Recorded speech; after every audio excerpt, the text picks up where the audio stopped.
Tear gas was not used.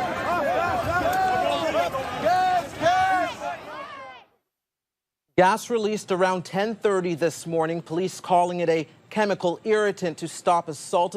And so, from my perspective, the operation in Ottawa to dismantle the blockade from a policing perspective was in fact a success.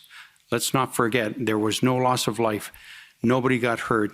Tear gas was not used. We did not have those ugly scenes of people with bloodied heads. And so from that perspective, the police operation to dismantle was a success. Try to sort through my thoughts from what I saw today. And I just wanted to put this out to you because I don't know how else to express to you what I'm thinking. What I observed today was the breaking of a country. Canada truly has fallen. We have a fascist dictator, leader that has given powers out to squash people who do not agree with him and his government. The people doing his bidding are the very people that I call brothers and sisters. I did your job for 24 years, up until last December, on the street.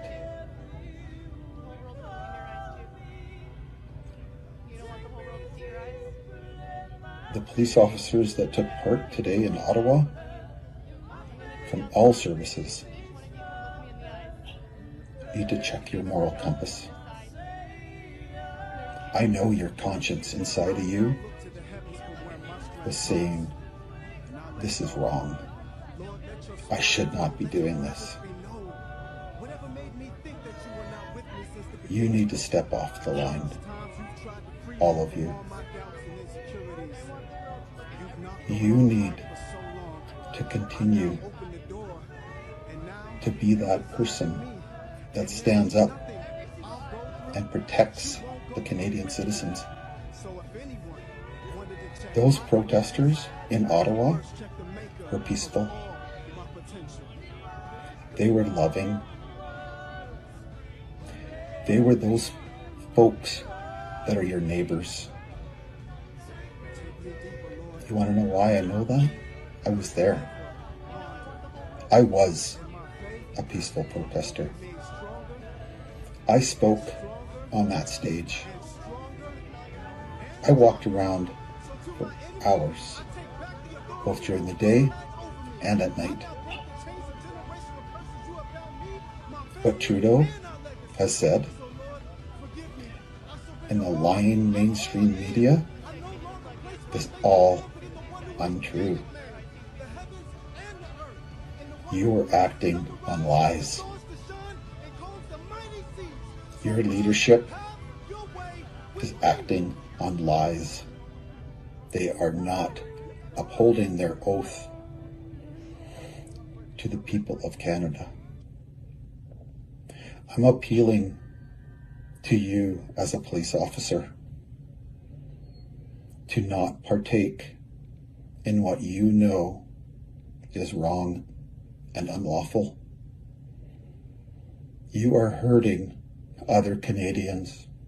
When governments do not protect their citizens' rights, everyone ends up paying. That's the lesson that I certainly hope that this settlement will lead to future governments understanding. You cannot systematically, repeatedly, deliberately ignore charter rights of any citizen.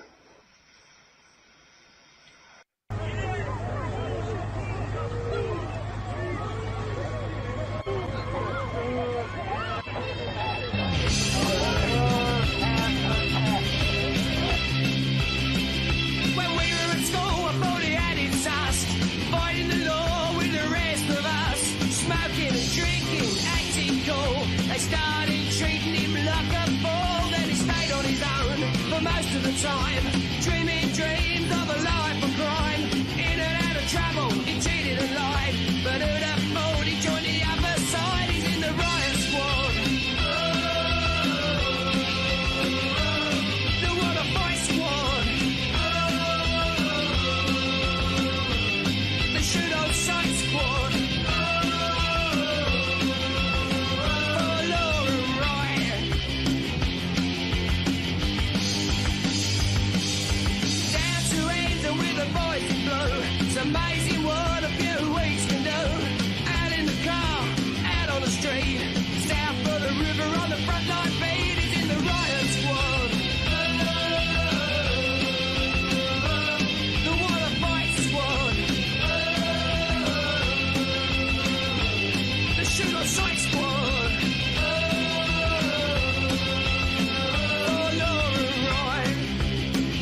Nobody got hurt. Tear gas was not used.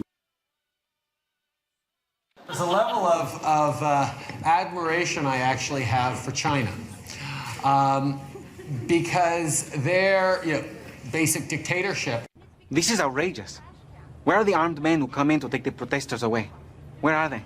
This kind of behavior is never tolerated in Boracua. You shout like that, they put you in jail right away.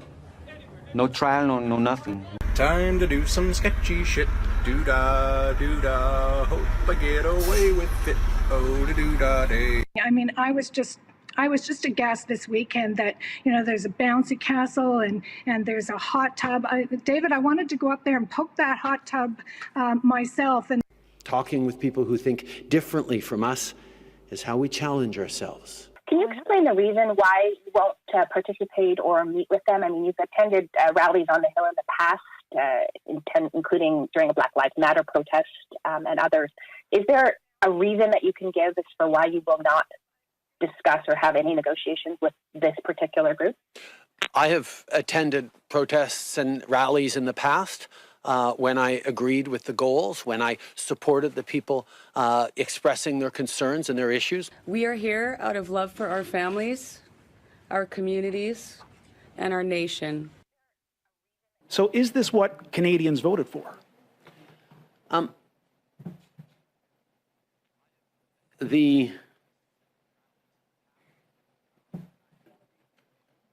But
Order à l'ordre.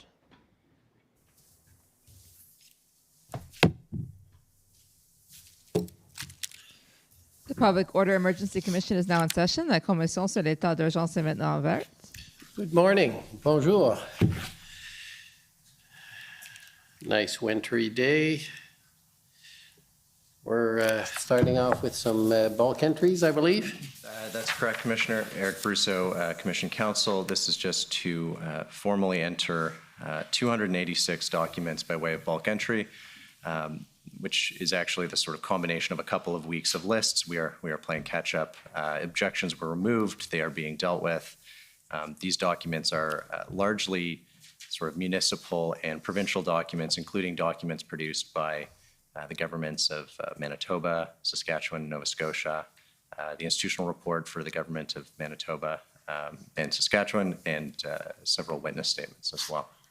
And it was circulated to the parties this morning. The final list was circulated recently, and they will be entered as exhibits today. Okay, thank you. And now I understand we have a panel judging by the arrangement. I gather there are 3. Okay, and Commission Counsel.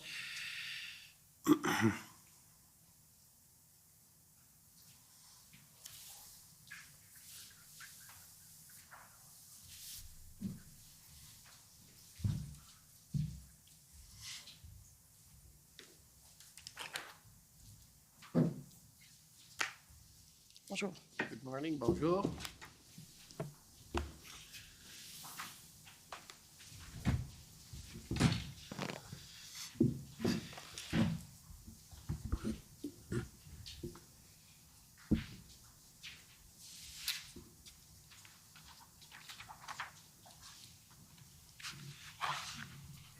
Bonjour. Good morning.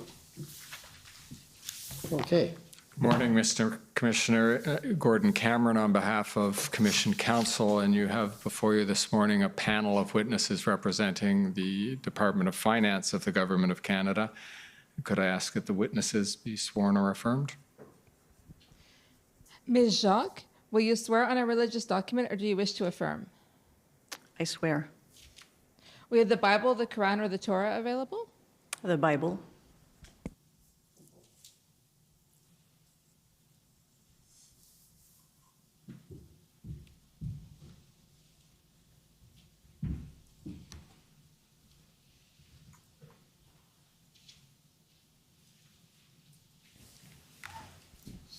For the record, please state your full name and spell it out.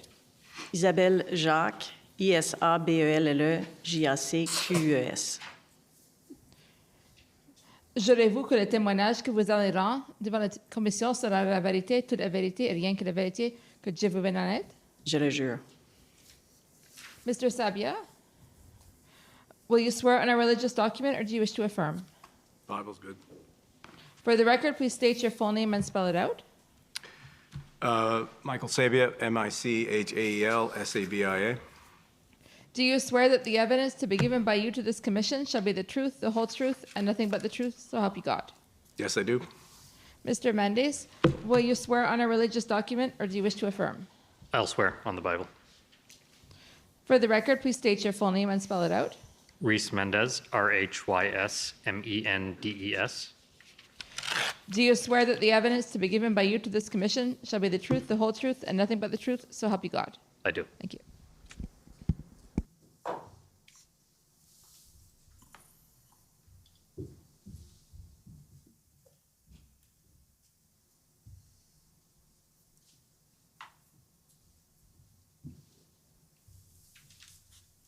Good morning and bonjour, panel. We will begin with some formalities, the adoption of your witness statements and the such, and I will ask you questions for 20 minutes or so. Then I will hand it over to my colleague, Ms. Shuhebar, who will cover a specific topic with some of you, and then I'll come back up to finish it off. So if we could begin with those formalities, we want you to put onto the record some of the documents that you've prepared for the Commission and that Commission Counsel prepared in conjunction with you.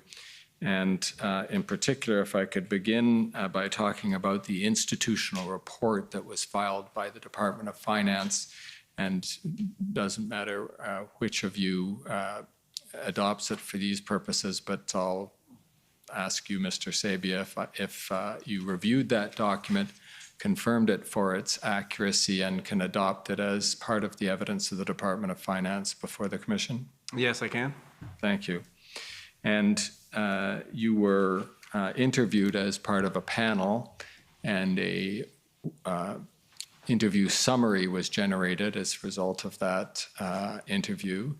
And for each of you, I'd like to confirm that you reviewed that summary of your interview for accuracy, that you do believe it is accurate, and that you adopt it as part of your evidence before the Commission today. Can I ask each of you to confirm that? In my case, yes. Yes. Yes. Thank you. Now I'll ask you the easiest questions, I think, for today, which is to introduce yourselves to the Commissioner with a description of who you are and what your role is in the Department of Finance. And so let me begin with you, Mr. Sabia, if you could tell us your title, your role, and how that fits with the Department of Finance. I'm the Commissioner. I'm the Deputy Minister of Finance. So I'm the most senior non-elected official in the department, and we all work, and I report directly to the Deputy Prime Minister and the Minister of Finance, Chrystia Freeland. Do you want me to talk about what the department does? That'd be helpful, what the department does and how you oversee those activities. Well, how I oversee those activities is an interesting question, but so we're, I guess it would be fair to say we're the government department that's charged with the oversight, stewardship, if you will, the oversight of the Canadian economy. That has several dimensions in our work. So we're responsible for tax and fiscal policy on behalf of the Government of Canada. We're responsible for the financial and fiscal dimension of federal-provincial relations. We're responsible for international economic policy, especially related to trade and some other things. We're responsible for the spending side of economic development and social policy across the government. And my two colleagues, who will introduce themselves, we're also responsible for economic analysis and economic forecasting on behalf of the Government of Canada. That's what Rhys Mendez on my left is responsible for. And then on my right, another dimension of our work is our responsibility for policy with respect to the financial sector in Canada, and Isabelle Jacques is the Assistant Deputy Minister responsible for that. Well, thank you. And with that introduction, perhaps, Ms. Jacques, you could describe your responsibilities at the Department of Finance. Yes, I'm Isabelle Jacques. I'm the Assistant Deputy Minister responsible for the financial sector policy. We're responsible for the development of policy policy in the financial sector, as I mentioned.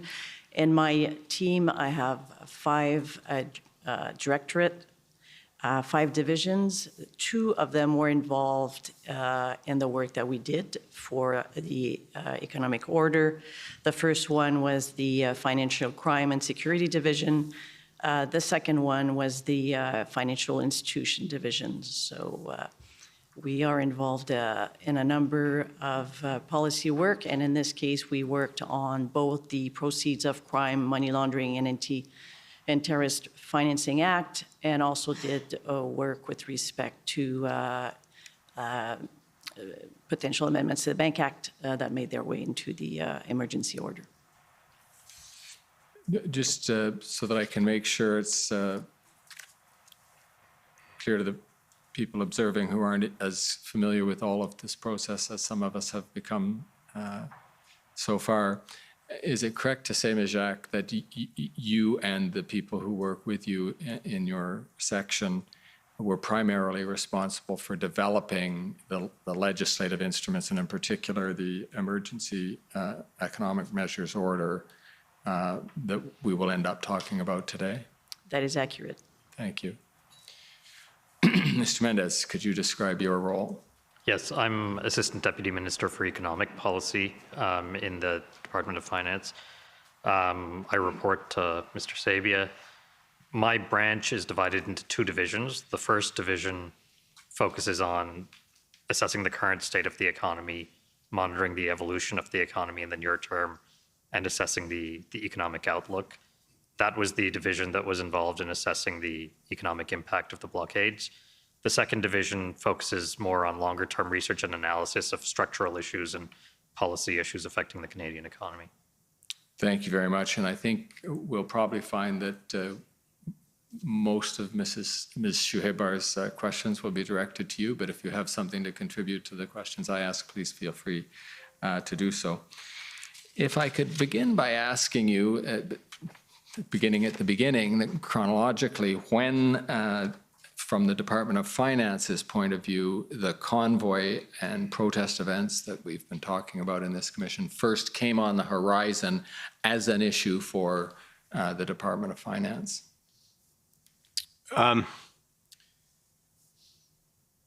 We, as a standard practice, review on a real-time basis events that we believe that are occurring that can have a meaningful impact on the Canadian economy. That's a core part of what Reese's group does.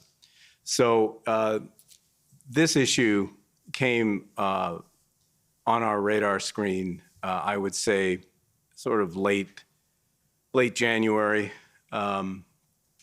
as events were unfolding and there were the beginnings of blockades at the Canada-US border. So let me just back up a little bit from that and explain why this became such a focus of concern on our part. There are two, I think, quite important things playing out in the background here. First, as you'll recall, at the time, there was a great deal of speculation, and indeed, in retrospect, Russia's invasion of Ukraine was imminent, and that was something that we were very focused on and very concerned about the economic consequences that that would have globally and the therefore spillover consequences that that would have for Canada. And then second, because it was late January and February in the usual budget cycle, we were fully engaged in the preparation of what became the April 22 budget of the Government of Canada. And as you know, budget making is a lot about understanding what the next period of time looked like for the Canadian economy. And this is, I think, important in understanding the origins of our concerns. So if you'll recall, January, February of 22, our economy was just exiting from all of the COVID lockdowns. And we were very concerned about the extent of that recovery, the pace of that recovery, how fast we would recoup lost output, how fast we would recoup lost jobs, because really throughout the COVID crisis, one of the government's objectives had been to minimize any economic scarring, longer-term scarring that would be the result of the COVID crisis. So that, given our focus on economic recovery and the pace of recovery, there were two or three things in the environment that we were especially concerned about. These are not necessarily new things. One, as everyone knows now, the extent of the damage to supply chains and the impact that that would have on the pace of recovery. Relatedly, at the time, incipient issue of inflation, something that was partly the result of the supply chains, but also it likely would flow from events in Ukraine because of the sanctions, et cetera, that would follow and the impact on the energy markets and how that would also flow through into inflation. So supply chain was an issue, inflation was an issue, and then third, so was the level of business investment, which is a chronic issue for Canada. So all of these things, and business investment as you know, Commissioner, business investment is very much something influenced by business confidence. So you take together all of these factors, and then these disruptions come along, and they obviously contribute to the extent of the concern that we have, because the Canadian economy, in our view at the time, was at a very, very fragile moment. So that was one set of concerns, and very significant concerns on our part and on the part of the government. Relatedly, particularly to the issue of business investment, playing again in the background of all of this activity was pretty big changes in what was going on in trading patterns in the world. Now, that sounds like an abstract idea, but it's actually not, because the Americans at the time, with Build Back Better, with the rejigging of their own supply chains, of the tendency within the United States to want to have more resilient supply chains, many of them anchored in the United States itself, that represented a very, very major challenge to Canada because of the degree of integration of our economy with the United States. 75% of our exports go into that market.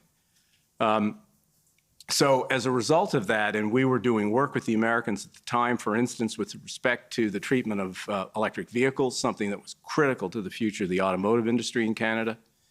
There was a tendency in the United States to want to treat that as an America-only issue.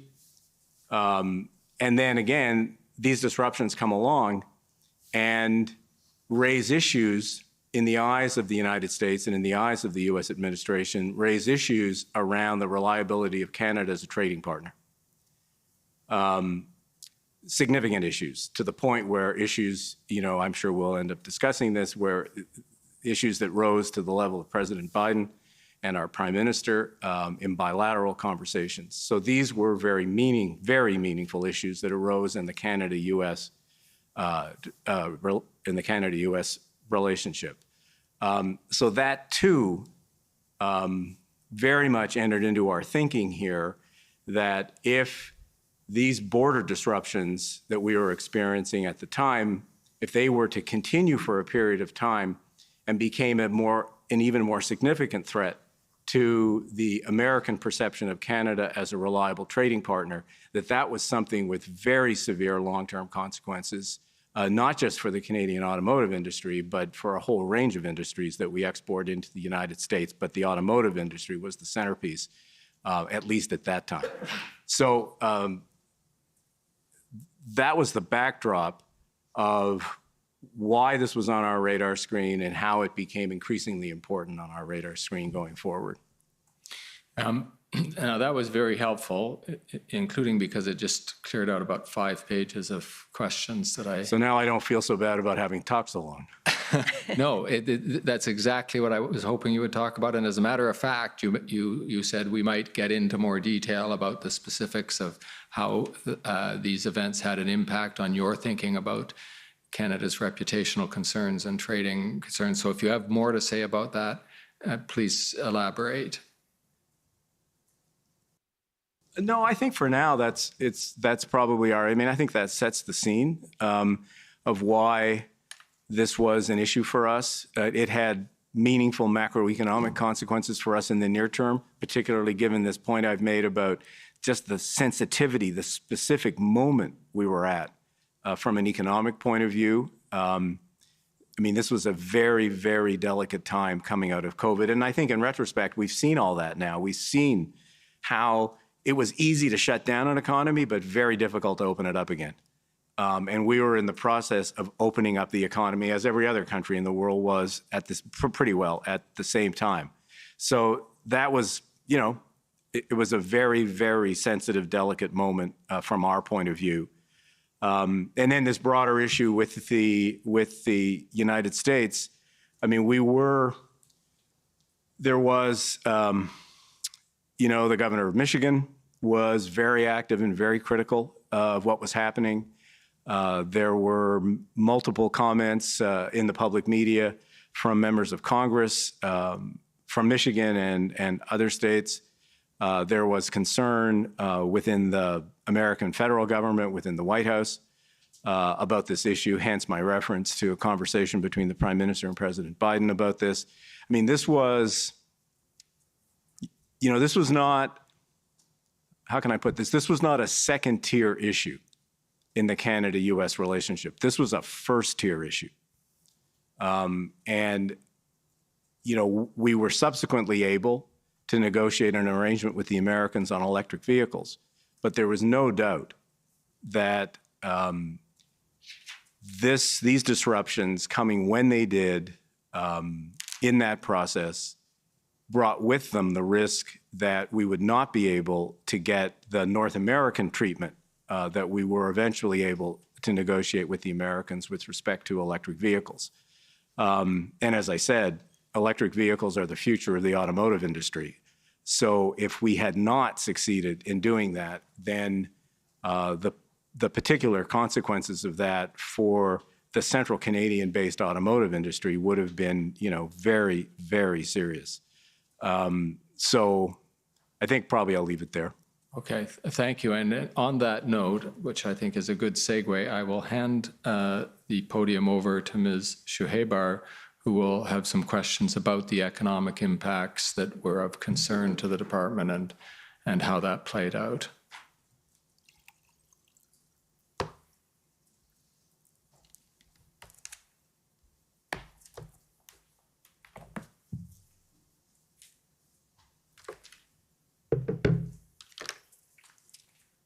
Good morning. Good to see you again. For the record, I'm Dalia Shahibar. I would like to say it's nice to see you and to be here again, but that would be playing fast and loose with the truth. Well, here we are. Here we are. So I will be asking some questions about Finance's work on assessing the economic impact of the blockade. And I think you've set the stage very well with sort of the less quantifiable impacts, and now we're going to be looking at more of the quantifiable ones. And I'll be directing these primarily to Mr. Mendez, but I, of course, welcome other panel members' views. So, Mr. Mendez, I understand that your division produced 2 formal economic analyses on February 10th and 22nd. Is that right? Yes, I mean, the second one was an updated version of the first. Okay. But yes. And were these shared with Minister Freeland? I shared them with Mr. Sabia. I have to ask him beyond that. Mr. Sabia? Yes. Yes. And do you know if she shared them with the incident response group or with her cabinet colleagues? Now I need some guidance, cabinet confidences and stuff. Yeah, it's fine. Inputs into cabinet are fine. Discussions Yes, she at did. cabinet are not. Yes, she did. Thank you.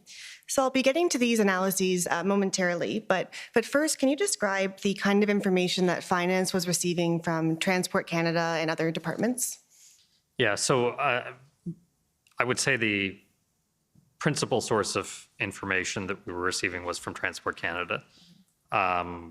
There was information on the amount and type of trade that was disrupted or potentially disrupted.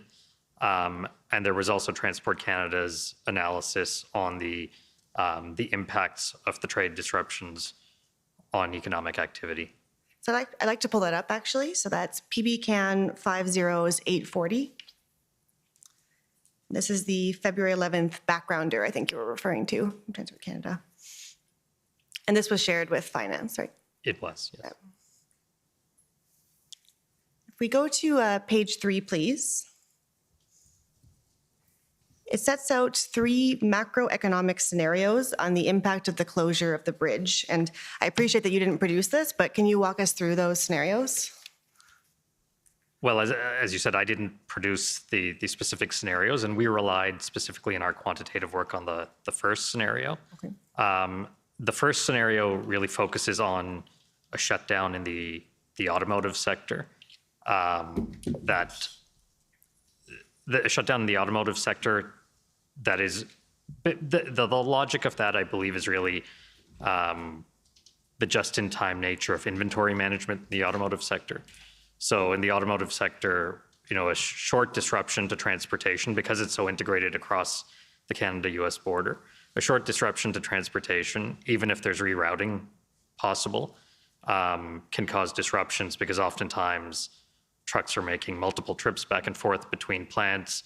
And so just an added couple of hours can disrupt the timelines, cause drivers to time out in terms of the amount of time they can safely and legally drive.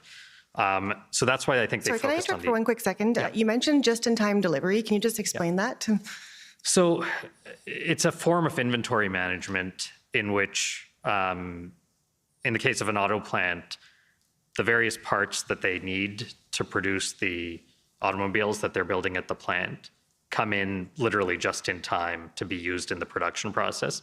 So they don't store a stock of inventories to any great extent. So really, even a 24-hour disruption to sort of the flow of these inputs can cause production to shut down or at least be reduced. Okay, thank you. So the first scenario was about the auto sector shutting down. And it allowed for other sectors. I think they assumed that they could largely mitigate the effects of the blockade and continue to operate fairly normally. And then I think that's where scenarios 2 and 3 come in. Yeah. So scenarios 2 and 3 really focus on an escalation.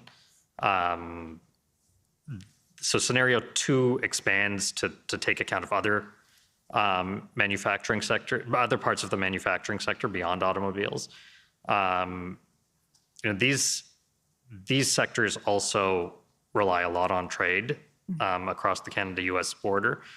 They are somewhat less reliant. They tend to have more inventories in stock, and so they can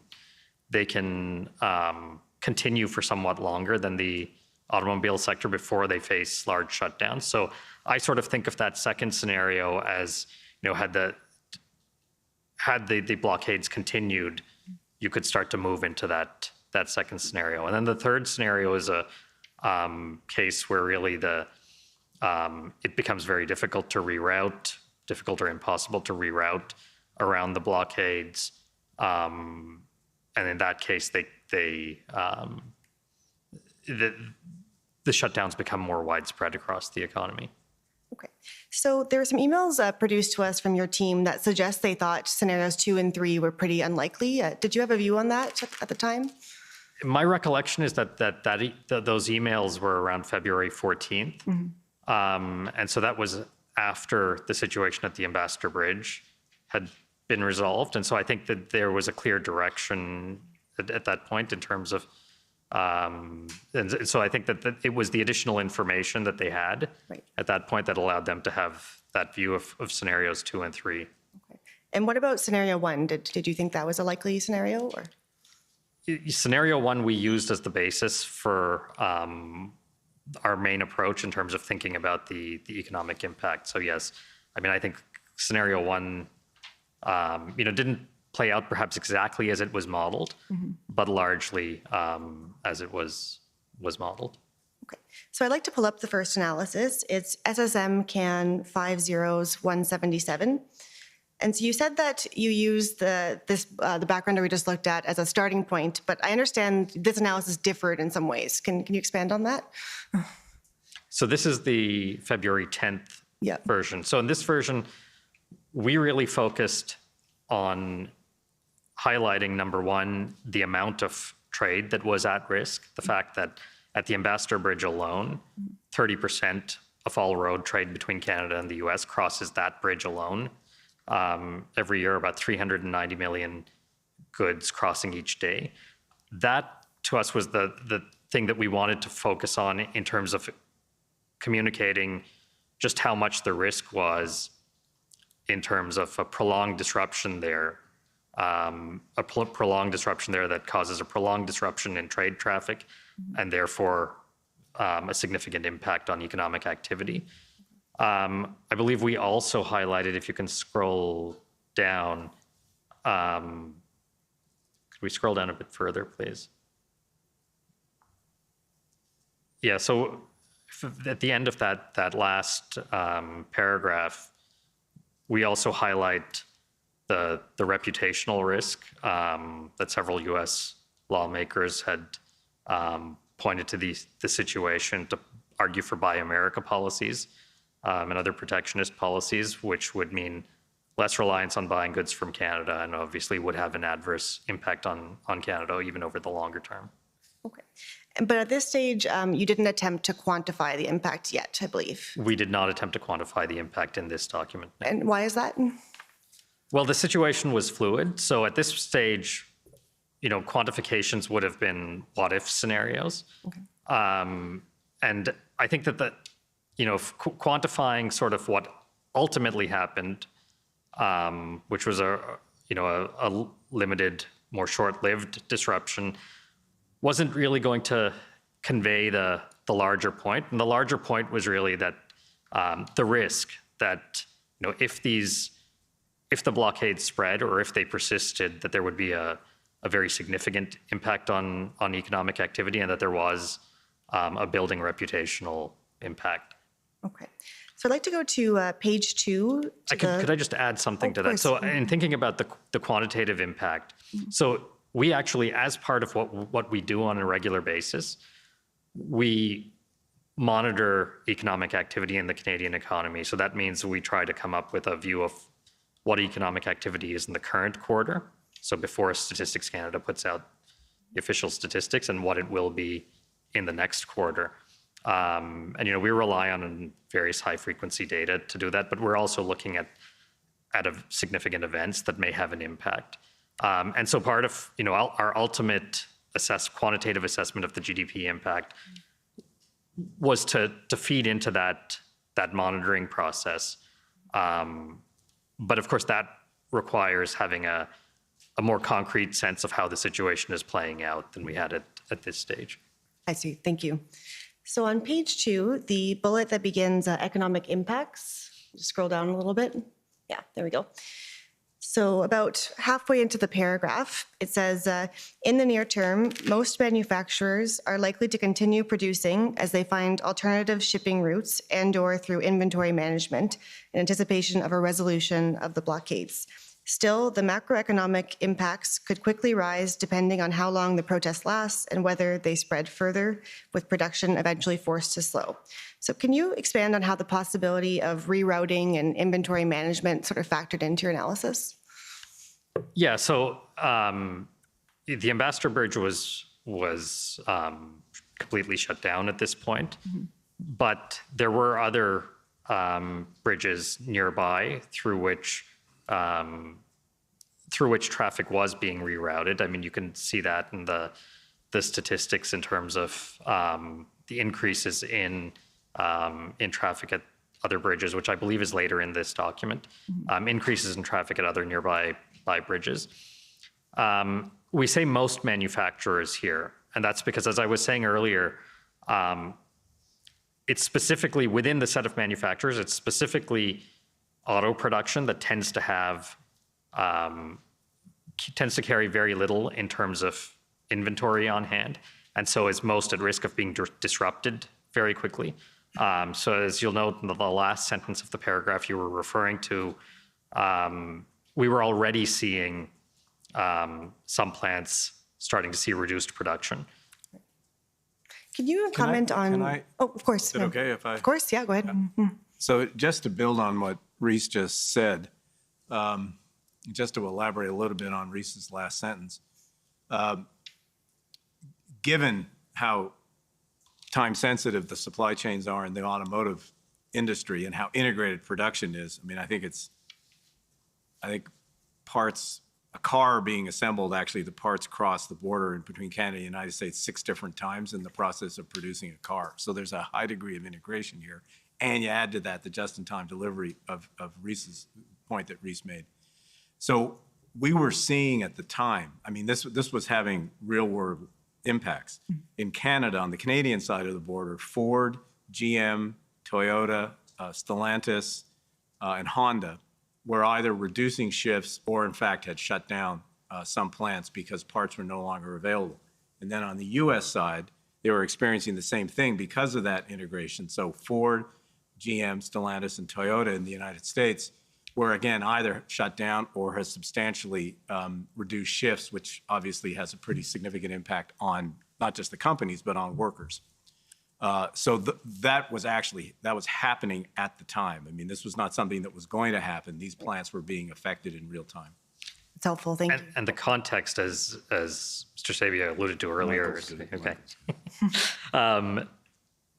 The context here was that auto production had been adversely affected prior to this by shortages in semiconductors, principally.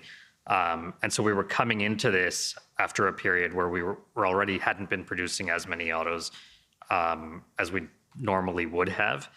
And that was having an obvious effect on the market. Anyone who went to buy a car would have noticed that. Right.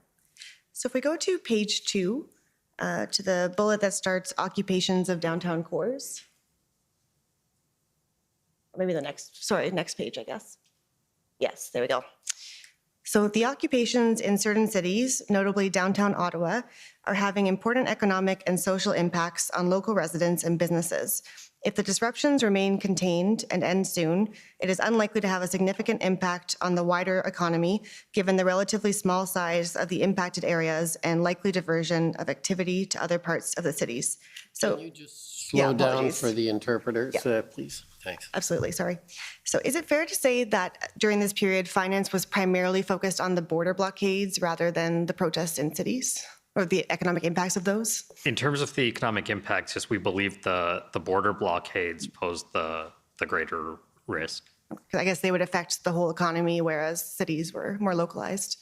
Yeah, so the impacts of the border blockade, because the affected sectors have linkages to the greater linkages to the rest of the economy, did have the potential to have much broader effects. Okay, so the next bullet, implications for monitoring. It's a big one, but let's just start it. So up to now, the blockades had mainly delayed trade activities of goods valued at around $500 million per day and increased shipping costs. This represents the value of goods being delayed and does not translate into direct permanent loss. If the disruptions were to end now, most losses could be recouped, leaving little impact on economic activity in the first quarter of 2022. So just pausing there, can you expand on the idea that the delays would not translate into direct permanent loss? Yeah, so there's a distinction here between short delays and a short disruption and a longer disruption. And the reason is, so if you imagine an auto plant, for instance, if they lose a short period of production, it may be feasible to make that up to a significant extent in subsequent weeks. But there's a limit to how much production can be made up because there's only 24 hours in a day. People can only work so much. You can only work the plant for 24 hours a day at most. And even that there are limits because there's downtime needed for maintenance, et cetera. So a short disruption to production, it's possible to make that up. It's not free because there's a reason that the plants and the workers weren't working those extra hours to begin with. Most likely, there's time needed to maintain the plant for people to rest, et cetera. But it is possible with a short enough disruption to make up at least some of the lost production. With a longer disruption, as the amount of lost production accumulates, it just becomes more and more difficult to actually feasibly make that up given the constraints in terms of how much you can actually increase production once the disruption ends. Okay. Can I just, again, of course, I just want to draw this out because I think in the subsequent discussion, this point I think is important. And it's got to do with a short disruption is one thing. As Risa said, a longer term one is a completely different story.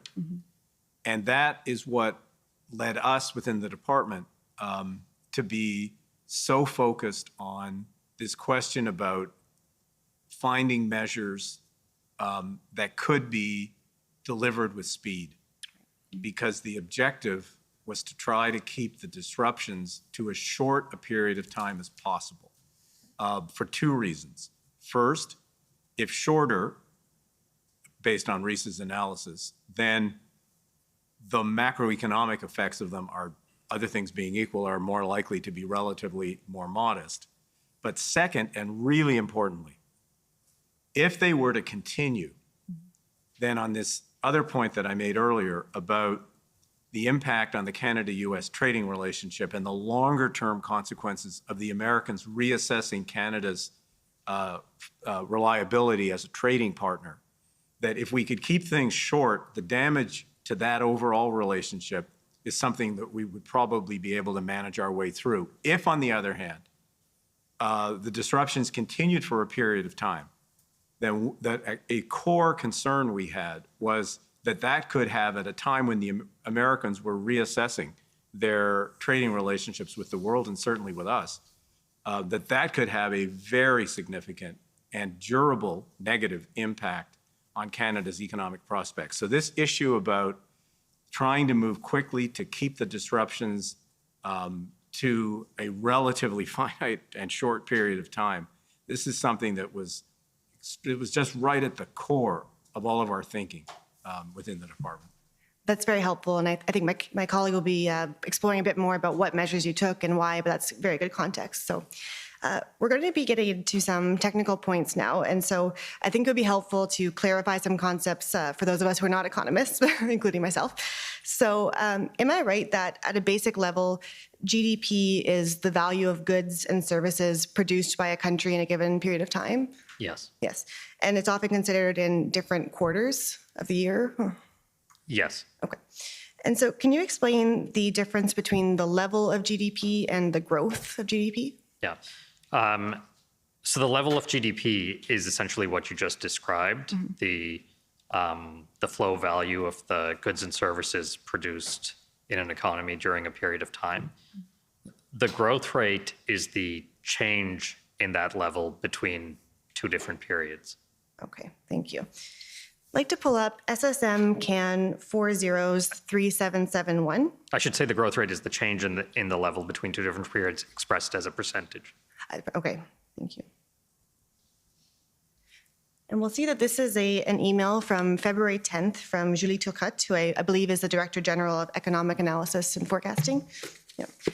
And so at the top here, she says, FYI, Bloomberg is suggesting a 0.1 pp, which is percentage points, I think, direct drag on annualized GDP growth for each week of major slowdowns seems large to me, and an extra 0.2 to 0.3 percentage points in direct effects.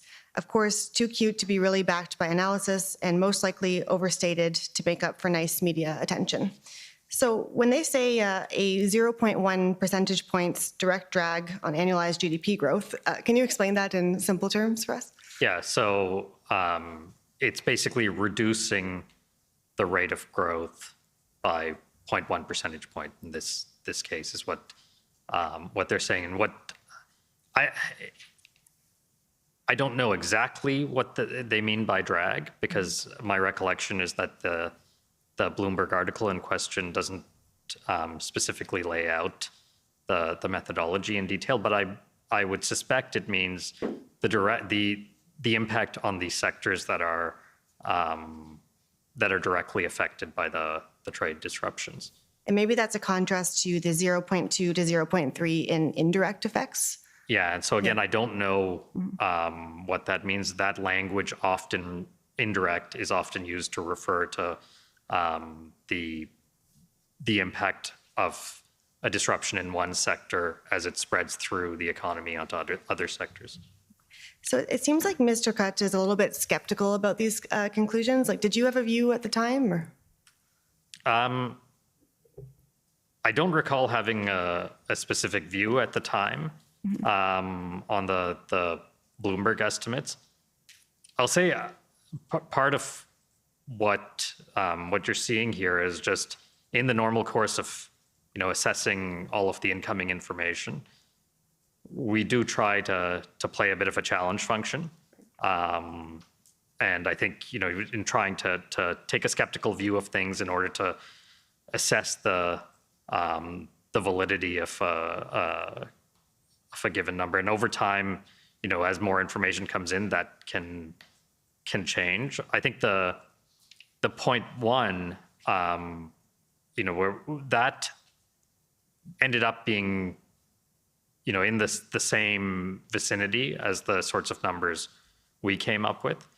If you add up the 0.1 plus the 0.2 to 0.3 and get 0.3 to 0.4, that ends up being a larger number than what we came up with. But of course, that we hadn't done that analysis at this point. So at this point, they were just trying to sort of have a discussion around what they thought of these numbers. Fair enough. So I'd like to pull up SSM CAN 6095. And these are minutes from the February 13th meeting of the Incident Response Group, which I believe, Mr. Sabia, you were attending. Is that right? No. If we can go to page 6, once you have it up. I think this is the only unredacted sentence. So the minister highlighted ongoing economic losses of 0.1% to 0.2% of GDP for every week the blockades continue. So this is Minister Freeland? Yes. Yes. And as you just said, at this stage, you had not provided a figure like this to Mr. Freeland. Correct. Okay. That's correct. Yes. And so when she actually told us in the interview she had got this from the Bloomberg article. And when she speaks about ongoing losses of GDP every week, is it fair to say it's not clear whether she's talking about level or growth? Well, if it's from the Bloomberg article, they were referring to growth. Okay. From the minutes, you're right. It's not. It's ambiguous. And that's something. Reese may want to elaborate on this, but the way the Bloomberg piece got done, it established a set of numbers, and it conveyed that if it went on for X number of weeks, you would just add up that number, say 0.1 or 0.2 for each week. And I think that's what the minister, given that this is based on Bloomberg, that's what the minister is commenting on here. Our thinking, and eventually in a further discussion with the minister, was that actually, while Bloomberg may have got some things right, what we think that they did not get right was that the impact grows over time. So for every unit of time, you get more impact than just if you're able to contain the disruptions to whatever, a week, 2 weeks, whatever, but a very short period of time. That's one thing.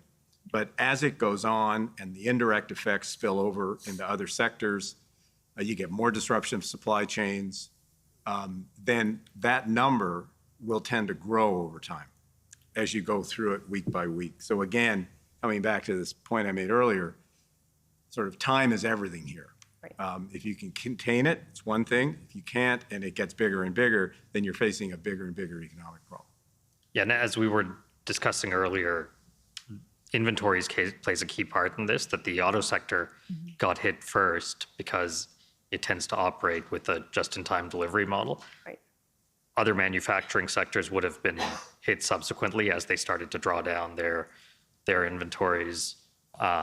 Sectors like food and beverage that rely on perishable inputs that cross the border would have started to be more affected also. So I think that the economic impact would spread the longer it lasted, and so the number wouldn't be the same for each week. It would grow. Okay, that's helpful. Can we pull up SSM CAN 401980?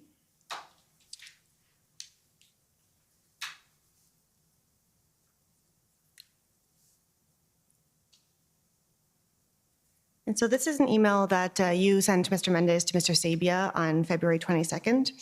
And so if you scroll down a little bit, Michael, as requested, here is our best current estimate of the impact of the blockades. With the current information, we estimate that the border blockades would reduce the level of GDP in 2022 quarter 1 by 0.03 to 0.05%. In terms of annualized growth, this would knock off about 0.1 to 0.2 percentage points in the first quarter. Much of the impact on the level of GDP will likely be recouped in the second quarter as production catches up. And so when you say there would be a reduction in the level in the first quarter by 0.3 to 0.05%, 0.03, excuse me. So that means the economy would have produced 0.03 to 0.05% less than expected. Is that what it means? Or? Less than it otherwise would have in the absence of the disruptions. Okay, and then the part about annualized growth, can you just explain that one? With the reduction in 0.1 to 0.2 percentage points? Yeah, so that is just saying that the percentage change in GDP between the first quarter of 2022 and the fourth quarter of 2021 would be reduced by 0.1 to 0.2 percentage points. Okay. And can you elaborate on this sentence about how the impact on the level of GDP would likely be recouped in the second quarter? Yeah, so again, we had a discussion earlier around, a short disruption makes it feasible to catch up on that lost production subsequently. And so given, this email was February 22nd, by this point, we knew the duration of the disruptions. In the event, they were limited in duration. And so at this point, we believe that it was possible for the lost production to be made up by subsequently, people working overtime, factories running overtime. As I said earlier, that's not free because, there's a reason you don't run your factory overtime on a normal basis, because you need downtime for maintenance, you need downtime for people to actually rest, and running overtime can lead to productivity issues and stuff. But overall, we believed it was possible given the limited time of the disruption. And so if the level could possibly be recouped, does that also mean that the effects on annual growth could be offset, or do they not operate that way? Or? It may not completely offset. There's, you mean in terms of annual growth quarter to quarter? So basically what this means is that you'd see growth in the second quarter being a bit stronger than it otherwise would have, as you see the catch up in production. Okay. And so the next bullets we've sort of covered already. We talk about you talk about the supply chains being under stress already, and then the major impact of the auto disruption. If I could. Yep. When I look at that, and indeed when that analysis surfaced,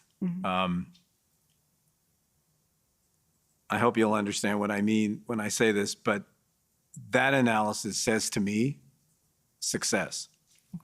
Success in that the disruptions, at least at that point, it seemed as though we had succeeded, the government had succeeded in keeping those disruptions within a relatively short period of time.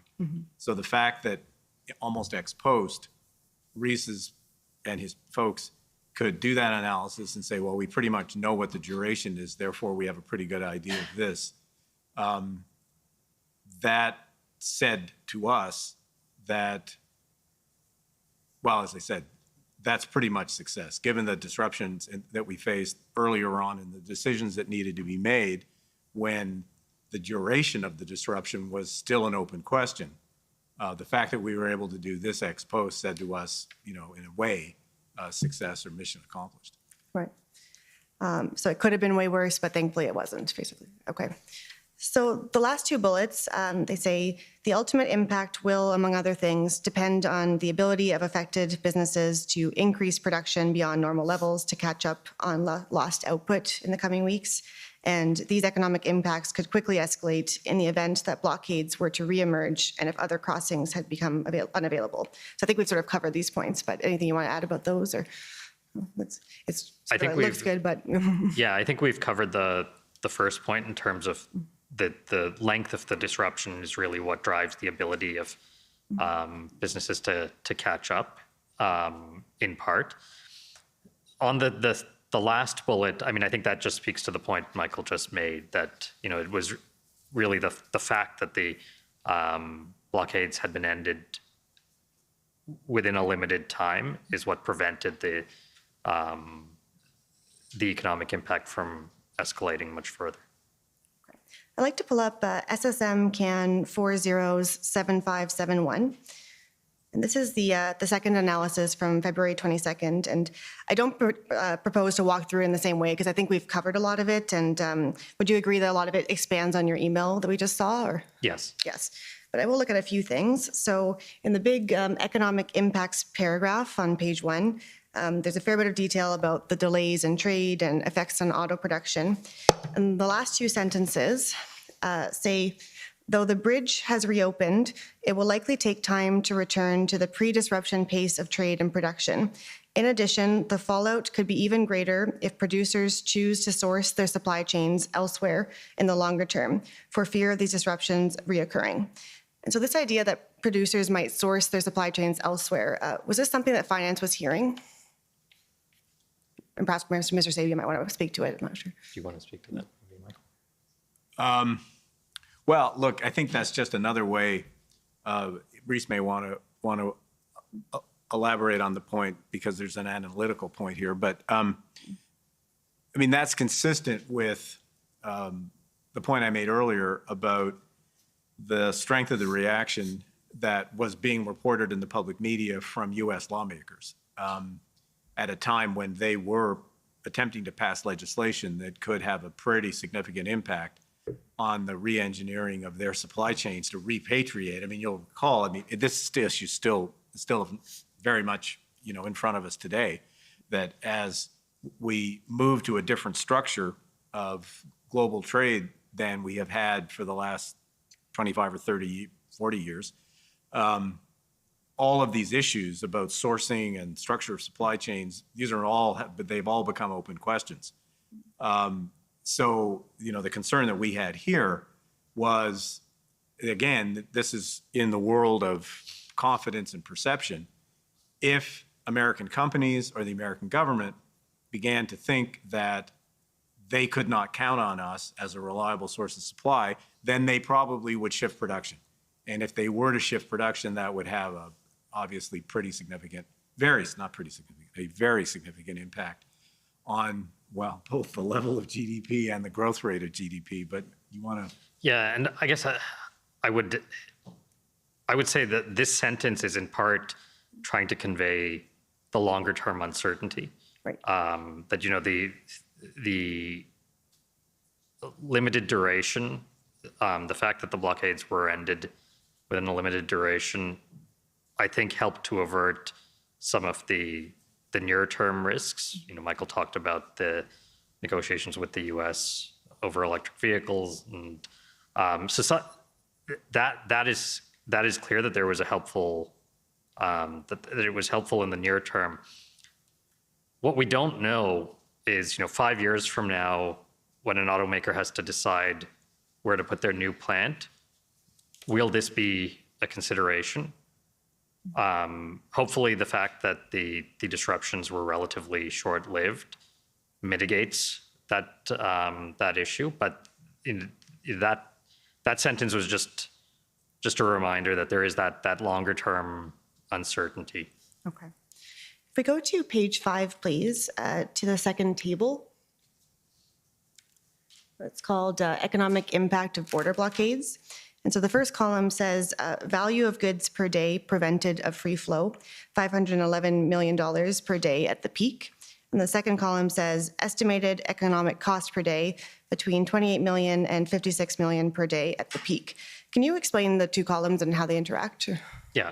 So the first column is the sum of trade at the Ambassador Bridge and at the points of entry at Emerson and Coots that were blockaded. The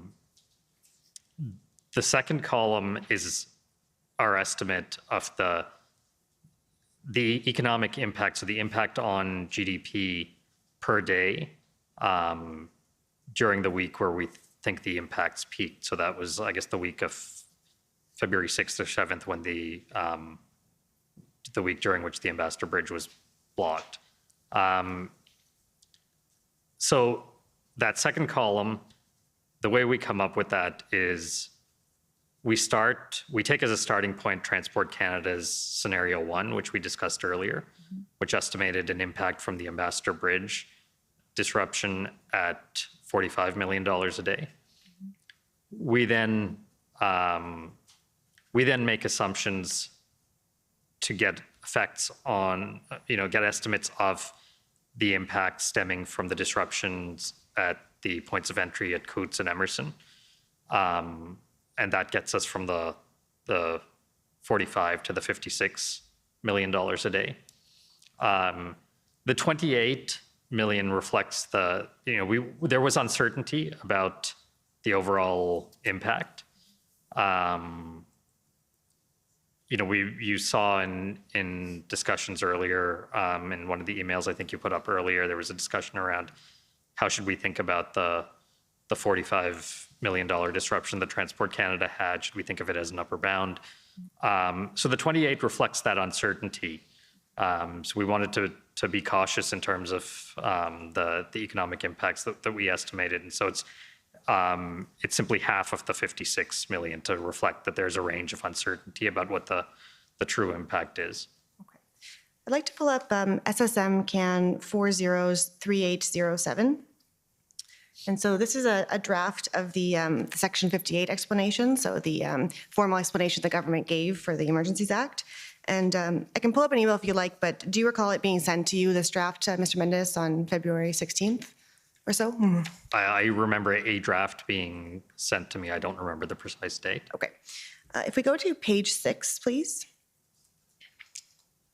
The second full paragraph, it says, the economic impact to date is estimated at approximately 0.1% of Canada's GDP per week. However, the impact on important trade corridors and the risk to the reputation of Canada as a stable, predictable, and reliable location for investment may be jeopardized if disruptions continue. And so I can pull it up if you like, but do you recall writing an email saying that you had asked for this paragraph to be removed? I had asked for the reference to the GDP impact to be removed. Yes. And why did you ask for that? So a few reasons. One is that we hadn't completed our GDP impact estimates, because in part we were still evaluating the situation. It was evolving. I did not think that as Michael discussed earlier, the per week characterization, I thought missed the point that the GDP impact would rise with each subsequent week. It wouldn't be the same every week, the longer that the effects went on. And I think most importantly, the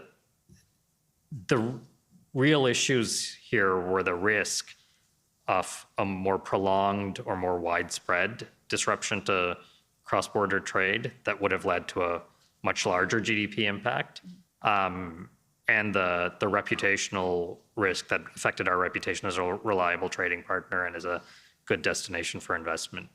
Okay, I just have one last document. So it's SSM CAN 40498.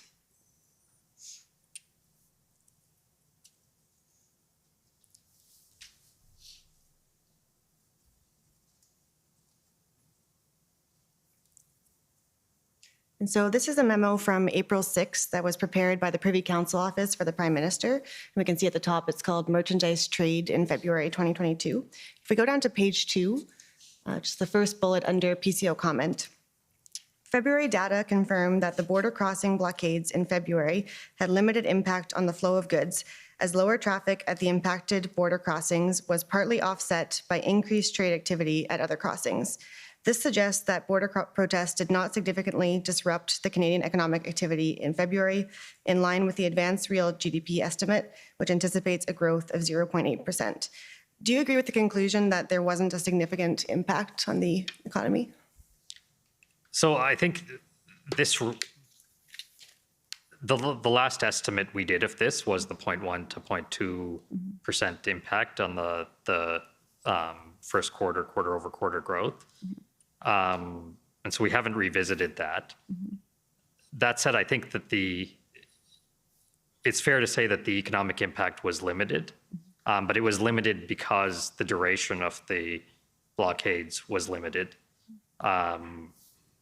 So I think, again, it comes back to the fact that because the duration was limited, there was some ability to ramp up production after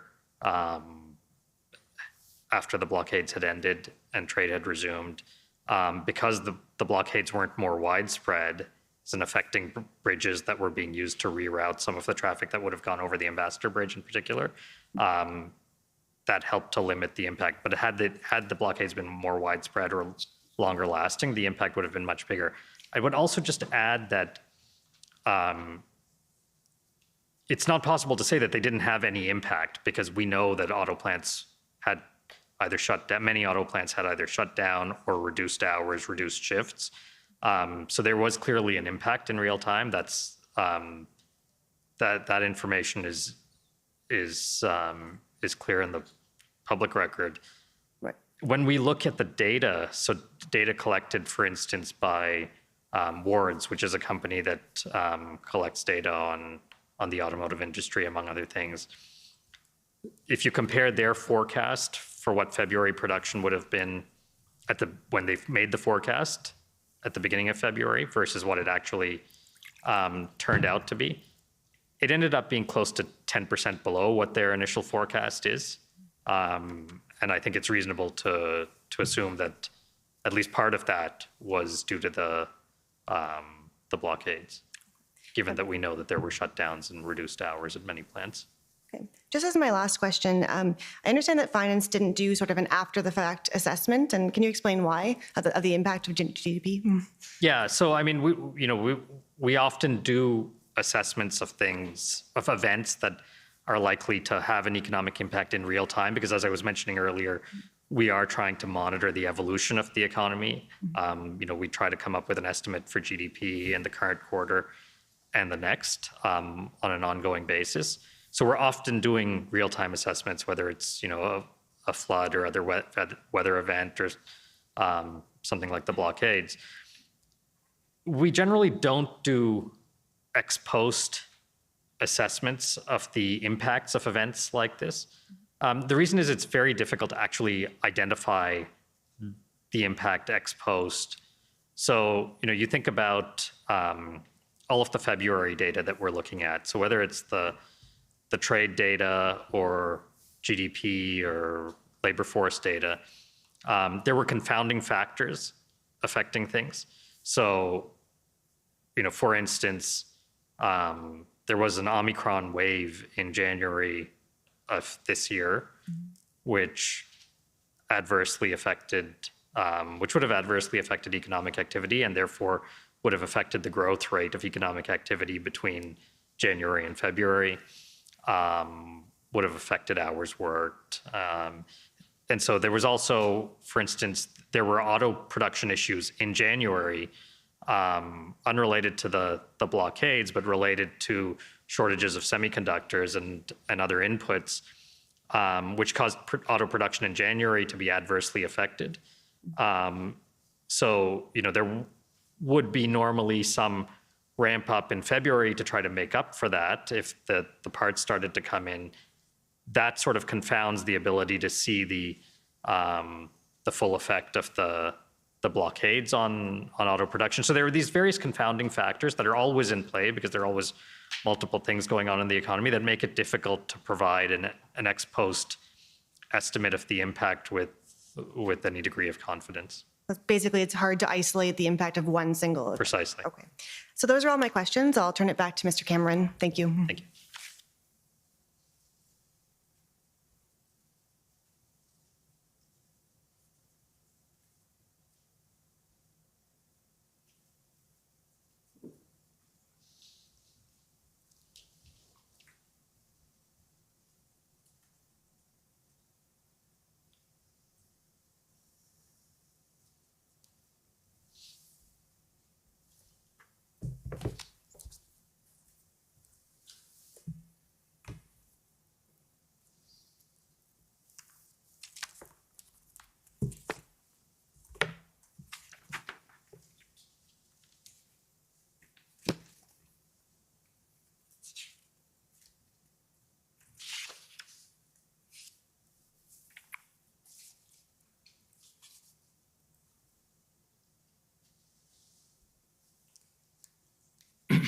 Thank you. Well, the good news for you, Mr. Mendez, is you can probably get through the rest of this without answering any more questions.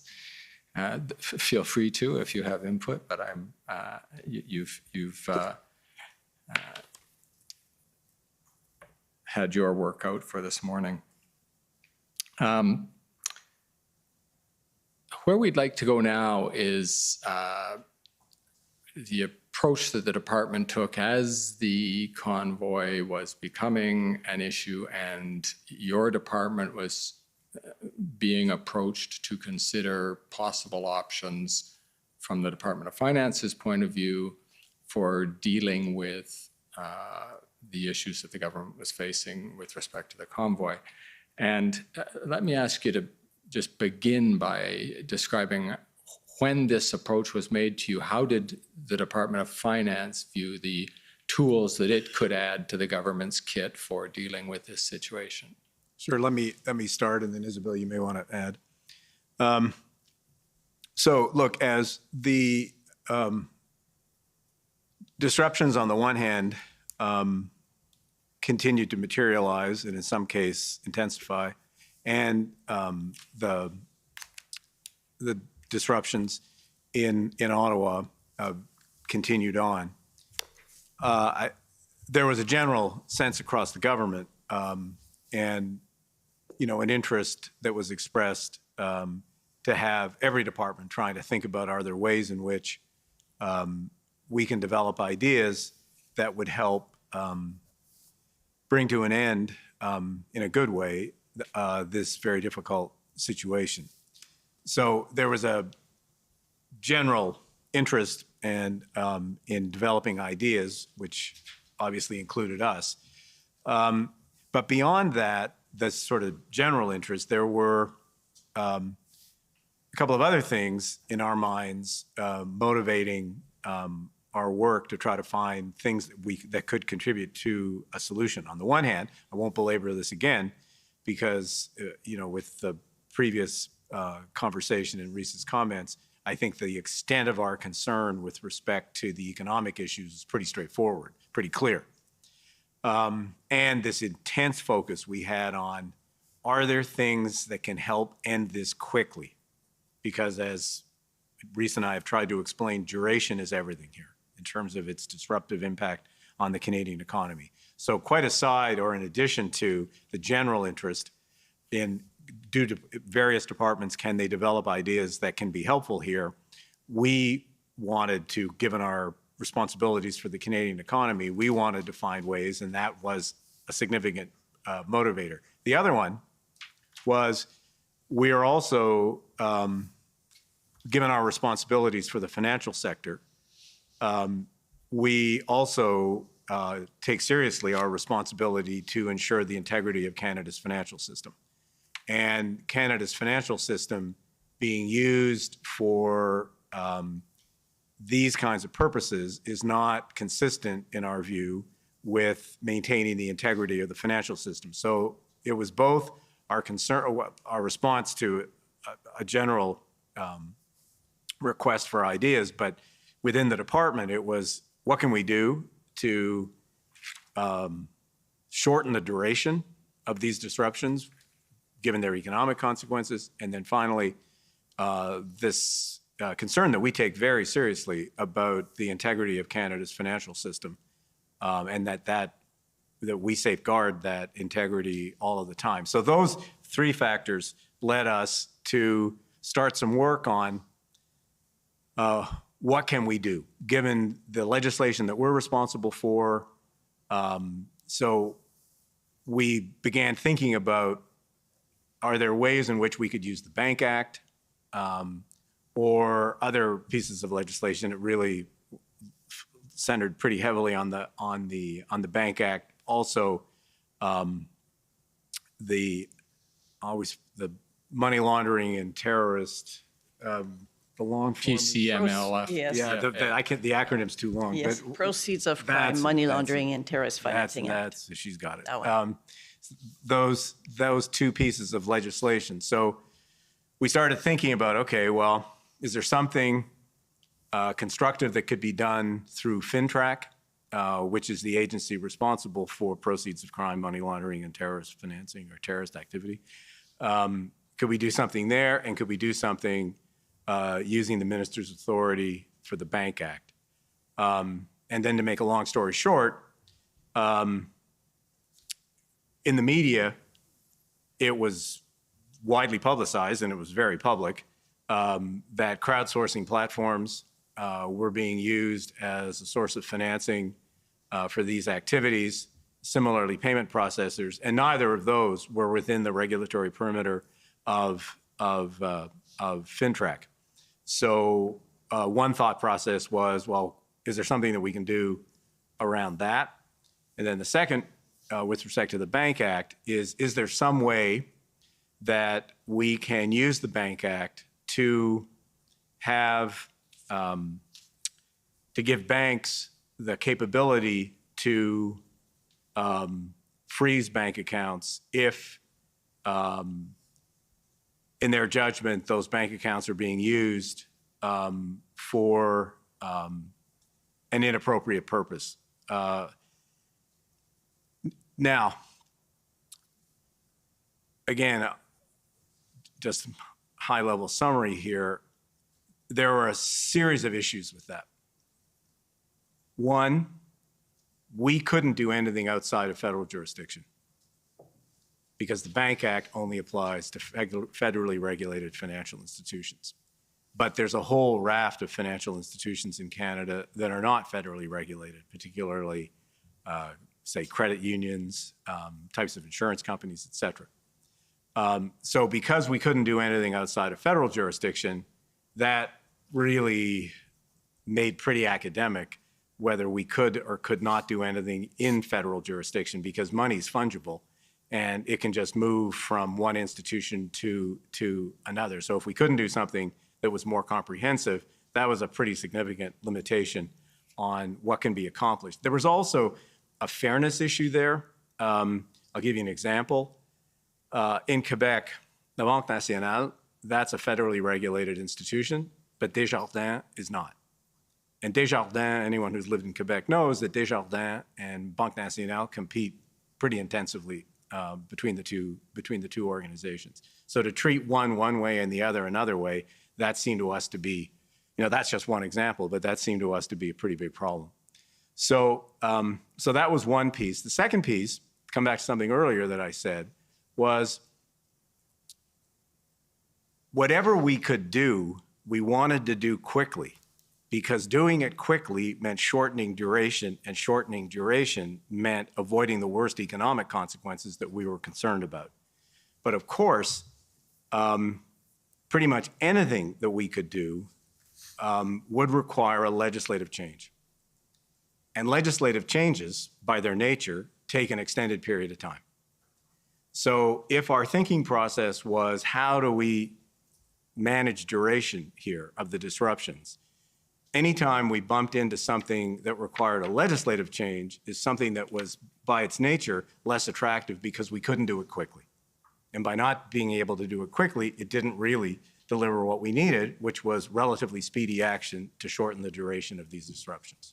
Okay, well, we are going to for the reasons you just mentioned, we'll leapfrog your initial interest in seeing if there was something you could do under either the proceeds of crime legislation or the Bank Act. But the memo that you did for your minister on that point happens to capture some thoughts that I want to use as we move ahead into the legislation that was actually used. So if I could ask the clerk to call up SSM CAN 403764. And this is a memorandum from you, Mr. Sabia, to the Deputy Prime Minister and Minister of Finance, Minister Freeland. And because you seem to have some law against dating documents in the federal government, I've had to figure out that this is a February 9th memo. Does that sound about right? Yeah, that's about right. Okay. February 8 or 9, yes. Right. That's about right. If it makes you feel any better, it drives me crazy too.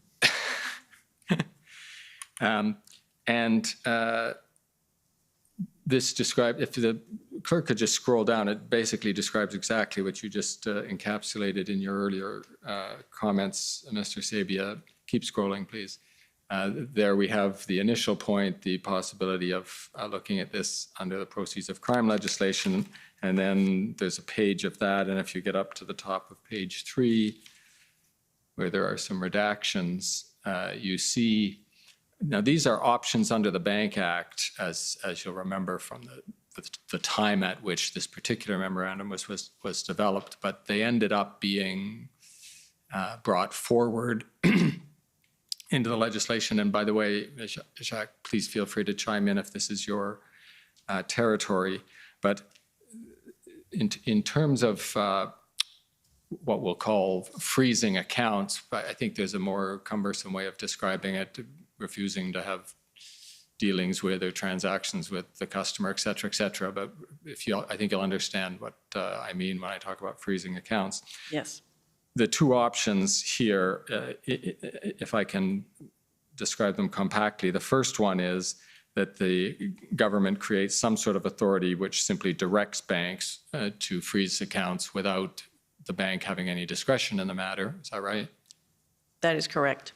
And then the second option is one in which the bank the person is identified, but the bank then exercises its discretion as to whether or not that person is engaging in activity that should result in their bank accounts being frozen. Is that fair?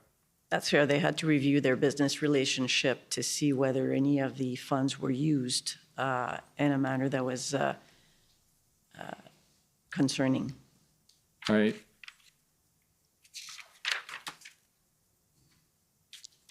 And in these options, of course, under the Bank Act, these would not apply to, provinces nor territories. Right. And so, as Deputy Minister Sabia said, the option that had more attraction to you because it was much faster, you didn't need legislation, and because it was national and could cover both categories of institutions. And I think just to complete that point, Mr. Sabia, you would add the ability to capture insurance, the insurance industry, if you were able to have a regime that covered the whole country. Correct. Yes. But at the time, certainly when we're looking at these options, the situation was evolving. So we started from a situation when we're monitoring these activities where there seems to be peaceful manifestation ongoing, and certainly the situation degenerated. So when we started looking at this, we were looking at options under the Bank Act. Right.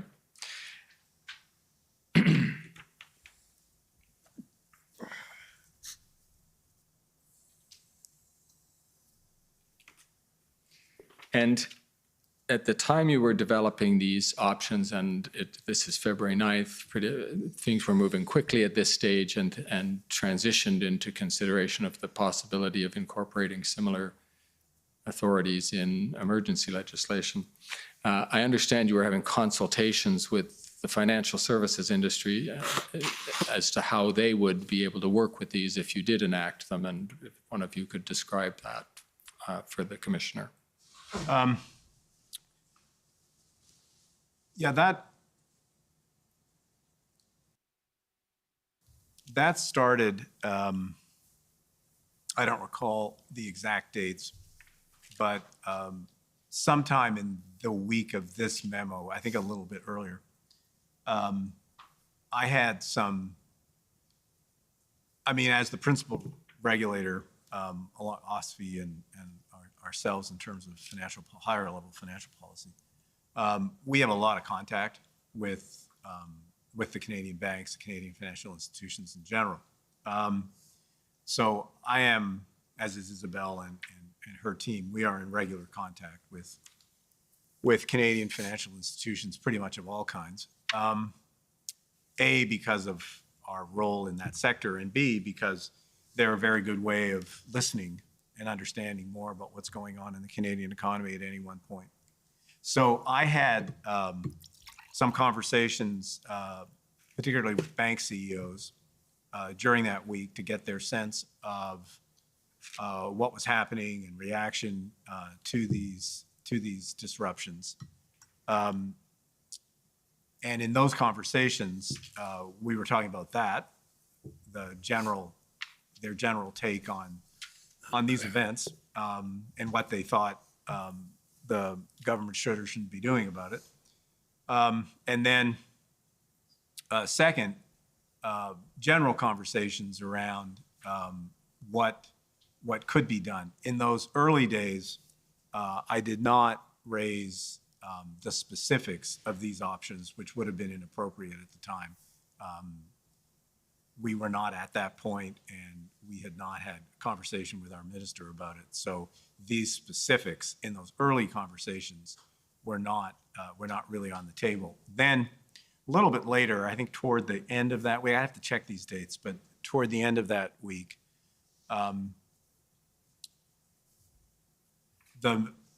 I started having conversations, collective conversations with all of the bank CEOs, and the minister eventually joined me in some of those conversations.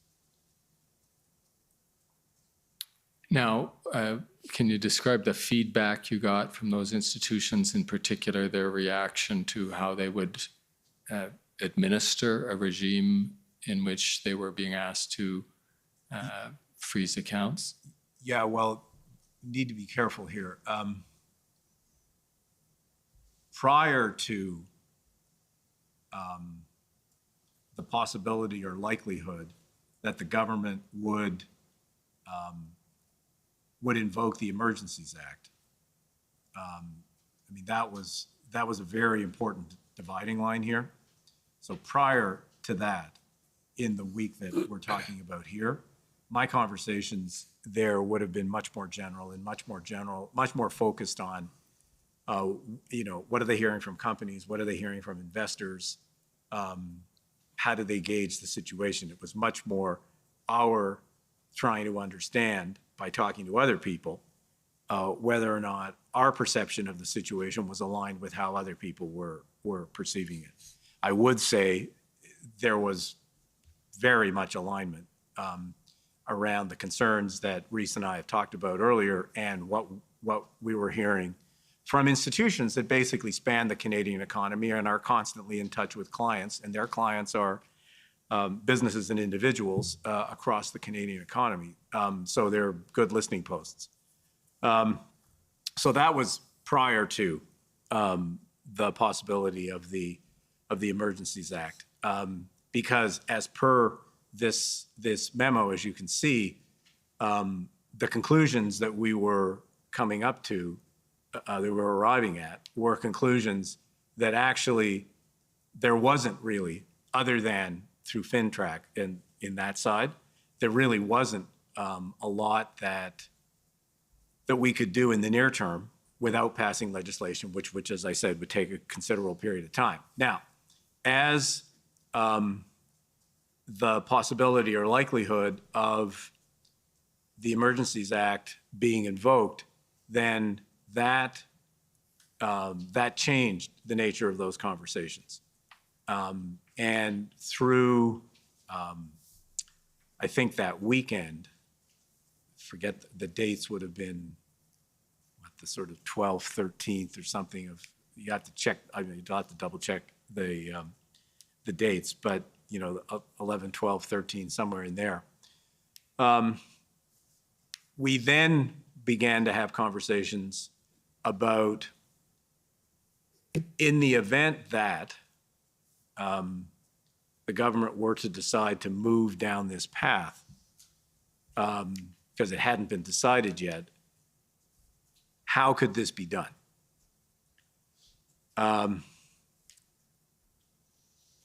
And I would say that the reaction that we got to those initial conversations was pretty much, consistent with what I had heard in the earlier conversations, which is, to shorten what were long conversations, that, this is a serious issue and a threat to Canada's economy. What can we do to help?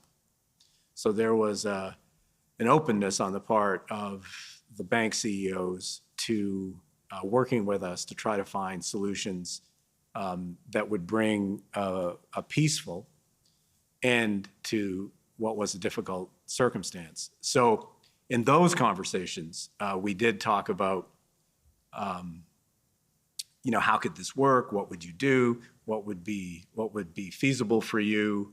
Because we wanted to learn as much as we could about the actual operation of this from the people who actually operate in the day-to-day financial system of the country. So that was the nature of those conversations. And then as the weekend and time progressed and it became more apparent of the possibility that the government would move in this direction, then Mr. Freeland joined me for one or two of those calls, where at that point we were saying, okay, well, if we're going to go down this path, you know, our expectation would be for you to be able to do A, B, and C. Are those feasible things?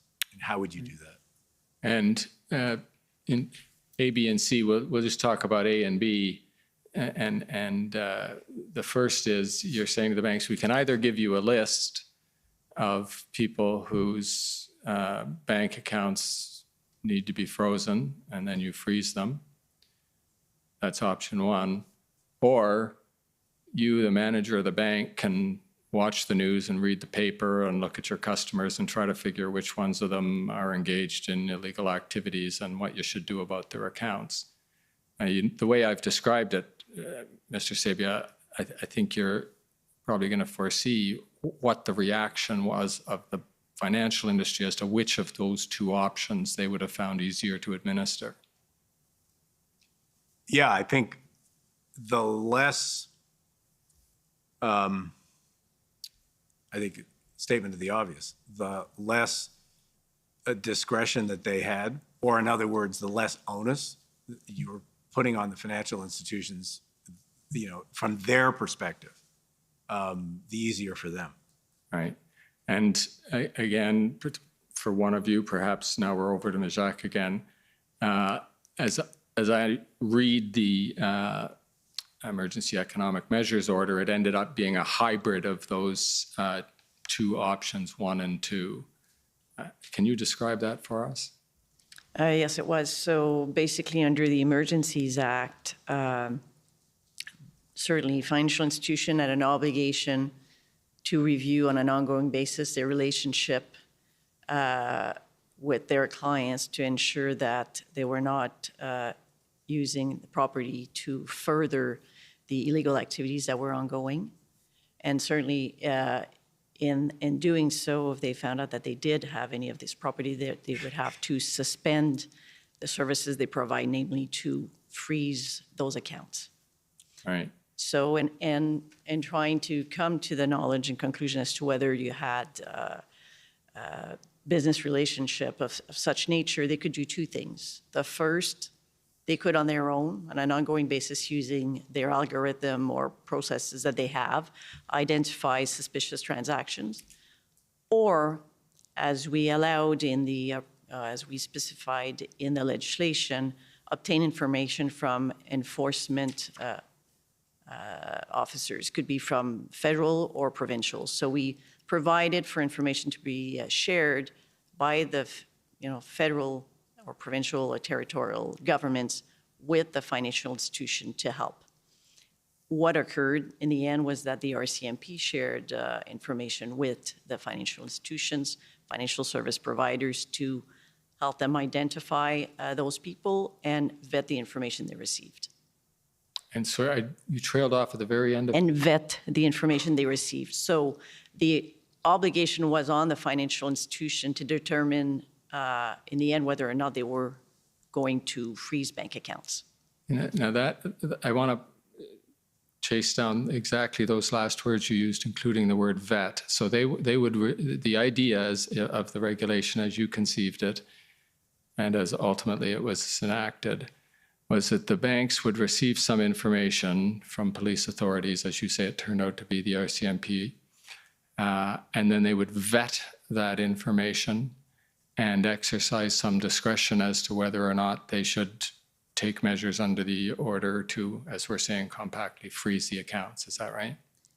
Yes, I would say so. I mean, if you received information from the RCMP, the financial institution, financial payment service providers would have to review the information they receive and ensure that the people that are named are actually the people that have accounts with that financial institution. So that's number one. Certainly they had to, ensure they had the right people, but also on their own, as I mentioned before, they could review the information they have, use the systems they have their algorithm to detect suspicious transaction, which they did. And on their own, they did freeze bank accounts without information received from the RCMP. Okay, so they could take option number 2 if they were able to, with, as you described, their algorithms, if they could detect suspicious activity, they could come to their own conclusion and freeze an account. But to go back up to option number 1, which is the one that I was concentrating on, if the RCMP gave them information, you described them as vetting that information and deciding whether they should freeze the account. What I mean by vetting is if you read the language of the legislation, the financial service providers are responsible for taking the action. Ultimately, it's their responsibility under the Act. So certainly, they received information from the RCMP with respect to persons, entities involved in illegal activities.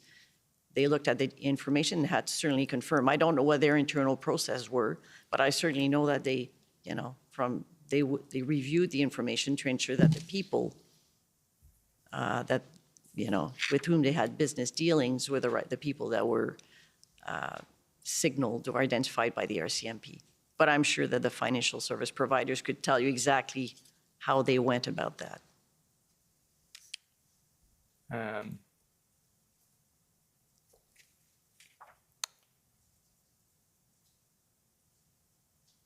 If we could call up, Mr. Clerk, PB Can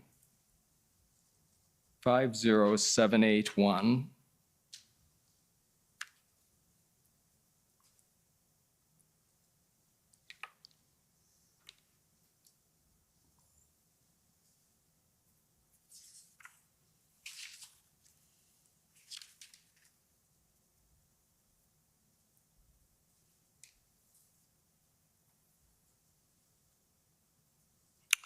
Thank you. And I don't know if any of you would recognize this. Denis Baudouin is officer with the RCMP, and he filed this affidavit in the context of some of the litigation that's going on in connection with the invocation of the Act. And if you could scroll down. Sorry, they filed this with respect to? Sorry, if it's important to you, I'll just explain. This is an affidavit that was filed in court in the context of litigation that was initiated in challenging the invocation of the Act. So the RCMP is explaining what they did with the regulations that we're talking about here. The regulations or the order? Sorry? The regulations or the order? Sorry, the order, yes. Thank you. And if you could scroll down, Mr. Clerk. It's just through the body of the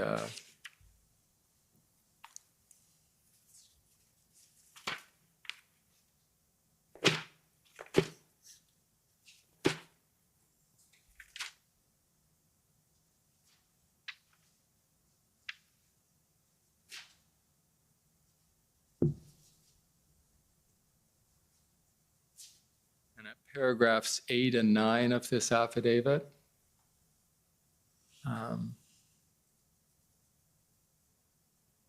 He's describing your regulations and then as not specifying a procedure through which the financial services providers would identify individuals. And then in paragraph 9, can you scroll down a bit further? Thank you.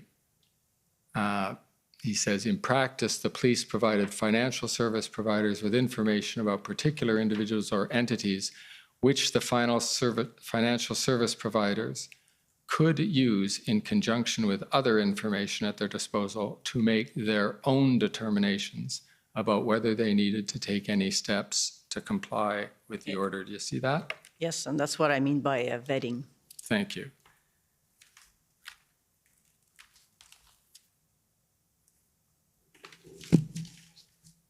Now, do you recall that in your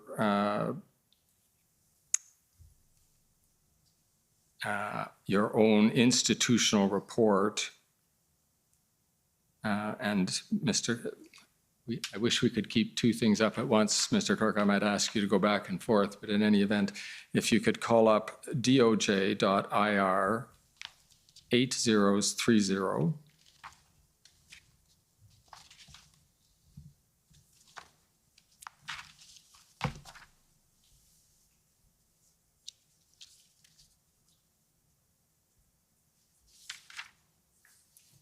And go to page 11 of that document.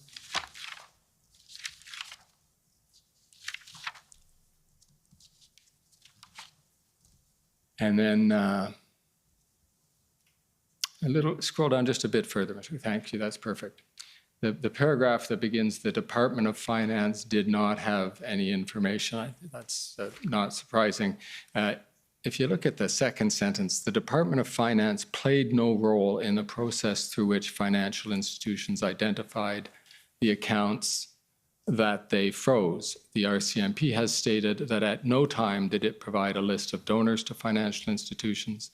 The department understands that the RCMP provided a list that included identities of individuals who were influencers in the illegal protest in Ottawa and owners and/or drivers of vehicles who did not want to leave the site.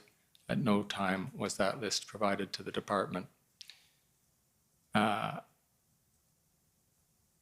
Now, what we have here then is the Department of Finance, and this is your regulation, Ms. Jacques, so you probably had something to do with the drafting of this part of your institutional report. Is that correct? Yes, it was our emergencies measure order. Yes. Yes. We did not take part in drafting the regulations. Fair enough. Did the regulation did the emergency economic measures order in effect get drafted by you and your department? It was the policy was developed by the Department of Finance, by my branch, and the drafting was done by the Department of Justice. Yes. Fair enough. Okay. And the point here is that you take no responsibility for, that is, the Department of Finance takes no responsibility for which accounts got frozen. That is, you just drafted the regime that allowed that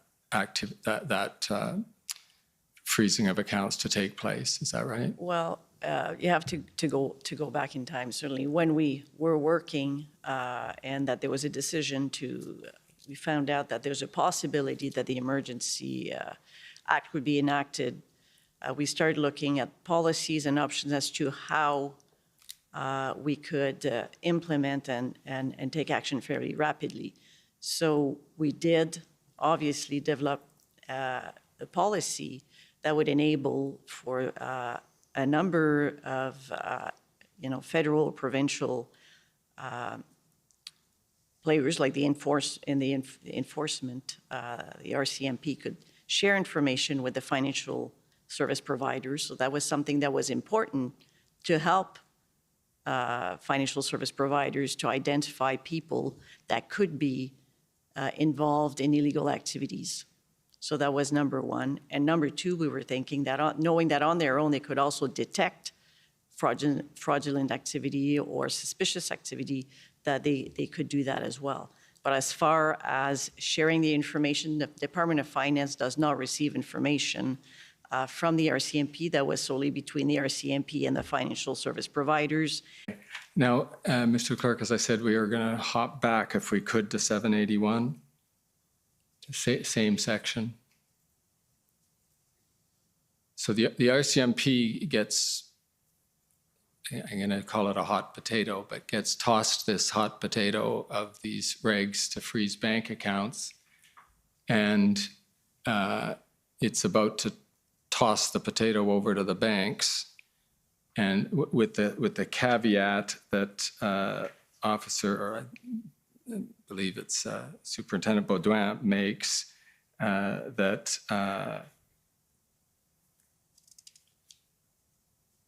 I'm reading from paragraph 9. Thank you. The financial services providers with information about particular individuals, which the service providers could use in conjunction with other information at their disposal, etc. Now, you might have heard or seen in the CBA's institutional report in this proceeding that as far as they were concerned, and I think they gave this feedback directly to the Department of Finance as well, when they got that list from the RCMP, they considered it to be effectively binding on them to seize the account, that they did not in fact have any discretion. Do you remember hearing that from them? Well, what I certainly heard is that they heavily relied on it, but that they did, some analysis to ensure that the people that were on the list were banking in their institutions, and that knowing that they were involved in illegal activities and that they had accounts, they made a decision to freeze. But it's certainly based on heavily, know that they relied on the information provided by the RCMP that is accurate. Right.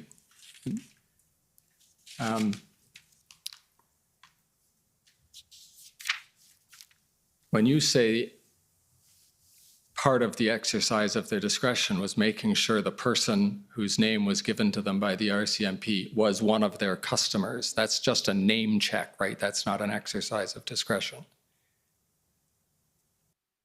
Well, in the end, the decision, maybe not you call it exercise of discretion, the decision was lied in accordance with the emergency order, lied with the financial institution to make the final decision. So they do a name check, and that's the extent of their final decision? I do not know. You would have to talk to the financial service providers to see what procedure they put in place once they receive. We were not party to that. So I know that the RCMP did provide information. I do not know the nature and the extent of the information. And how did the bank go about freezing the accounts after that? What analysis did they do and how they went ahead? I'm not privy to the details of that operational, those operational steps. Okay, fair enough. Mr. Clerk, could you just scroll further down in this document?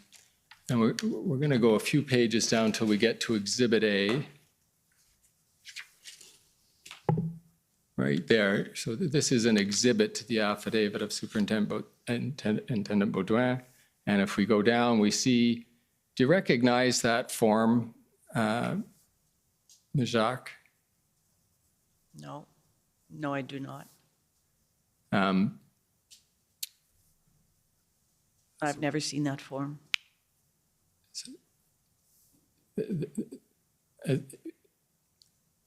We don't have enough time, so I'm going to ask you to take my word for it. This is the form that the RCMP developed to give to the banks, okay? And then there's some verbiage there that we're going to come back to in a second, but Mr. Clerk, can you scroll down a little bit further? There's the page where the RCMP fills in the information, the owner of the vehicle, perhaps, that's parked in the blockade, or who knows what other information, CPIC checks, the Canadian Police Information Center, and other information. So this is the form that goes to the bank. I've never seen the form. We were not privy to any exchange of information. I take your point. As you put it earlier, we were not a party to that process. So I will accept that qualification. Now, Mr. Clerk, could you go back up to that paragraph that the thing the bank sees when they get this form with a name on it that they've got to decide is one of their customers. And look at the paragraph that begins the information. Okay, the information, which I'll ask you to go along with me. It's the information that I just scrolled you down to about the information on the person who might be the bank's customer. The information being disclosed is relevant to individuals or entities that are engaged directly or indirectly in an activity prohibited by sections 2 to 5 of the above noted emergency measures regulations. And the paragraph above that, the second sentence, I am engaged in the collection and disclosure of information to entities, that's the banks, right, Ms. Jacques? To entities that have a duty to determine, as defined in section 3 of the emergency economic measures order. So can you follow the thrust of this document, that this is what the RCMP gave to the bank to do what has been called both by your description in your information, your institutional report, and by the RCMP in Superintendent Baudouin's affidavit, the exercise of their discretion whether or not to freeze this bank account. They are being told that they are being given information about a person who is a designated person under your emergency measures order, right? Well, if I was, as I mentioned before, I've never seen this form, but if I put myself in the shoes of a financial service provider, seeing this form and basically it's saying that this is information about a person involved in illegal activities, and they're providing that information to the financial service provider. I mean, that is information on which I would rely. And as it says here, it says that the entities have a duty to determine as defined in Section 3. So I'd have to refresh my memory and look to Section 3, but I presume that, once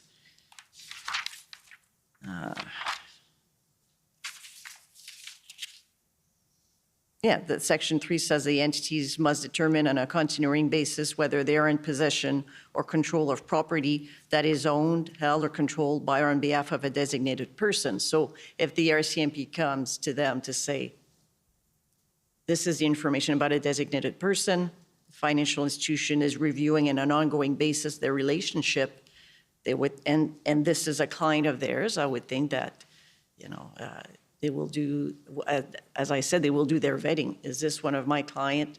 I'm informed by the RCMP via this form that the person is engaged in these illegal activities. I would rely on that personally. So if the financial institution did, I wouldn't be surprised. But I can't. Again, I'm making a lot of presumptions. But I think you've captured well what probably the average reader would infer from the documents we've just been looking at. If you're a bank manager and you get this, the RCMP sends you this form and it says the person listed below is a designated person under the emergency measures regulations, and you as a financial institution. I'm sorry, the form doesn't actually say the person is a designated person. So this is a form the witness hasn't seen before. Never seen today, and if you're going to characterize it, please be very accurate about it. Let's take that quibble from the Government of Canada's counsel. It doesn't say the person is, it says the information being disclosed is relevant to individuals or entities that are engaged directly or indirectly in activity. And Ms. Jacques, you know that what that is the definition of a designated person under the order, right? Yes, I know that. Thank you. But I agree. I mean, to answer your questions, I have to make a lot of suppositions, but I take it for granted that.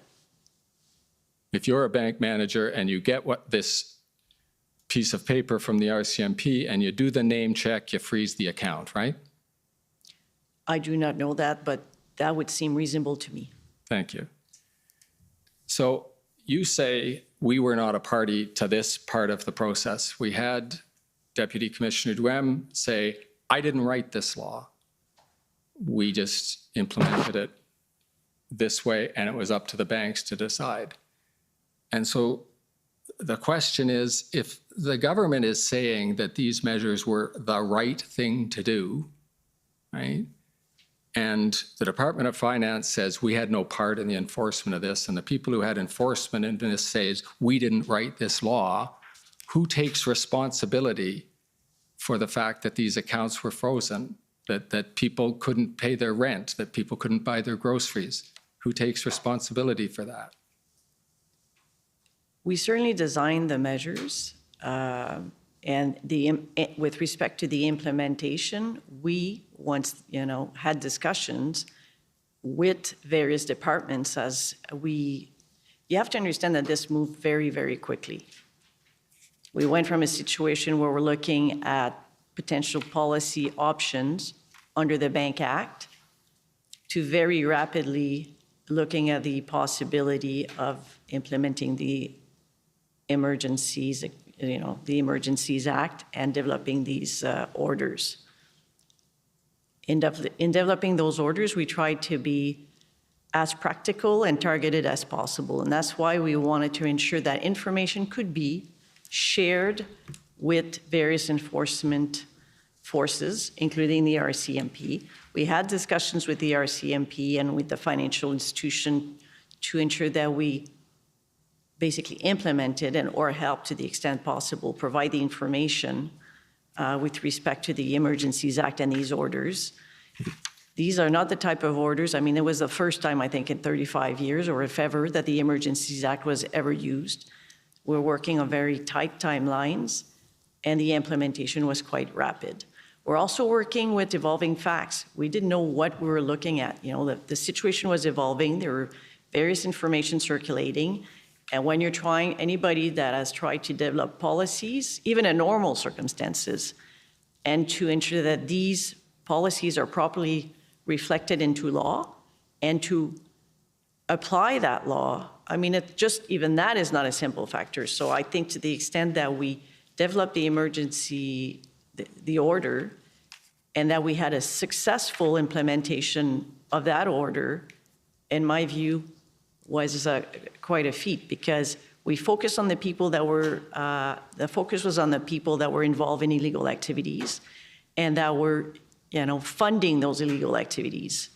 We also told people ahead of time that if they continue to fund illegal activities or be involved in those illegal activities, that the bank accounts could be frozen. People had notice ahead of time, and if a decision was made to stay on the premises, to continue to stay involved in those activities, these people knew what could happen. Let's move to that point exactly. In your institutional report, and we can call it up if you want, but you described one of the purposes of the Emergency Economic Measures Order as to dissuade ongoing participation in the protests. Do you remember that? Yes, I do. And you might not have heard the evidence of Deputy Commissioner Duhem, but he used the expression deter and disrupt. So the concept of deterrence from the RCMP, from the Department of Finance, we have the concept of dissuasion, so probably synonyms for the same concept. I think a better word for how we were thinking about this is to create a set of incentives to bring a peaceful end to these disruptions. I'll just expand on that, or allow you to expand on that, Mr. Sabia, because I think that's a good point. One of the prime objectives of dealing with the convoy problems in the way that the Emergency Economic Measures Order was fashioned was to find a way to bring a peaceful end to the demonstration, because if you could do it with freezing bank accounts or whatever other measures were necessary, that was an awful lot better than having to go in with police and clubs, right? I think it's, again, a statement of the obvious. Yes. A peaceful end to almost anything is a better than a non-peaceful end. And that's very much what we were focused on here, was to create, as I've said, a set of incentives for the point having been made. I mean, people have every right to protest. That's an important part of our democratic system. And there were no easy answers here. But finding instruments that create an environment where people have an incentive to go home, having made their point, that seems to us to be a path worth pursuing. And again, I think I'm trying to amplify your point, better than going in with the police, if you can get it to happen the way you just described. Well, I think, from what I understand, the testimony that this commission's been hearing from law enforcement, and indeed, I think from Superintendent Baudouin as well, I think there's a pretty wide acknowledgement that these financial measures did help law enforcement to bring an end to these in as peaceful a way as they possibly could. And I think law enforcement has been pretty consistent on acknowledging the positive contribution that these measures have made. And I'd just like to go back to your previous set of questions. By all means. I mean, I will admit to being a little puzzled about your point. So in my mind, this is actually pretty straightforward. Now, I didn't go to law school, so maybe I'm missing something. That's an advantage. Well, my daughter is finishing law school, so I don't know. I'm of two minds about whether this is a good thing or a bad thing. In any event. So what did we do? At the Department of Finance, we basically set policies. So we set a policy that said, under the authority of the Emergencies Act having already declared certain activities illegal, we set a policy that said the financial system, bank accounts, other types of accounts, should not be used in support of that, what was then declared illegal activity. Point one. Point two, the way the system worked, which seemed to us to be pretty logical, which is the RCMP working with other areas of law enforcement, the people on the ground who had the information, were then providing that information to a set of financial institutions who had their own processes, which they use every day for other types of fraud and other things, as Isabel has mentioned. And they put those two things together. So that seemed to me to be a pretty good outcome, in that the people who had the microscopic information or the micro information of who was doing what was feeding that into financial institutions, and financial institutions were using that as a positive input into the decision-making that they were going to have to do. And then empirically, I mean, I think of the 280 accounts that ended up being frozen, I want to check my numbers, but something like 256 or 257 of them came from the RCMP. So obviously there's a pretty high correlation there. Doesn't mean that the banks didn't do some additional things, because obviously there's a difference between 257 and 280. But yes, your point being that the RCMP's work based on in the field understanding of who was doing what had a significant bearing on what the banks did. So that seems to me to be pretty reasonable in terms of implementing a policy, pretty reasonable set of ways of going about doing it. It's a logical sequence. It's a logical sequence. What I'm trying to find is who says we were the ones who seized the bank accounts or froze the bank accounts. That the banks say we were told to do it. The RCMP says we didn't tell anybody to do it. You say we weren't involved in this.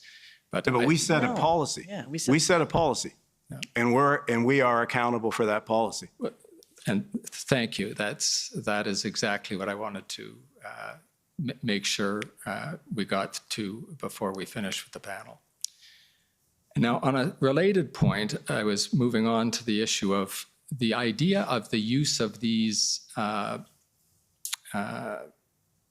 account freezing or otherwise preventing people from dealing with their savings as a deterrent, as opposed to a tool to stop the criminal activity or the illegal activity, because you'll appreciate, you're nodding, Ms. Jacques, there are two different concepts. One is you cut off the flow of money to stop the illegal activity, and the other is you deprive the person of access to their funds as a deterrent, so they go home and hopefully go home without the police having to engage in public order activity. Those are the two different concepts. Yes, as a deterrent on your second point, yes. And one thing I should clarify, when I say we, I mean the Department of Finance, we're not, I mean we as in the government. And thank you. That's how I'd understood it, but I appreciate the refinement. As I say, the first concept I think is intuitive to the observer. That is, stop the money from going to the people who are committing the activity. But did you appreciate that you were moving to a different level? I mean, in the first, when you go to the deterrent mode, because you're starting to affect more than the protester, and you know that, right? In the first scenario, you're saying to the protester, we are going to cut off the money you're using to buy gas for your truck or whatever. And in the second mode, you're saying, we are going to cut off your family's money that they use to buy grocery and pay their rent, so you'd better get out of this protest, right? You're nodding. Well, I'm nodding. I mean, I'm just understand what you're saying. So the question is... And the question is, did you appreciate the significance? Are there other examples where the Department of Finance has used its authority, or the government has used the authority on the instruction or advice of the Department of Finance to have that type of effect, where you're not just trying to stop illegal activity by cutting off the funds that flow to it, but you're trying to deter the illegal activity by getting at the family and the other people who need that money? Well, that's not accurate. We were not definitely, the intent was not to get at the family or to have any, of those impact. That was not the focus. The focus was to be able to act quickly, and it had two prong. Like we're thinking, we wanted to stop the flow of funds to fund those illegal activities, and we wanted it to act as a deterrent. So for those people on the Hill or in other border crossings involved in illegal activities, we wanted to dissuade them from continuing their participation. As we said rapidly, what was important is that one of the key feature was we wanted to act quickly, as we said before. So as quickly as we could freeze, though, the accounts could be frozen, they could be unfrozen as well. And the person that made a decision to stay involved in those criminal activities or illegal activities, it was their decision to stay there. Certainly, are we conscious of the fact that we do not want, of course, we did have questions and we had discussions with the CBA with respect to, court order, like for child support, for example. We certainly said, as you saw in the emergencies order, there is a section that basically indemnifies people from, implementing and doing their best to use their judgment to implement the order and the measures that are there. Certainly, we said the goal was not to punish or prevent, payments of child support. That was not the goal. The goal was to ensure that people that were involved would make a decision to leave. Those funds would have been unfrozen if they had, made that decision very quickly. Right, and I don't know if you followed the evidence before the commission, but apropos the point of the deterrence, that there have been police witnesses who've said they saw your measures work because they heard of people getting calls back from North Battleford or whatever, come home, the account's frozen and I can't buy groceries, right? The police saw that as your measures working because they were affecting people who had nothing to do with the protest other than that they were family members. So, and I put it to you that you must have realized that would be one of the effects of freezing the accounts in the way that they were. When we developed the policy, we were focusing on those people involved in illegal activities. And certainly in our daily discussions with the CBA, and, we had discussion with the RCMP, certainly these issues came to life. That was not the focus of the policy development. We understand that was, maybe some people were impacted, but we had discussions in the application to say our focus was certainly on these people involved in the activity. Thank you very much. And Mr. Commissioner, I've used up my time, so I'll pass the podium over to those who want to cross-examine and perhaps pursue some of these issues further. Okay, thank you. I guess we'll take the morning break at this point to give everyone a chance to stretch a bit. So we'll come back in 15 minutes and start with the cross-examinations. The commission is in recess for 15 minutes. La commission est levée pour 15 minutes.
Order à l'ordre.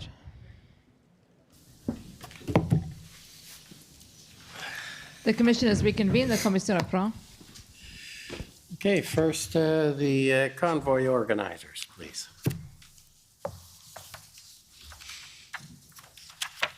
Good morning. My name is Brendan Miller, and I am counsel for Freedom Corp, which is the entity that represents the protesters that were in Ottawa in January and February of 2022. I have a few questions for the three of you, and hopefully we can get through this in the 20 minutes that I have. So first, I want to talk to you about money laundering and terrorist financing. You've kind of mentioned that previously, and of course, that's dealt with via the FinTrack legislation, correct? That is correct. And you can agree with me that the protesters in Ottawa were not terrorists, correct? I have no information to that effect. You have no information to the effect that they were terrorists, right? That is correct. That's not information that I'd be privy to. And you have no information that the protesters in Ottawa were laundering money. Isn't that right? The Department of Finance did not receive any information to that effect. Right. It's not information that we would typically receive. But Deputy Minister, you can agree that during the IRG meetings, you were present. Yes. Right. And at no time during those meetings were you ever informed that any of the protesters in Ottawa were terrorists or were money laundering.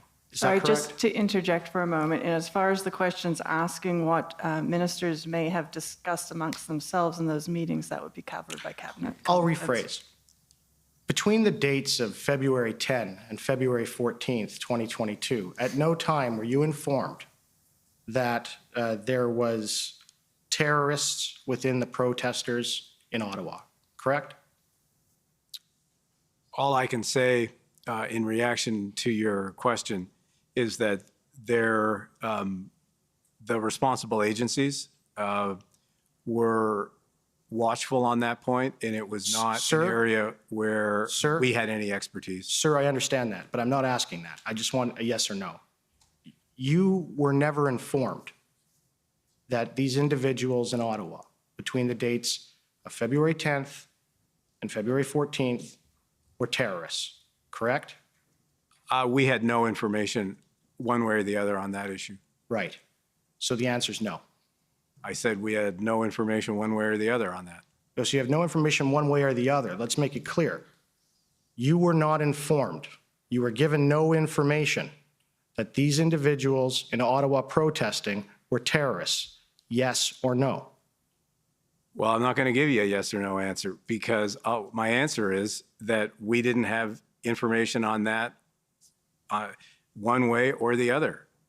It's just not an issue that we were involved in, cognizant of, et cetera. But was it not I understand from the records that FinTrack and the Ministry of Finance, based on a report in the media on January 25th, with respect to the crowdfunding, all right? That is what brought this to their attention, and FinTrack and the Department of Finance started to look at these individuals in Ottawa with respect to financing. Can you agree with that? Well, no, I can't because I don't have enough information to enable me to. At the time, we are not, and it's quite appropriate, we are not privy to information that FinTrack has. That information, FinTrack, as you know, is an agency that is all about intelligence gathering, detection, et cetera. It's not about enforcement. Okay. So that information, just hang on one sec. That information goes directly, in the case of suspicious transactions or concerns about money laundering or whatever, that information goes directly from the leadership of FinTrack to law enforcement authorities. It never comes our way. Right, and I take it that between February 10th and February 14th, no law enforcement official informed you that there was money laundering going on with respect to the protest in Ottawa, did they? I was not informed of anything with respect to money laundering one way or the other. So, and I think, it's fair to say then that the FinTrack legislation and the legislation dealing with terrorist financing and money laundering simply had no application to the protesters, did it?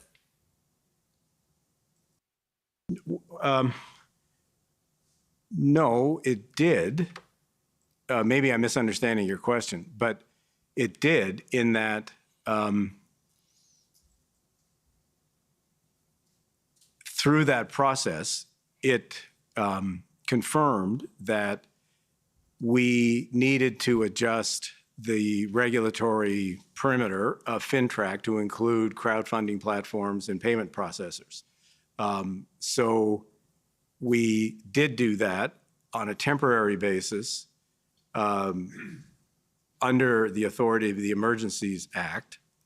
And we applied it only to, in that act, only to crowdfunding and payment processors who had information Right, and I understand with that. these illicit activities. So and then we made it longer term. Before that protest and before the invocation of the Emergencies Act, there was no authority to do that, right? That's why you needed you're saying that's why you needed this.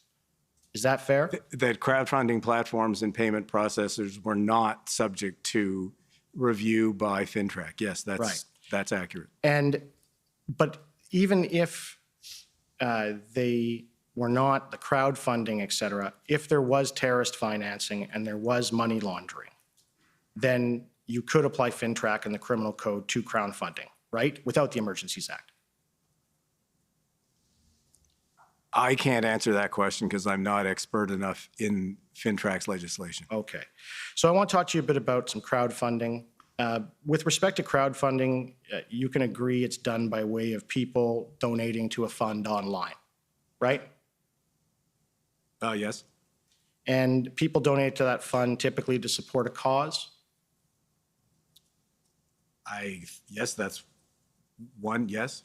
And can you agree with me that some causes set up in crowdfunding are set up for a political cause?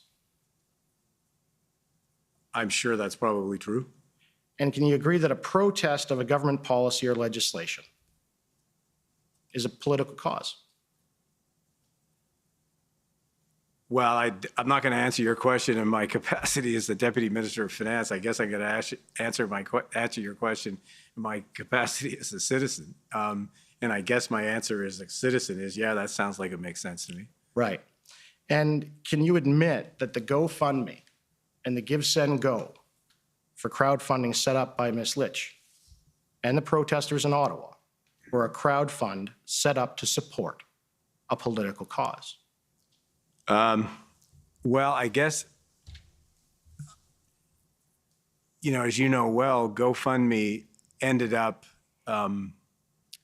in effect, refusing to continue to provide its platform for these funding activities. And we'll get into that. So GoFundMe obviously came to some conclusions about what was underway here that caused them to be uncomfortable enough that they wanted to restrict this from their platform. Right, I understand that. But can you agree that when the GoFundMe was set up in January 14th, prior to the protest, prior to them arriving here, that this GoFundMe, this crowdfund, was set up to support a political cause? Well, it was set up to support the fundraising activities of the people who were protesting both in Ottawa and I guess across the country. Right, and you agree that the protests are a political cause? Well, they're about a political issue, yeah. Right, and so let me just put this to you. This is in one of the reports already, that's overview reports that has been put in evidence. And I'm just going to read it to you and then ask you a question about it. The original GoFundMe on January 14th, as amended later and put into the overview report, states this as the reason to donate. To our fellow Canadians, the time for political overreach is over. Our current government is Yes, sir.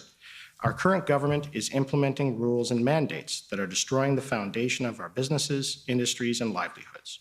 Canadians have been integral to the fabric of humanity in many ways that have shaped the planet.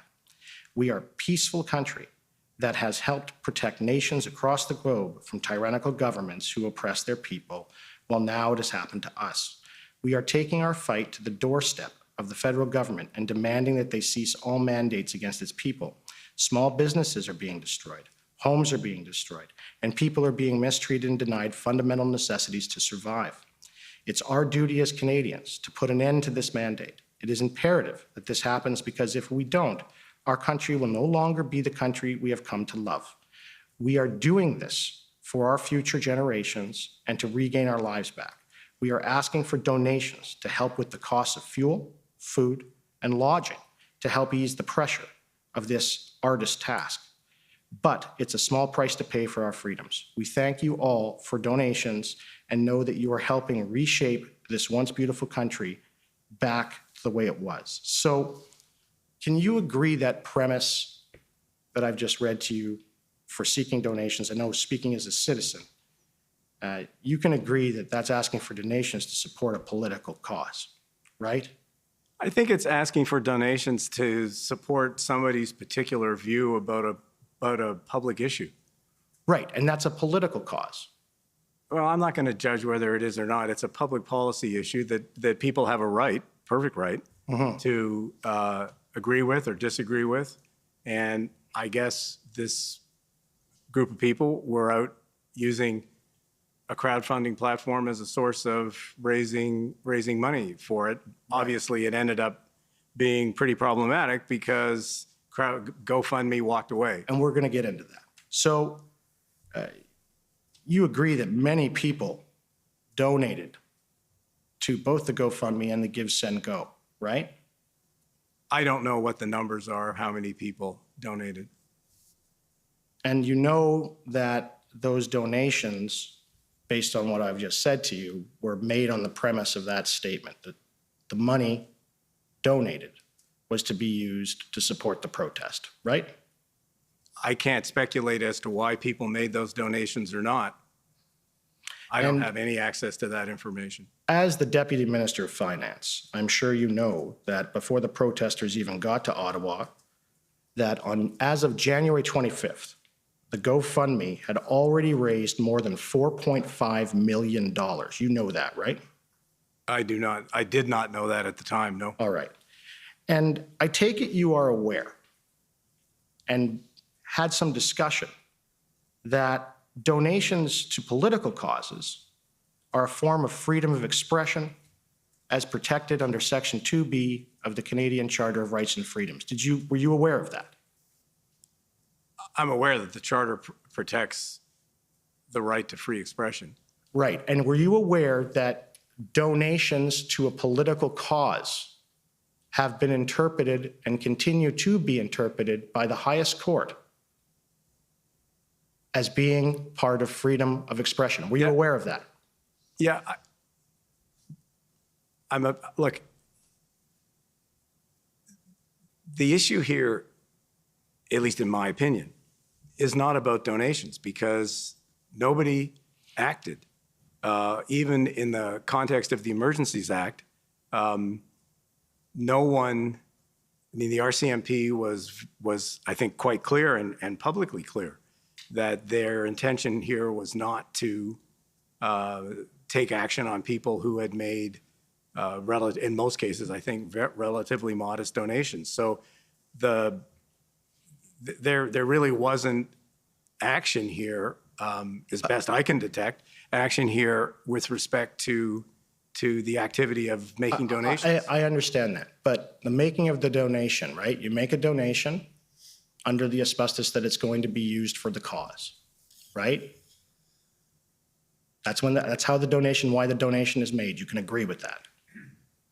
Well, I guess that would be the donor's expectation. Whether or not it happened or not is something that I can't comment on because I don't know. And so when the government interferes with what is to be done with those funds, can you not agree that it interferes with those donors' freedom of expression.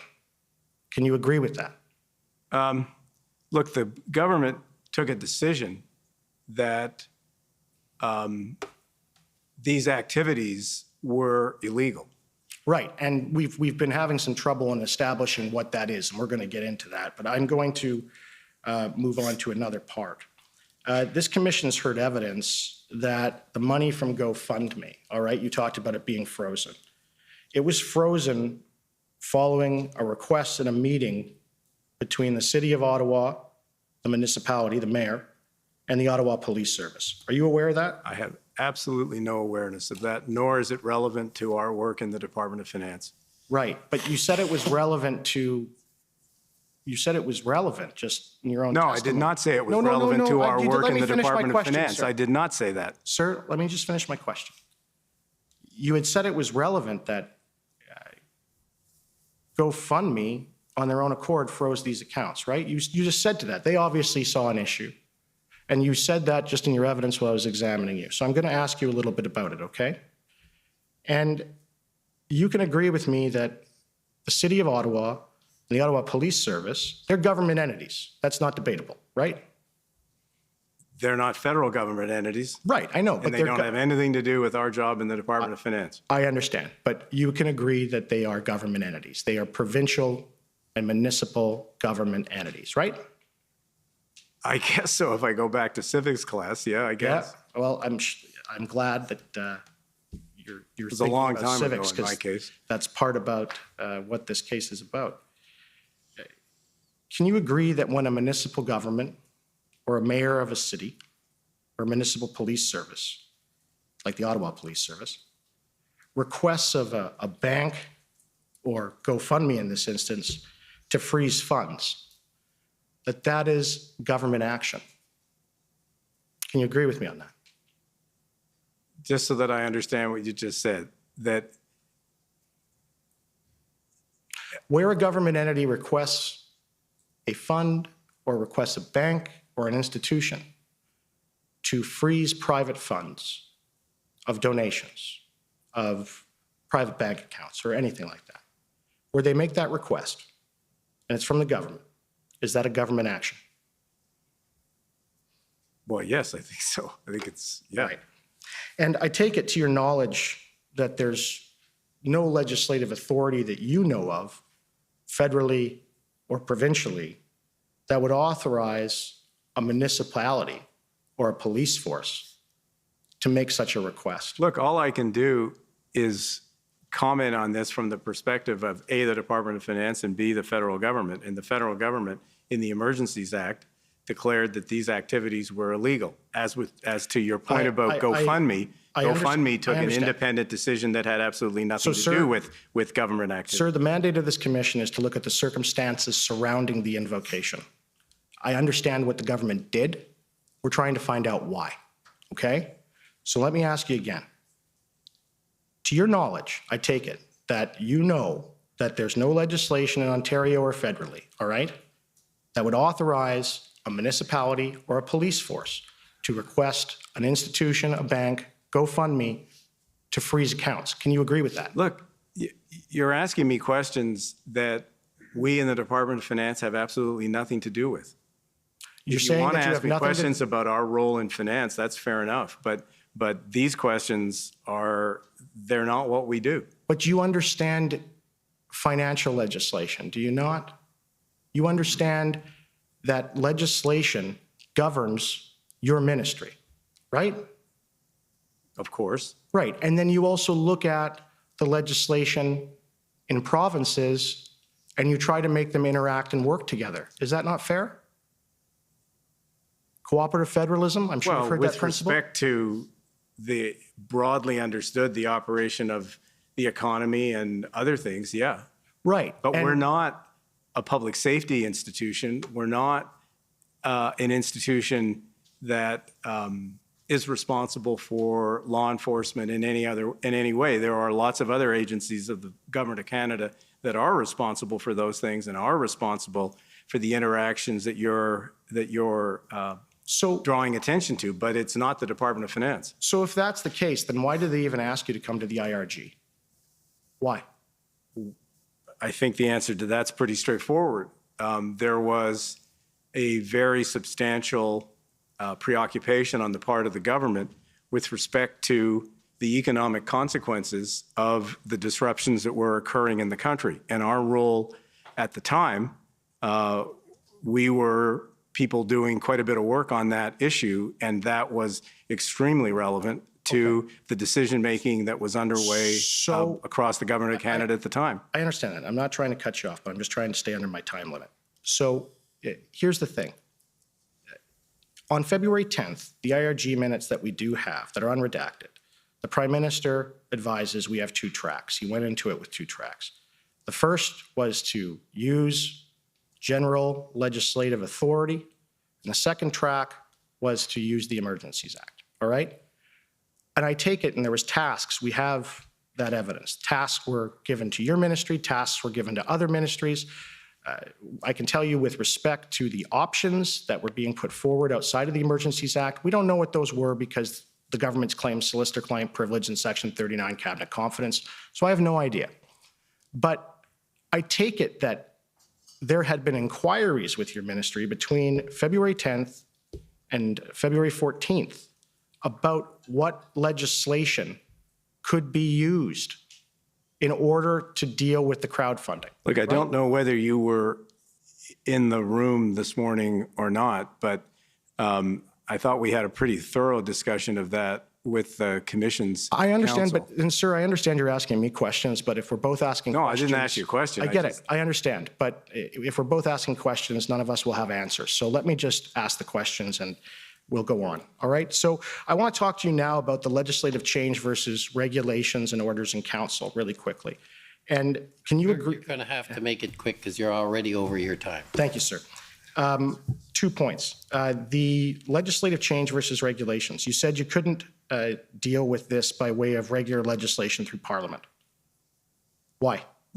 No, what we said, I think what both Isabel and I said earlier, was in the circumstance where our concern was limiting the duration of these disruptions as much as possible, that the legislative process was something that took a considerable amount of time and therefore was not really a very effective instrument for dealing with a situation where time was a significant determinant of the extent of its impact on the national economy. Okay, but you can agree that the legislative process with Parliament as a whole is far more democratic than a meeting in cabinet that's essentially in camera and privileged.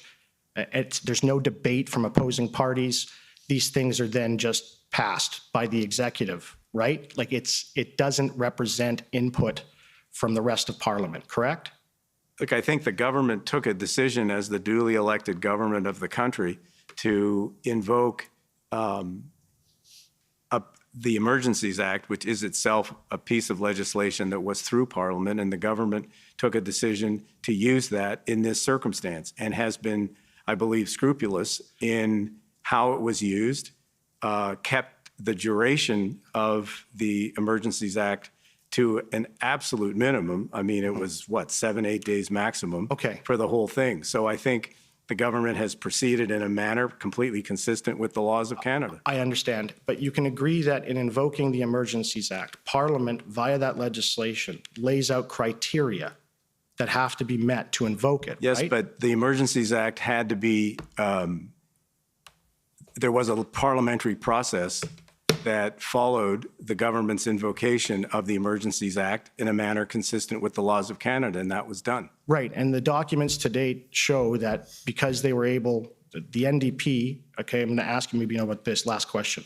The NDP, before the debate even took place, had already agreed to support the motion, okay? That's in evidence. The question is this, so they support the motion. It goes to the Senate. They get indication that the Senate is not going to vote in their favor, so they pull it. In my submission to you, that's the parliamentary process, right? Because if there was no grounds to invoke it and the Senate was going to revoke it, that's a good process, isn't it? I'm not going to comment on that. Didn't think you would. Thank you. Okay, next, I'd like to call on the CCLA, please.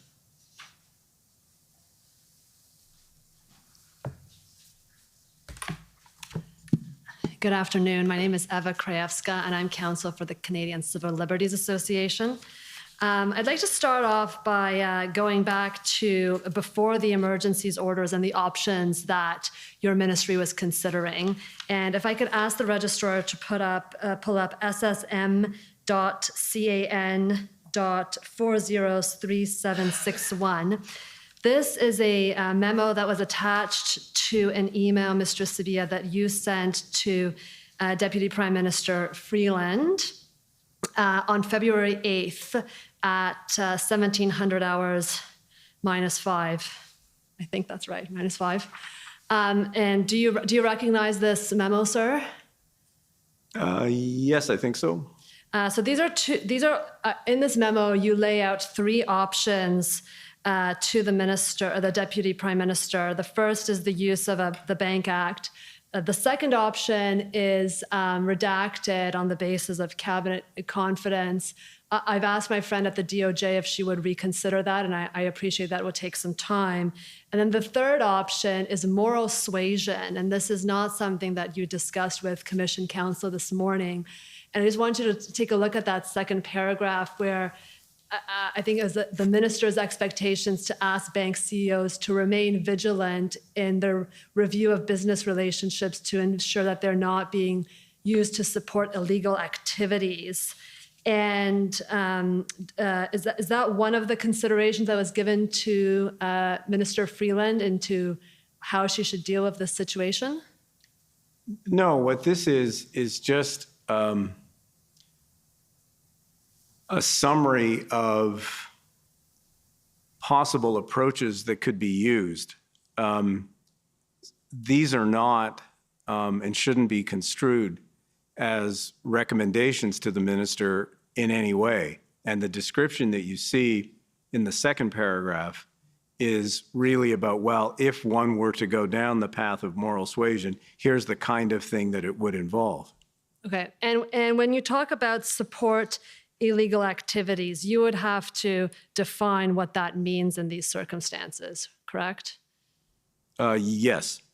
And I think you stated earlier today that the emergencies, the declaration of emergencies and the orders underneath it defined what those illegal activities would be.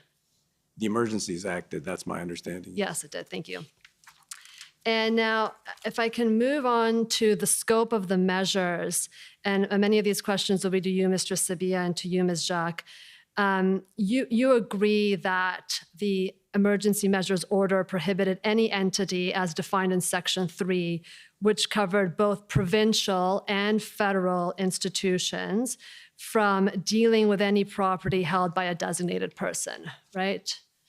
That was if you'd agree with that characterization of the order. Can you pull up Section 3? Do you have it do you have Section 3 before you? If not, I'll pull it up, yes. Oh, no, wait, I left it at my chair. Sujit, can you help me with the SSM number?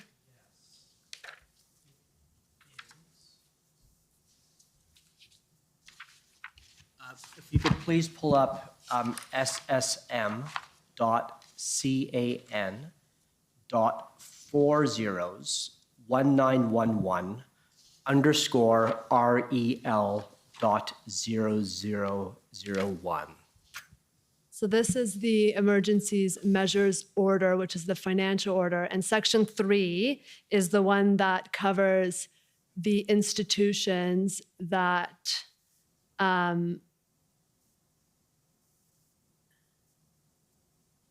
okay, well, I have the wrong document. Okay, there is a list of institutions that are covered by the order, correct? These include financial institutions, credit unions, insurance companies. Those cover both provincial and federal institutions, correct? That is accurate. Right, and it prohibits those financial institutions from dealing with the property of any designated person. That's correct. Right. and that essentially freezes their assets,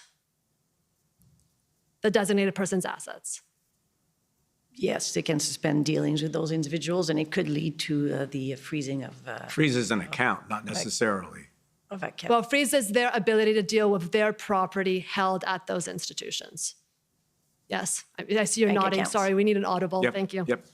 And it applied, you saw that it applied to joint accounts, to registered savings accounts, and to investment accounts. That is true. And you're aware that the Canadian Bankers Association voiced concerns to both you and the RCMP about the scope of these orders. I don't recall the CBA voicing concerns with the scope of the orders. I do not recall that. Do you remember any representatives from banking institution raising concerns about the scope of the orders? The scope, no, but the impact, I mean, one concern that was raised with respect to the impact it may have with respect to child support. It's the only concern that I recall. Okay, do you remember that they asked whether it applied to joint accounts? That's very possible, and if they did, I would have said yes. Right, and your office prepared, or someone at the department prepared a kind of ongoing and consolidated question and answers, kind of an FAQ for banks, correct?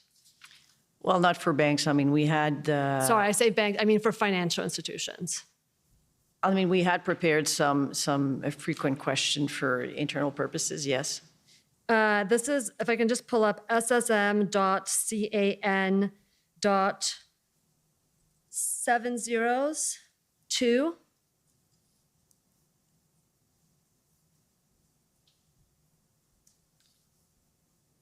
And I think this is the consolidated FAQ. And there were questions about, correct, thank you. And page number 6.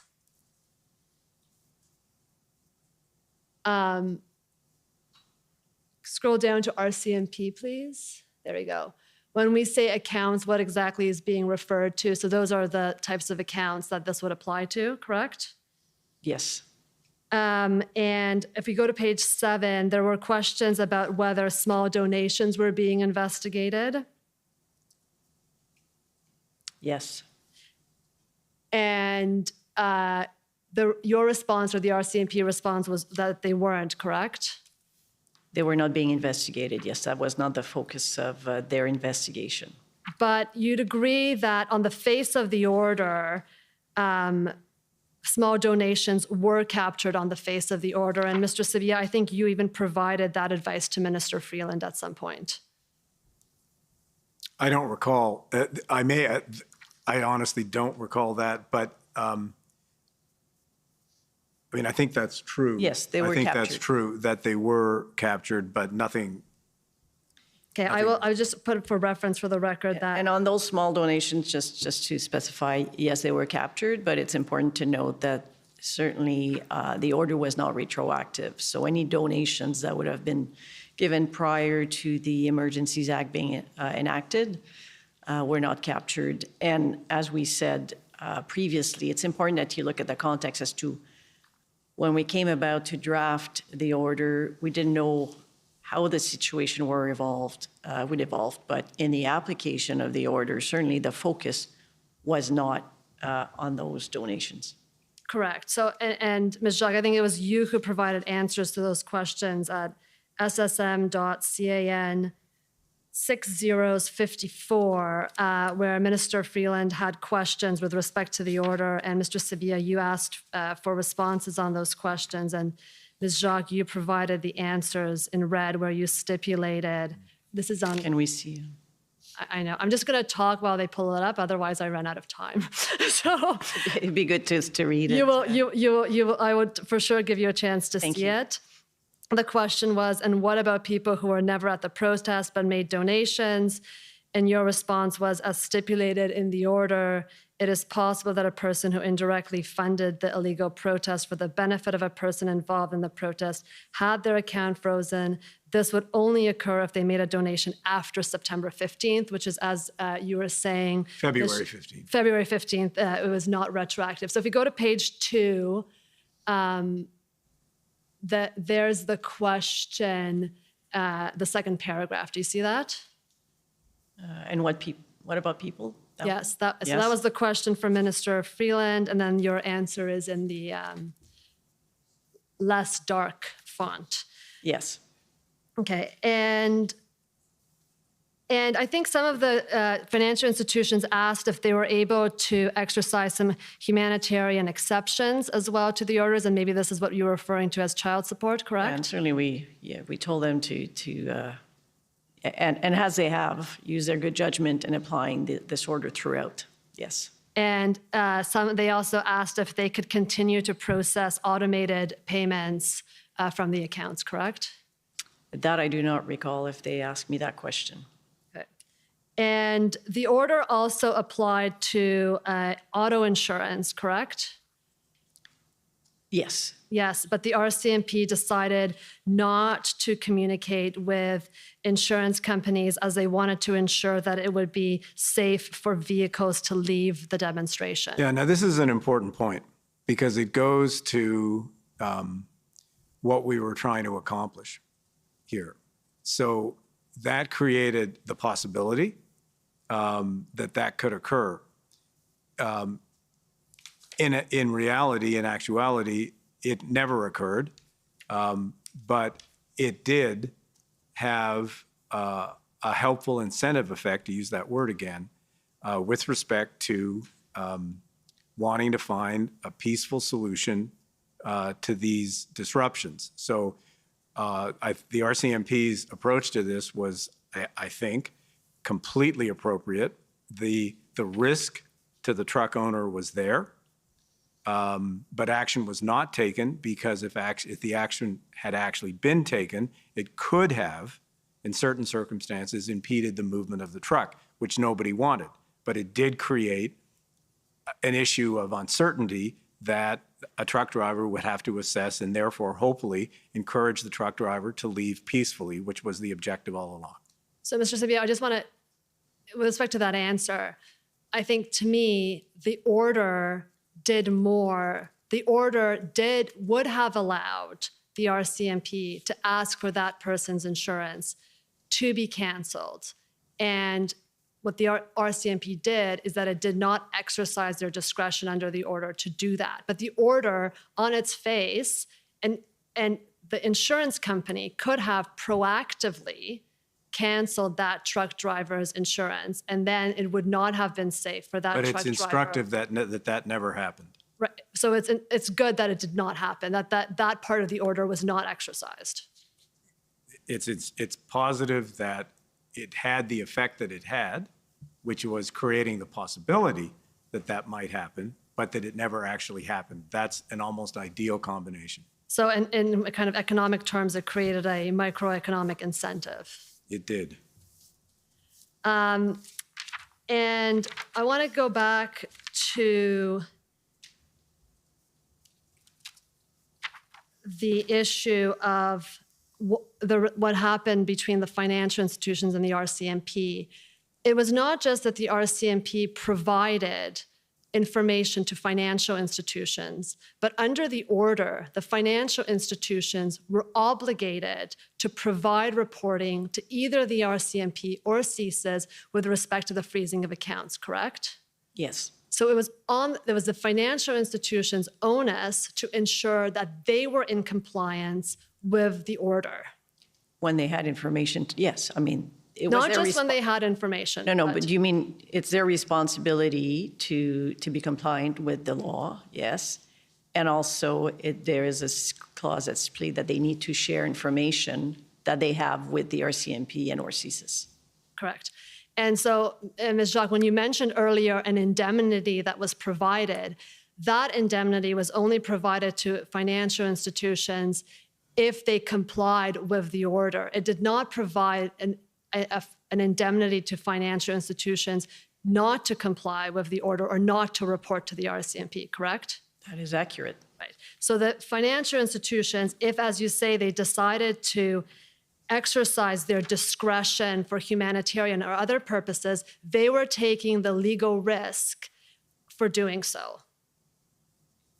It was their decision to make and do the assessment and consult internally, and receive the proper advice on their decision. Because they would receive a list of names or vehicles from the RCMP, and then they would have to report back to the RCMP of all the lists of accounts that they froze. And so the RCMP could compare both lists later and decide whether the financial institution complied with its legal obligations.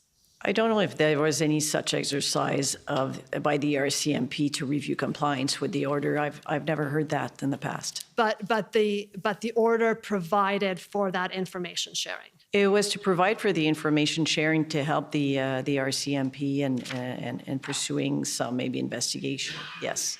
And then I understand not to go back, not for the RCMP to take account. That was not the purpose. It was to share information to allow the RCMP to do their job. But it could have been used to decide whether there had been compliance. It could be read that way. It was not intended that way. I find that to be a stretch. Okay. And I understand that your department received aggregate information of how much was frozen by financial institutions. You did not receive the specific accounts, but you received the aggregate numbers, correct? From the CBA, yes. From the CBA. And I want to, if I could take you to ssm.can 50209. This is a long email chain between Deputy Prime Minister Freeland's office and and your department regarding the enforcement of the Emergencies Act. And if we could go to the last page of this document, page 8, this is on February 16th, which is one day after the order is made public. Alex Lawrence, who's the Director of Communication for Deputy Prime Minister Freeland, asks for tangible figures that could be made public the next morning about how much, about the enforcement measures. And if you go up, I mean, I'm not sure if you personally were in communications, but your office was in communication with the Deputy Prime Minister to ensure that she had updated numbers of how the number of accounts that were frozen and the quantum that was frozen, both were being provided to the Deputy Prime Minister, correct? Well, certainly we provided the information, usually via Michael. Through Mr. Sibia? Yes. Yeah, so we were, no mystery here, we were wanting to track this information, again, as you've said, not with respect to individual names, et cetera, but aggregate data. We were wanting to track that, one, to see whether or not this activity was actually underway, that what we had set out to do was actually underway. And second, again, and this is, very important, we were tracking it because the whole intent here was to have this in place for as short a period as possible so that it could be, that this kind of activity could be removed as quickly as possible because hopefully it was no longer needed. Because if it had the intended effect of bringing a peaceful end or contributing to bringing a peaceful end to these disruptions, then mission accomplished, and this whole thing should go away. So in the interest of being able to do that as promptly as possible, yes, we were tracking this fairly carefully. And as you know, I think as of February, the 21st, 22nd, pretty much all of these accounts had been unfrozen. So it was actually quite. It came and went quickly, which is what our intent was at the time, because it contributed to the peaceful end in a way that we had intended. And Mr. Tibier, let me just pick up on that last point that you stated, that by the 22nd, you're aware that the RCMP had communicated to financial institutions that they should begin unfreezing certain accounts, correct? Well, yes, because as the disruptions were coming to an end, the RCMP was doing a good job of communicating that to the financial institutions, and they were quickly unfreezing accounts. And I'd suggest that there's also maybe a third purpose to Mr. Lawrence's email, which is that I think the Deputy Prime Minister wanted to be in a position the next morning at the press conference to inform the public that measures are being taken. Yeah, look, I can't speculate as to what Alex's purpose was or behind that email. The minister wanted to be kept in the loop on the level of activity and whether we were seeing progress here, and we certainly kept her informed of that. Thank you. And this is going to be my last question, which is with respect to FinTrack. I understand from the FinTrack report that they did not see an elevated level of suspicious transactions or a noticeable change in transaction levels during the period of the Freedom Convoy. And you agree with that, correct? Well, I think that period from the invocation of the Emergencies Act to when the Emergencies Act was then rescinded or removed was such a short period of time that it's, I think quite logical. I think there were only, don't hold me to the number, 5 or 6 transactions that did surface as a result of that, because we were talking about a period of 6 or 7 days. Right, but I think FinTrack's report is more than that. Even in January, even to the lead up to the convoy and before the emergency period, they did not see an increase in suspicious transaction reporting under the PCMLFTA. Yeah, the issue there, of course, as you know, is that because the perimeter of what FinTrack was actively reviewing was probably narrower than it should have been, because it didn't include crowdfunding and it didn't include payment processors, that clearly that was a gap, and that gap needed to be addressed, which we did temporarily, on a temporary basis in the Emergencies Act, and then on a longer term basis in legislation and regulations that followed. Thank you very much, and thank you, Commissioner, for the indulgence. Okay, next call on the CCF, please.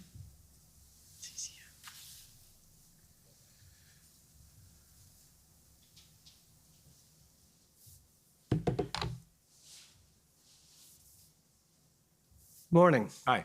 Hi. My name is, actually, good afternoon. My name is Sajid Chaudhary, and I'm counsel for the CCF, for the record. Ms. Jacques, I want to take you to the issue of the freezing the accounts. I know that we've talked a lot about that today. And I want to invite you to answer some questions about lessons learned from that process and experience, which I take it was fairly unprecedented in Canadian history, because part of the commissioner's mandate is to advise governments in the future about if and how to use these tools and how they might be adjusted. So if we could just do that for a minute. So you've heard that for some individuals, and we've had testimony to that effect, that because their accounts were frozen, they weren't able to meet their basic necessities. It might be child support, rent, food. In one case, we had a witness testify that he couldn't buy heart medication for his son, and I think we can all agree that was not the intent of the order. And so I want to put to you this question that you've said, listen, whatever the order said on its face, when we provided advice to financial institutions about how to administer it, we asked that they use discretion. But wouldn't it have been better to put a humanitarian exception into the terms of the order itself to ensure there was crystal clarity, not just to those institutions, but to members of the public who could have looked at the order online but would not have had access to that advice provided to banks and credit unions, that in fact they had that right to obtain monies that they needed to obtain monies that they required to meet their basic needs? Certainly, I mean, looking at it, one of the key points that we did look at the outset when drafting, and you must understand we were working on this fairly quickly, looking at a de minimis amount, but we also understand that a number of people were donating small amounts to crowdfunding platforms, right? And so there was always that possibility. But looking at it, if we were to do it, I think we could craft some exemptions for the application for very specific cases. It's not something that we did in the time that we had, but I don't disagree with you that it's something, in hindsight, that we could look at in being more specific in that regards. Because the intent was not to unduly affect, payments of child support or other payments. Thank you. And maybe a broader question on the same theme or on a related theme to the panel as a whole, which is about consumer credit. And so I think the panel would agree that credit histories and credit scores, although kind of privately administered, are an important form of social and economic capital that citizens have. They require those scores to get credit cards, to get mortgages, to get loans, and so forth. And there's been evidence that you might not have heard, but I'll ask you to take my word for it, that some individuals who had their accounts seized and subsequently those accounts were released to them, nonetheless have had lingering effects on their credit history because of mispayments. And that might not be an effect. And so to your point, Mr. Sabia, that the act was only used for a limited time period, that might be true, but the lingering effects of a decline in someone's credit history or credit score could take place or be experienced over many months or many years. And should there not have been some thought and some aspect of the order that would have taken into account the long-term effects on individuals' credit histories and credit scores by the temporary freezing of their accounts, even if only for a short time? But you're talking about people here that were involved in unlawful activities. Well, ma'am, that's not true. I mean, I think you've just said yourself that it was donors. To our knowledge, no donors were affected by this, the order. There were no accounts frozen. To the best of our knowledge, based on the information that we've received, there were no accounts from donors that were frozen. And the long-term effects on credit histories, that's not something that concerns you at all? I think that's an issue for I think that's an issue for the financial institutions and how the financial institutions administer these things. I don't think that's something that that is in the ambit of the government of Canada. I think that's something that, as you know, in how the credit system works, that's something that the credit system should be able to deal with on its own. Yeah, and so, Mr. Sabia, I'd put to you that although it's correct that it's a privately administered system, nonetheless, in this case, decisions of the government of Canada had a direct effect on how that system operated, not just in the short term, but for many months and potentially for long after. Well, I guess I would dispute that. I think the government of Canada made some decisions with respect to the cessation of financial services, the freezing of accounts, to individuals who were involved in illegal activities. And all that those individuals had to do was to leave. And let's back up a little bit.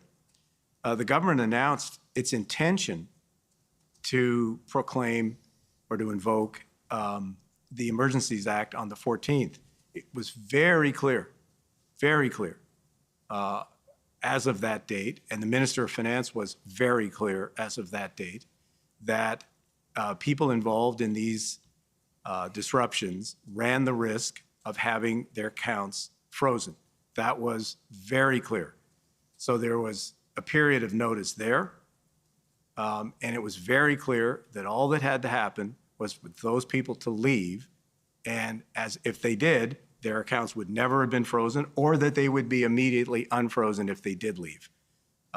So I think people had reasonable notice, and it was a very simple solution. All you had to do was leave. Sure. And Mr. Sabia, I just put you one final point on this theme, which is that the way you're describing the consequence on a credit score, it seems to me that you would agree with me that that's yet another economic incentive that individuals might weigh. Yeah, well, that was never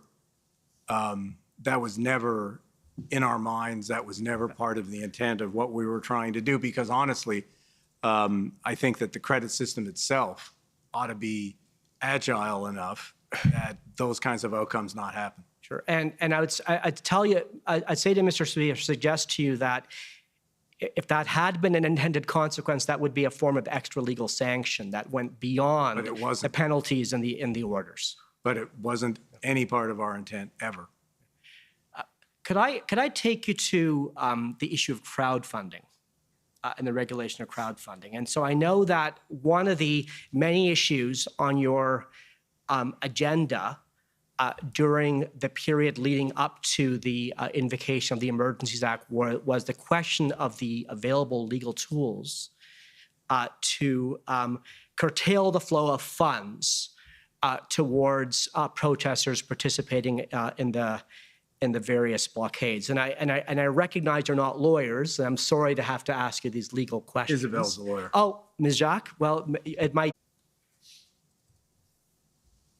Someday you'll have to explain to us who comes up with this You know, classification system. I think council would like an explanation too, Mr. Sabia. So if we could just scroll down a bit, there we go. Thank you. So there are these two paragraphs here that I'd like to put to you for the record. And so the first paragraph is the one that begins, finance also looked to options under what, let's call it the money laundering and terrorism finance statute.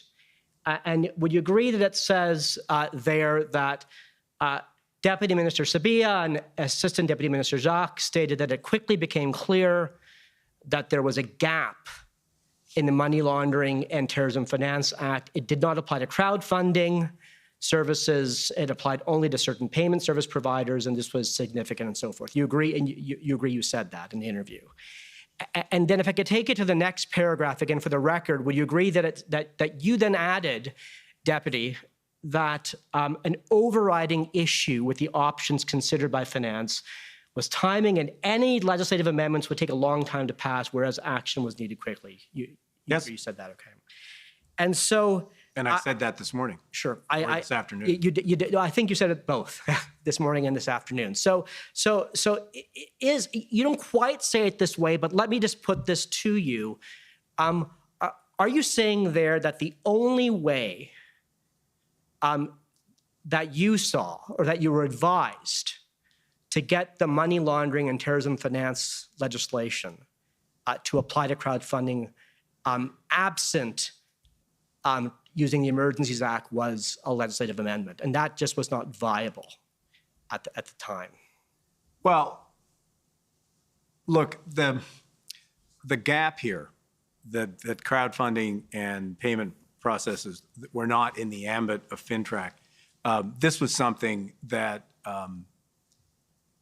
people in finance that had been aware of for some time. This was not a revelation.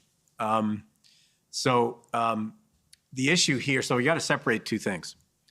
On the one hand, this gap needed to be corrected, just because with the rise in importance of crowdfunding, et cetera, this was an obvious oversight. And it was the department's intention to recommend to the government that this be fixed, and it would have been in the traditional way that you would go about adjusting something like this. So that was in let's call it a steady state world.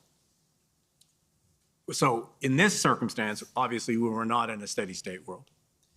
And our intention here was to move as quickly as we could to try to correct this gap And given the decision of the government to move in the direction of the Emergencies Act, that created an opportunity to address the specific case. But please note that in what we did here, we only applied it to crowdfunding platforms and payment processors who were in some control of assets or capital or financing that may be associated with these, quote, illegal activities as declared by the Emergencies Act. So it was quite limited.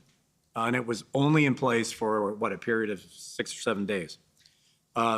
We then, this issue having been resolved, returned to the more status quo kind of approach, and we did correct this in the April budget. I think we did it in the So we via regulations. Yeah. Okay. So can I just pick up though on something you said? So you kind of drew a distinction between, let's call it government as usual or normal, and the urgent situation that was thrust upon you in early February. And so in the government as normal approach, what you say here is that there would need to be a legislative amendment. But that's not the moment that Canada was in at that time, you say. There was no time for a legislative amendment to amend. Well, legislative amendment or even a regulatory change, because they too take, they too take. So you've anticipated my next question. So look, I want to take you to the following document. It's CCF many zeros 42.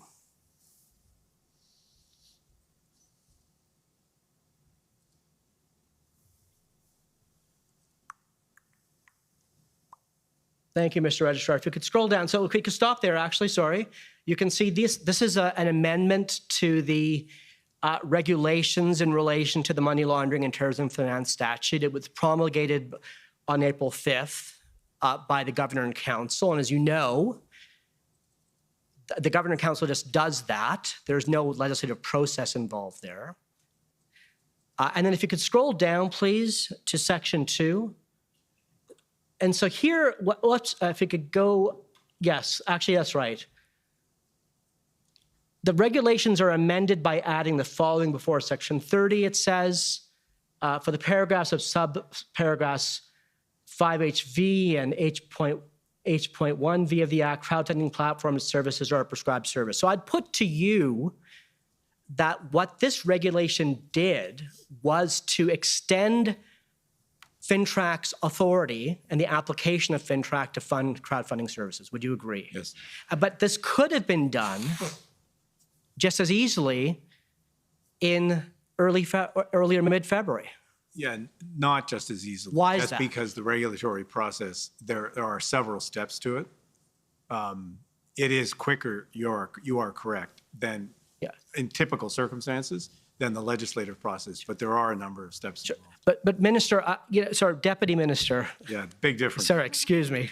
But I take you, if you'd like, I can take you to the terrorism financing legislation itself, but we don't have time. But I'd put to you this, that there's nothing there in section 73 sub 1 or 73.1 sub 1 that spell out a lengthy, detailed regulatory process. It might be that that is what normally is done, but as a matter of law, that's not required. And so if that's true, then couldn't the government, couldn't the federal cabinet just have enacted this regulation in February? Yeah, but I fail to see, given how narrowly the Emergencies Act was used here, in applying it only in a very, very narrow slice of crowdfunding platforms and payment processors, I fail to see how there's really a meaningful distinction. And importantly, that very narrow change was only in place for 6 or 7 days. And we then corrected it later as per this process. So I think we're kind of both on the same page.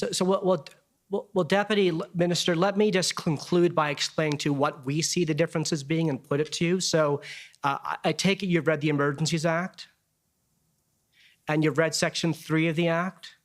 Yes. And Section 3 has at the end of it a last resort clause. It says that the Emergencies Act can only be triggered as a last resort if no other legal tools are available and are effective.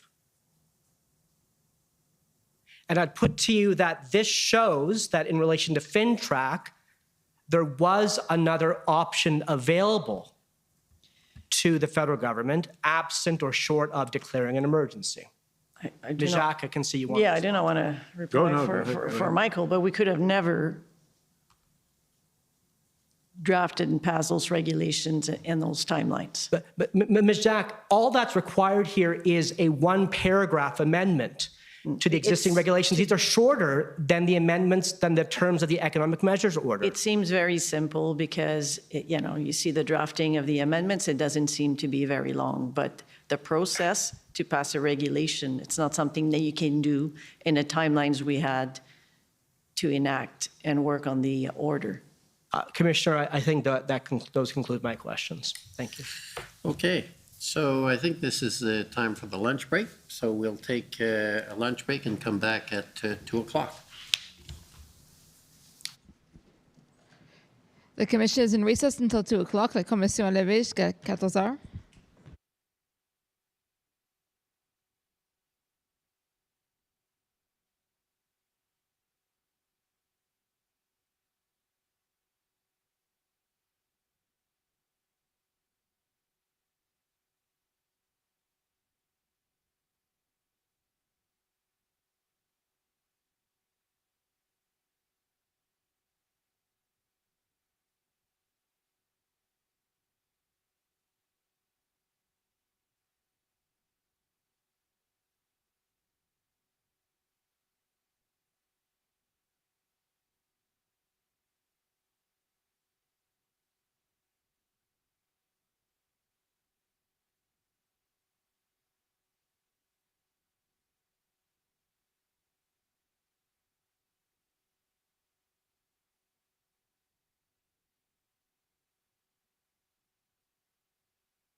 Order à l'ordre.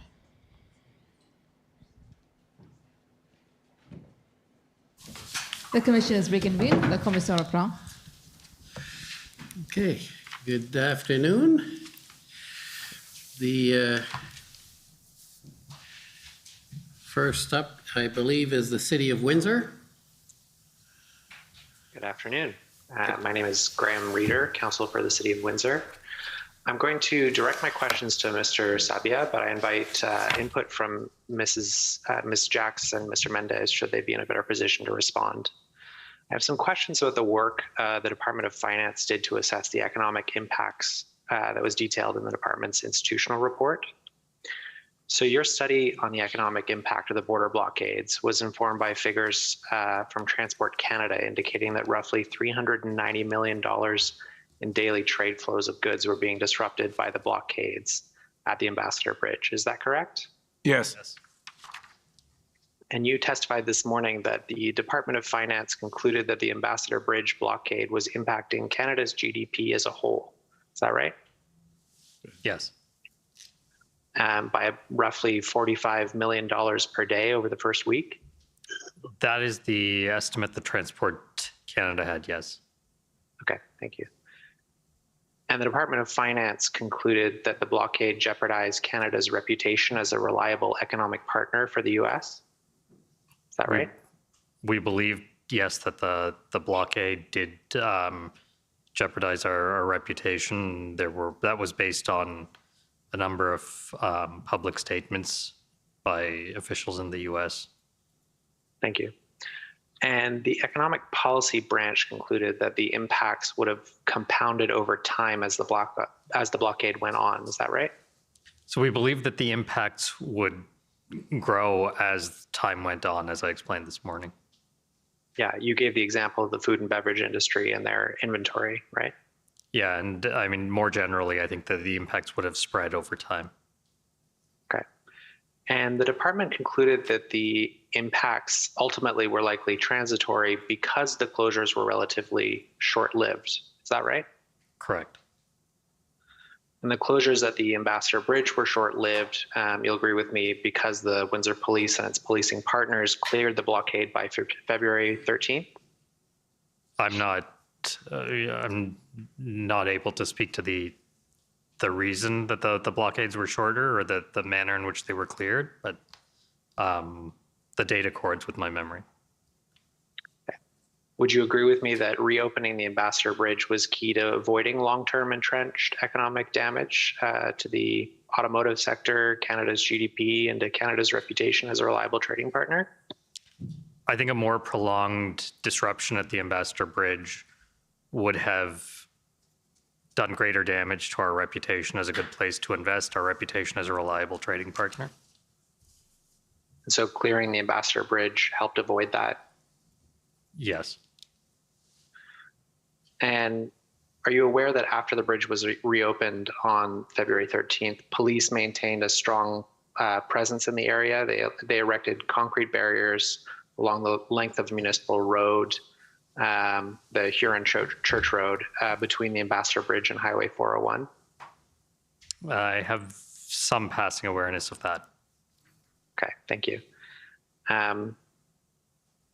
This temporary hardening of the access road to the bridge was implemented to prevent another blockade to the bridge. Does that accord with your understanding? I believe that accords with my understanding of what I've read about that, but I don't have any specific information on that. Understood. And this would be to avoid, this hardening would be to avoid compounded economic impacts and the risk to Canada's reputation as a reliable trading partner? Well, as we said in one of our documents, a renewed blockade would have contributed to escalating economic impacts. I can't speak to whether or not the measures you're describing were necessary or not. Understood. So Mayor Dilkins of the Mayor of Windsor testified at this commission that these efforts to protect the bridge had a significant impact on the residents, businesses, and students living, working, and studying around Huron Church Road and the bridge. Have you completed any analysis of the impact of the blockade on local businesses and the Windsor economy? No, we haven't. Understood. But you would expect that there would be local impacts that are distinct from the impacts on Canada's GDP, Canada's trading reputation, the auto industry, et cetera? I haven't given that a full enough consideration to give you a good answer, but I would, I don't disagree with the notion that there would be some impact. Understood. Thank you. It goes without saying that there are significant costs associated with police and municipal actions to clear the blockade and temporarily harden the route to the bridge to prevent further blockades. Those things usually cost money. Right, thank you. The Ontario Ministry of Transportation sourced many of the concrete barriers used in the police operations, almost $1 million worth. The Commission has heard evidence that there was some confusion internally at MTO as to who would be responsible to pay for these barriers. And a question is as to whether the cost would be paid for by the MTO or others. And the preliminary thought from the OPP was that the compensation would be through federal funds available to support the emergency response to reopening the crossing. MTO ultimately did not cover the costs of the barriers at the time. Windsor paid the costs to avoid any delays and has sought reimbursement. I understand that the Department of Finance has not produced an ex post assessment of the economic impacts of the blockades. Is that right? Yeah, that's correct. So I'm going to ask the clerk to pull up WIN 00002244. And this is a letter from Windsor Mayor Dilkens to the Minister of Finance of Canada and Ministers of Finance of both Canada and Ontario, dated March 15.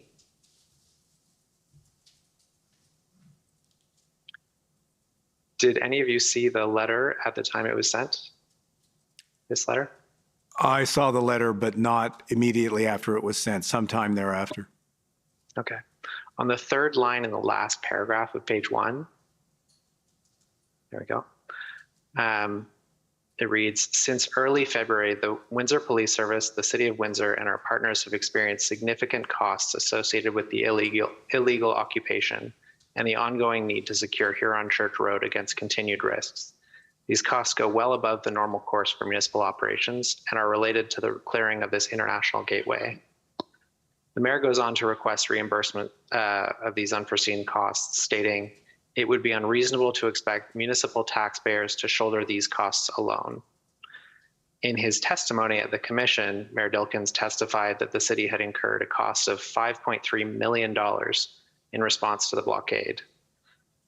Are any of you involved in any discussion around allocation of costs incurred to respond to the blockades in general, or with respect to Windsor's costs specifically? We're not involved in the kind of generalized process that you referred to in the first part of your question. But in the second part, anytime we get a letter of this kind seeking funding, and I'll let you in on a secret, we get a few of those. We have, obviously, those letters, if they come from, the mayor of a city of importance of Windsor or lots of other people, we treat those letters seriously, and there is an internal process around this kind of request, and there will be discussion with the Minister of Finance about it, as that's standard for how we treat this kind of thing. Understood. And knowing that I'm at the end of my time, I just have a few more short questions. Would you agree with Mayor Dilkens that Windsor municipal taxpayers should not be expected to shoulder the cost of securing this key international gateway alone? I think now you're negotiating. Understood. Thank you. In any event, do you agree that the issue of which level of government and response for costs of a multi-jurisdictional response is something that should be planned in advance? Oh, I'm not sure about planned in advance because the world is a changeable and unpredictable place. So I'm not sure that this is always possible to do in advance. But if you're asking me to preempt probably your next question, whether, trying to find some reasonable outcome here involving the city, the province, and ourselves, whether we're open to having some kind of discussion about that. I mean, I think the answer to that is we're always open to having those kinds of discussions, and we'll see where it takes us. Thank you. But this isn't the place to work out a deal. Of course, of course. My last question was just asking whether or not some kind of advanced planning would help avoid potential delays in allocating costs. It would be if we had advance notice of disruptions of this magnitude. Of course. Which typically we don't get advance notice. Thank you very much. Those are my questions. Okay, next call on the government of Saskatchewan. Good afternoon. Mike Morris, Counsel for the Government of Saskatchewan. My questions will primarily be about the Emergency Economic Measures Order, which I'll just call the order, and I gather you'll understand what I'm referring to. Fair enough? Yes. Mr. Sabia, the order came into effect on February 15th, correct? Yes. And as of February 13th, the Department of Finance was consulting with the CEOs of the major banks about the types of measures that it might be included in the order, correct? Not specifically in the way you put it. We were exploring their continuing reading of the economic situation and how that was unfolding, and B, what possible solutions could look like or possible actions that could be taken to try, once again, I repeat myself, to bring this difficult situation to a peaceable end. And that had many forms, and there were a variety of options. The Emergencies Act was nothing more than an option at that point. Yeah, but fair enough. You were discussing potentialities that might find their way into the order, correct? Sure, in the same way that we discuss potentialities that might find their way into all kinds of things all the time. And clearly the Department of Finance thought that the input of the bank CEOs was valuable then, correct? Yes, because for a certain category of actions that the government might or might not decide to embark on would require the cooperation of those institutions as those measures would be implemented. So a conversation with them seemed to us to make sense. But you'll agree there was no obligation to consult with them under the Emergencies Act, was there? The Act did not prescribe a requirement that the government consult with bank CEOs before invoking the Act, did it? No. That's all I want you to say. Okay. And will you agree with me that on the 13th, Cabinet met February 13th to discuss the invocation of the Emergencies Act? Well, I think that meeting was broader than just a discussion of the implementation of the Emergencies Act. There were no decisions have been made at that point. That was, to the best of my recollection, a much broader conversation around conditions in the country at the time. There were reports that were inputs into that meeting from a variety of different agencies across the government of Canada, including National Security and others. Sure. So there were a whole variety of things. But at that point, any input that finance had received from the bank CEOs could have been conveyed to Cabinet if it was appropriate, correct? Well, if you're asking me hypothetically, could that have happened? I guess yes, theoretically, that could have happened. Sure. And Cabinet didn't meet again until February 15th after the Emergencies Act was invoked. Is that correct? Well, you need to separate things. The incident response group. I just want to know full Cabinet. Well, full Cabinet, I have to be reminded of the dates here, but full Cabinet, I believe, met on the Sunday evening. Correct. But I don't have a perfect recall as to the timing of that, but I believe there was a full Cabinet meeting on the Sunday evening. Okay, I'm going to go to Ms. Jacques now. Ms. Jacques, in terms of working up the order, did you have the content that you wanted included in it determined as of February 13th from a policy perspective? I mean, we had been working in the previous week on a couple of options. One, as we said, with respect to amending the Bank Act, and the other when we heard later, much later in the week, that it was possible that the Emergencies Act would be invoked. We started working on a potential order. Okay. What I'd like to know is whether the department consulted with any provincial governments about what it was proposing to include in the order before the order was enacted on February 15th.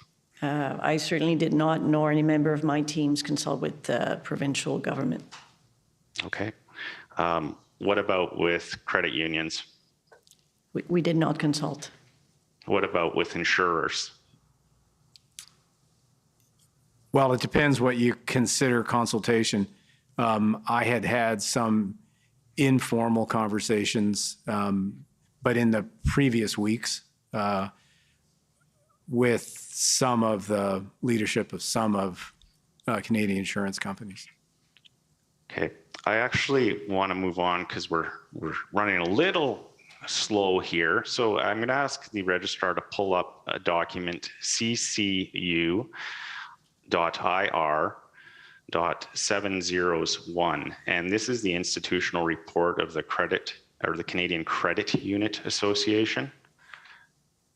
And I'd like us to go to page 3 of the report, please. There will be a bullet point entitled Lack of Clarity Regarding Requirements. I'll read this for you. When the measures were first announced, it was unclear to whom the financial sanctions applied. Eventually, it became clear that the sanctions were aimed at a very small list of individuals and entities. However, in the early days, there was some degree... Go a little slower, please? Can you just go a little slower? I'm sorry. Yes, sir. I'm mindful of my time. There was some degree of panic among some Canadians that their accounts may be frozen due to such things as small donations to the Freedom Convoy. Can you agree with the statements I've read from the Credit Union Association's institutional report? Well, I became aware at one point in time that there was some misinformation with respect to a small donation. People thought that donation that had been made prior to the Emergencies Act being enacted would be the subject of potential freeze. Okay, I want to look to the general and technical Q&As that the department prepared, and to do that, we need to pull up ssm.can.50278.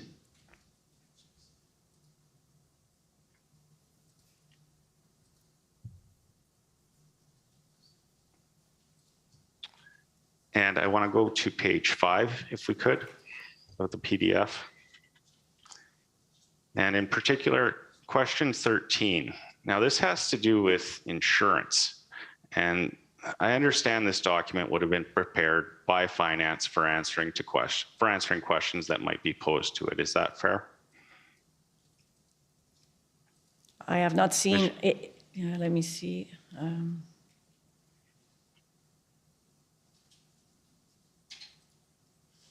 I have not seen the beginning of the okay, let's Q&A document, but and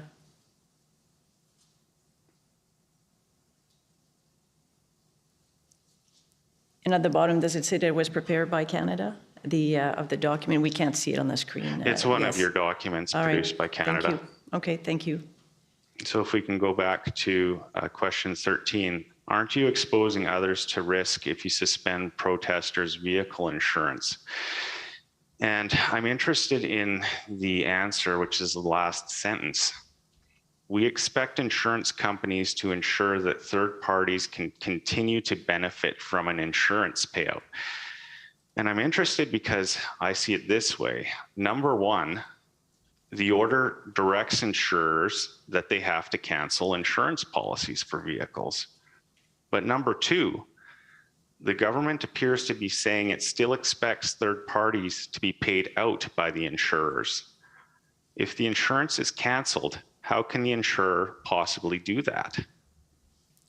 No, I understand your question. I do not know when this was prepared. I don't know if they were, suspect that there may have been discussion. I know there were discussion with various insurance associations. So I do not know if it's as a result of those discussions that this answer was provided. But look, I would say, as I read this now, I think this is poorly drafted. Agreed. And Ms. Jacques, as a lawyer, will you agree with me that insurance is a form of personal property? Well, insurance is... Sorry, can I just, Ms. Jacques is here. She happens to be a lawyer. She's not here to provide her legal arguments. Okay. Just with her own personal knowledge, you know, I agree she's not an expert witness, certainly, but in law, do you understand that insurance can be characterized as personal property? Sorry, same objection. Okay, I'll move on. Were the RCMP consulted about the insurance measures in the order before the order was enacted? No, they were not consulted. Were they? But they were consulted afterwards. Afterwards, yes. Afterwards, okay. And, you know, my understanding is they were not comfortable with the insurance provisions in the order. Is that your understanding as well, Ms. Jacques? Well, what I understand is that they made a decision not to share any information with respect to people that own vehicle that were involved in illegal activities. And I would, you know, say that that was, in my view, the right decision. The purpose, when we drafted the policy and the law, I mean, as we have said many times, one of the intent was to encourage people to leave and stop the illegal activities in which they were engaged. Right. I just want to talk a little bit more about what the Credit Unions Association's institutional report states. It states that credit unions make up 44% of the market share in Saskatchewan. Can I just interrupt that? for a minute? Yes. You're going to have to make it short because you're out of time. Okay, thank you, sir. Were you aware of the market share of credit unions in Saskatchewan, 44%? I think we were very much aware of the fact that credit unions, for long historical reasons, have a substantial presence in Saskatchewan and in some other provinces in Canada. And one last question, it's a pretty easy one. You'll agree with me that both credit unions and insurers are provincially regulated, correct? Yep. Thank you. Those are my questions. Next, call on the JCCF and Democracy Fund.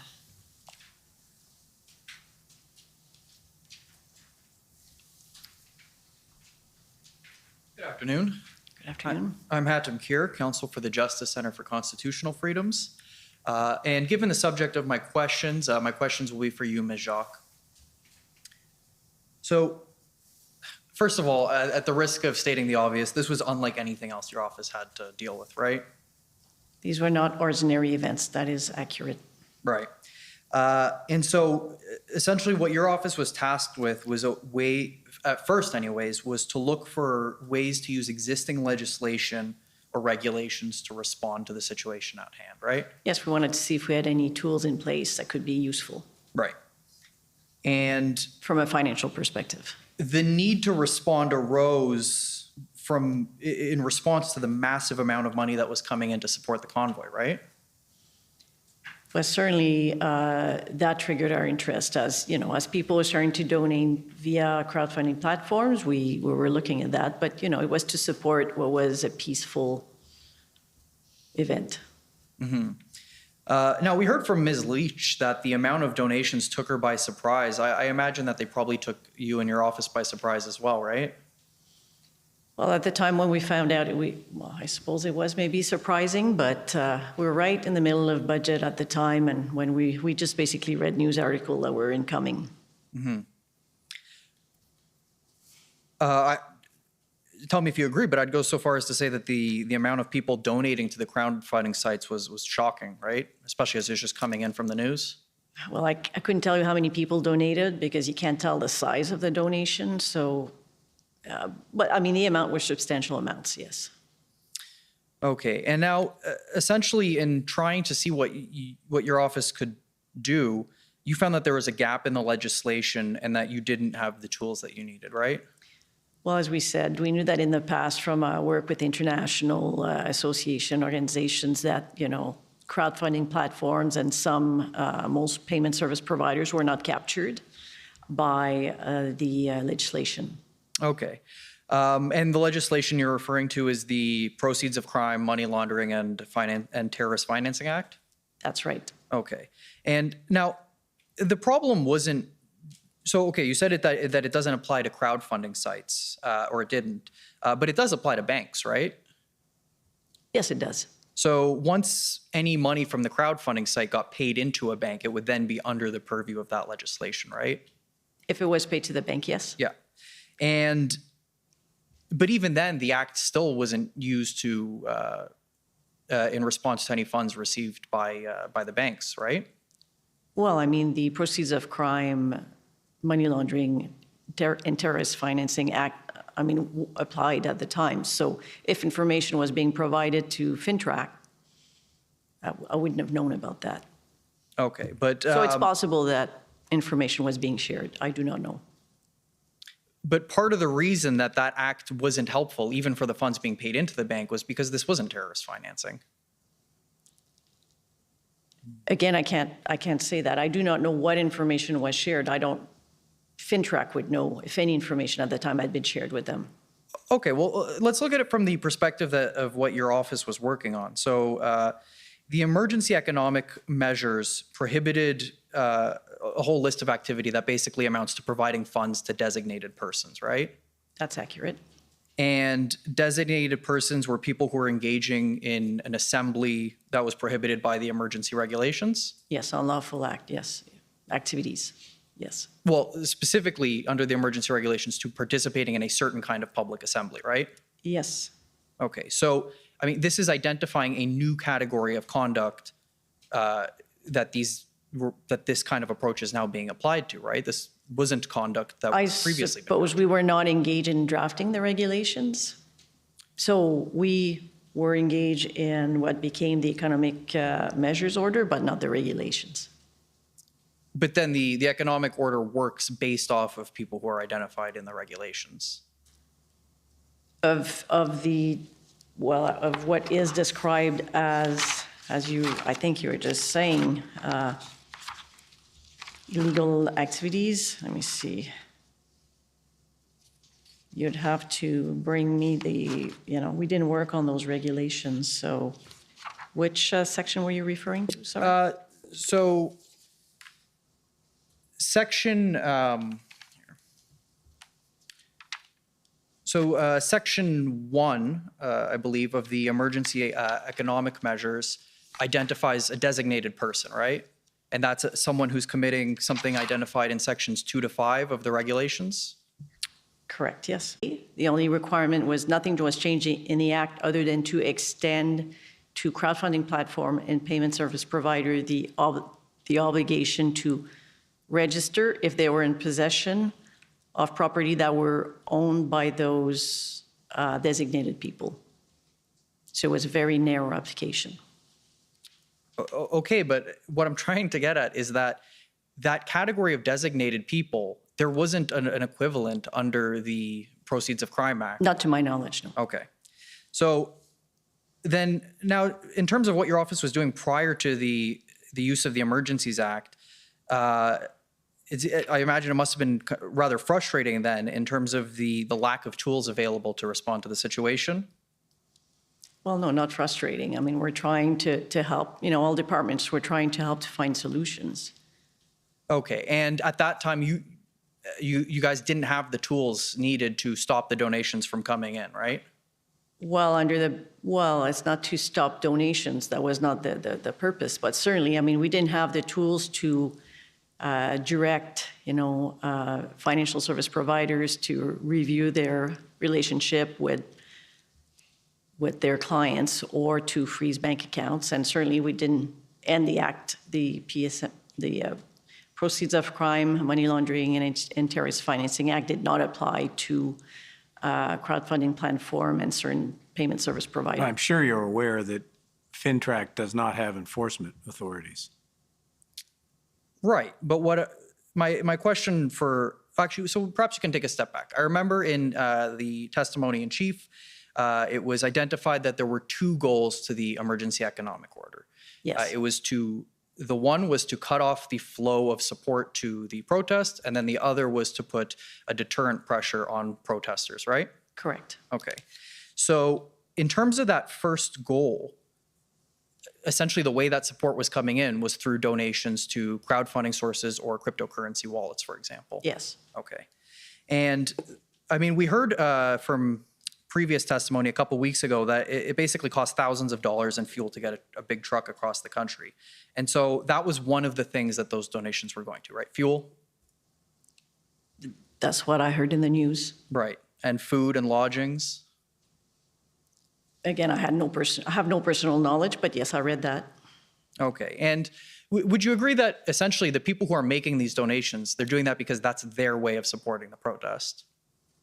I would imagine. Right. So these people couldn't go to Ottawa themselves, and this was their way of participating in something that they believed in.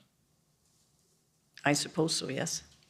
So, I mean, at the end of the day, really what the goal here was a way to prevent Canadians from expressing their support in a protest against a policy they didn't believe in. I don't agree with that. I mean, people can make donations and kids still make donations. The only restriction that were imposed was to support illegal activities. Right, but yesterday, Mr. Rozovsky and today, Mr. Sabia both said that the activities were made illegal by the emergency measures. So up until that point, people were donating to support a protest. Yes, and the measures were never, the application of the Emergencies Act was always from the date prospectively, not retrospectively. Right, but the collective so that it only captures a donation that is going to then a declared illegal activity. Sure, but the collective, would you agree that the collective function of those two regulations and the regulations and the order was to take a protest, declare it illegal, and then prevent funds from coming in to support the protest? I think the objective was to try to bring, as I've said before, to a peaceable end, a set of activities that had then been declared illegal. And the objective was to try to bring that disruption, for all the reasons we discussed earlier this morning that I won't repeat, to bring that to a peaceable and timely end. That was the objective. I see I'm out of time, so I will just wrap up with this one point, Ms. Jacques. At the end of the day, that first goal of preventing funds from coming into the protesters, it wasn't even needed, was it? Because the TD Bank had already put a hold on the funds that were held with them, correct? Well, at the time, we didn't know what was happening with TD Bank for sure, but it doesn't mean that because there's, let's say, actions taken in one place that money will not be funneled through other ways. I mean, money is fungible. Right, but you are aware that and it's identified in your organization's institutional report that the Ontario Attorney General had obtained a restraint order against any funds that were held by Ms. Leach, Mr. Guerra, or Mr. Dichter. But that only applied in Ontario, and that's the whole point. Because money's fungible, as Isabelle says, it can flow anywhere in the country. So one provincial government taking action doesn't resolve the issue. The issue for the national government was trying to do this on a broad-based approach because that's the way you contain a situation where money can flow anywhere, which it does all the time. Where are you getting the basis that the restraint order only applied in Ontario? It was made by the Superior Court, was it not? I think it was just in the province of Ontario, was my understanding. I'm not a lawyer, I may be wrong about that, but I thought it was just application in Ontario. Okay, I am over time, so those are all my questions. Thank you. Okay, thank you. Next, call on the Government of Alberta, please. Good afternoon. For the record, my name is Stephanie Bose for the province of Alberta. Just one area I'd like a little bit of clarity on. Do the assessments of economic impact of the Coutts border blockade take into consideration commercial traffic that would have normally traveled through that port of entry but was rerouted to other ports of entry? So we tried to implicitly take account of that, but it's not explicitly modeled, but it is. We assume basically a similar amount of rerouting is what we were seeing at Ambassador. Okay, so all those estimates were based on what you were seeing at Ambassador Bridge as opposed to specific data from Alberta? Yeah, so we took what we were seeing at Ambassador Bridge and scaled it by the amount of trade crossing at Coutts to get a rough estimate. But so it doesn't explicitly model the rerouting at Coutts. All right, thank you. That's my only question today. Thank you. Next, the Ottawa Coalition. Good afternoon, Commissioner. Good afternoon, panel. My name is Christine Johnson. I'm counsel for the Ottawa Coalition of Residents and Businesses. And I just have a few, hopefully short questions for you today. To begin, I would ask for the clerk to please pull up a document. It's document SSM.CAN.401319_rel.0001. And while we're waiting for that to be pulled up, oh, here it comes. So I was hoping that, and this is a question for anyone on the panel who might be able to give assistance. I'm wondering if any of you might be able to assist me in understanding this document. So this we see at the top, it's an email sent February 14th. We see the from and to information is redacted as personal information at the top. But if we scroll to the bottom of page 2, we see that this email originated from someone in the office of the Deputy Prime Minister and Minister of Finance. And we can go back up to the top, please, clerk. So my understanding of this email is that it is an email communicating information about the names of 201 trucking companies whose trucks were identified as participating in the convoy demonstrations in Ottawa. The email then shares which of these 201 companies accessed the CEWS, which I understand refers to the Canada Emergency Wage Subsidy. And the email goes on to note that 45 of these 201 trucking companies were identified as accessing that subsidy. So my question for the panel is just whether any of you were aware that this information was being compiled within the department, and then for what use is my question. I am not aware of that, and that is the first time that I've seen this document, and seems like if you want to pursue that, it's best to pursue that with the Office of the Minister. Thank you, that's fair. And for the record, I'll just note that the document attached to this document is SSM.CAN.401320, but of course we don't need to pull it up in light of the panel's answer. So I'll just move to another brief area, which I'm sure you can provide me some assistance. This is with regards to clarifying some of the evidence that you provided regarding the aggregate data that the department received about the frozen accounts pursuant to the order. Mr. Sabia, you told us that approximately 280 accounts were ultimately frozen, and for your assistance, I believe that's the number that's also contained within your institutional report. Is that's correct? Yes. And those were accounts frozen between February 15th and February 24th, correct? Well, I think it's a shorter time period than that, because I think on February the 21st, I have to check the date, 21st or 22nd. That's accurate. The RCMP had indicated to the banks, given the progress on ending the disruptions, that all those accounts should be unfrozen. So it was really in a period from the coming into force of the Emergency Act on the 15th and say the 20th or 21st of February. Right, fair.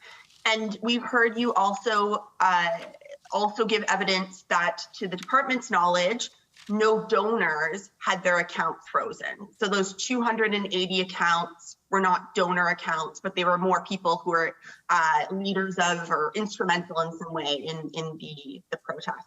Well, that's our understanding. I mean, we were not involved and don't have individual level information here, but that is our understanding. And financial service providers told the department that those accounts, again, those 280 accounts, represented different financial products. For example, the savings accounts, checking accounts, credit cards, or lines of credit, correct? Yes. So to be clear, the total number of individuals or entities who had accounts frozen under the order was in all likelihood far less than 280, because those 280 accounts may have been multiple accounts held by individuals or entities, correct? Yes, that's correct. It would be much smaller, we believe. And to perhaps assist with that, clerk, I would ask you to pull up document SSM.CAN.502009_rel.301. And I believe my friend from the CCLA already took you to this document today. And Ms. Jacques, I'll point out that if we scroll to the bottom of page 1, we see an email from you, Ms. Jacques, to Alex, and again, I believe this is Alex Lawrence, and you say on February 22nd, the RCMP has confirmed that they provided the banks with a list of 57 individuals, entities, representing a total of 240 financial accounts that are no longer involved in the blockades. And you go on to note that the banks have confirmed that they'll be unfreezing these accounts. So is these numbers, so we see 57 individuals or entities corresponding to 240 financial accounts. So is this the type of ratio that we're looking at when we're looking at the overall 280 accounts that were frozen? It was likely of this nature, this kind of ratio. That's accurate. Thank you. Those are all my questions. Okay, next I'd like to call on the Windsor Police Service. Thank you, Mr. Commissioner. My name is Tom McCrae. I act for the Windsor Police Service. Mr. Sabia, my notes of your evidence say that your evidence was that the ministry, this was a serious issue and the Ministry of Finance was working towards a peaceful end to difficult circumstances. Is that a fair summary of your earlier evidence? Yes. Thank you. I also have notes that you said that a peaceful end is better than a non-peaceful end. And in that context, you acknowledge the right to protest. Is that fair? Yes. Did anyone at any time in the Ministry of Finance, to your knowledge, model the cost of a non-peaceful end to this protest? Okay, thank you. Those are my questions. Thank you. Next, call on the Government of Canada. Oops.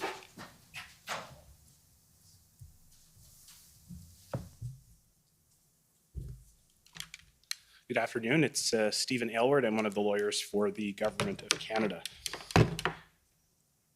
Mr. Sabia, earlier this morning, you mentioned a concern around the electric vehicle credit in the context of discussions with or issues with the United States. I just wonder, for those who may be unfamiliar with that issue, if you could just explain a bit more about what it was and why it was a concern for you. Sure.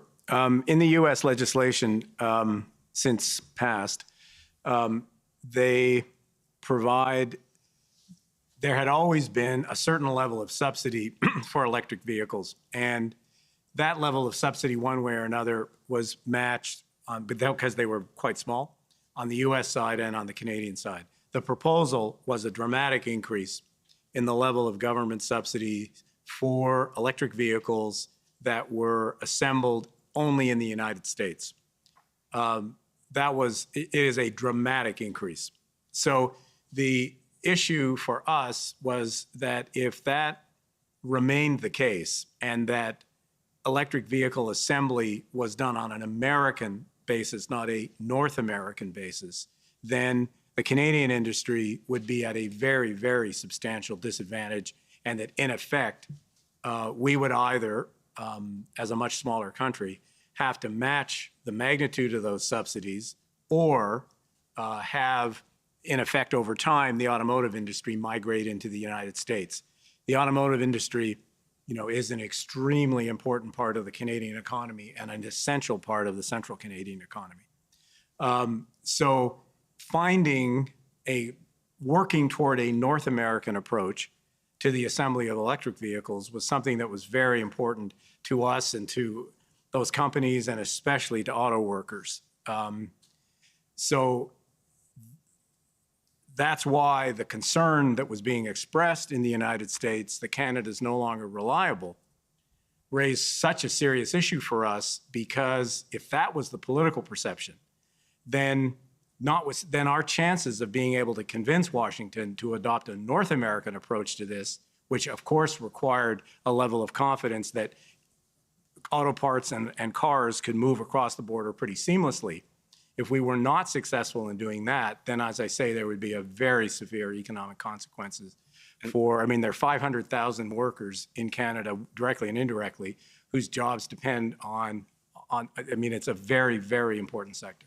Was that issue around the proposal to have the electric vehicle credits subsidies apply only in the United States, was that a live issue in the United States? Yes. At the time? Yes.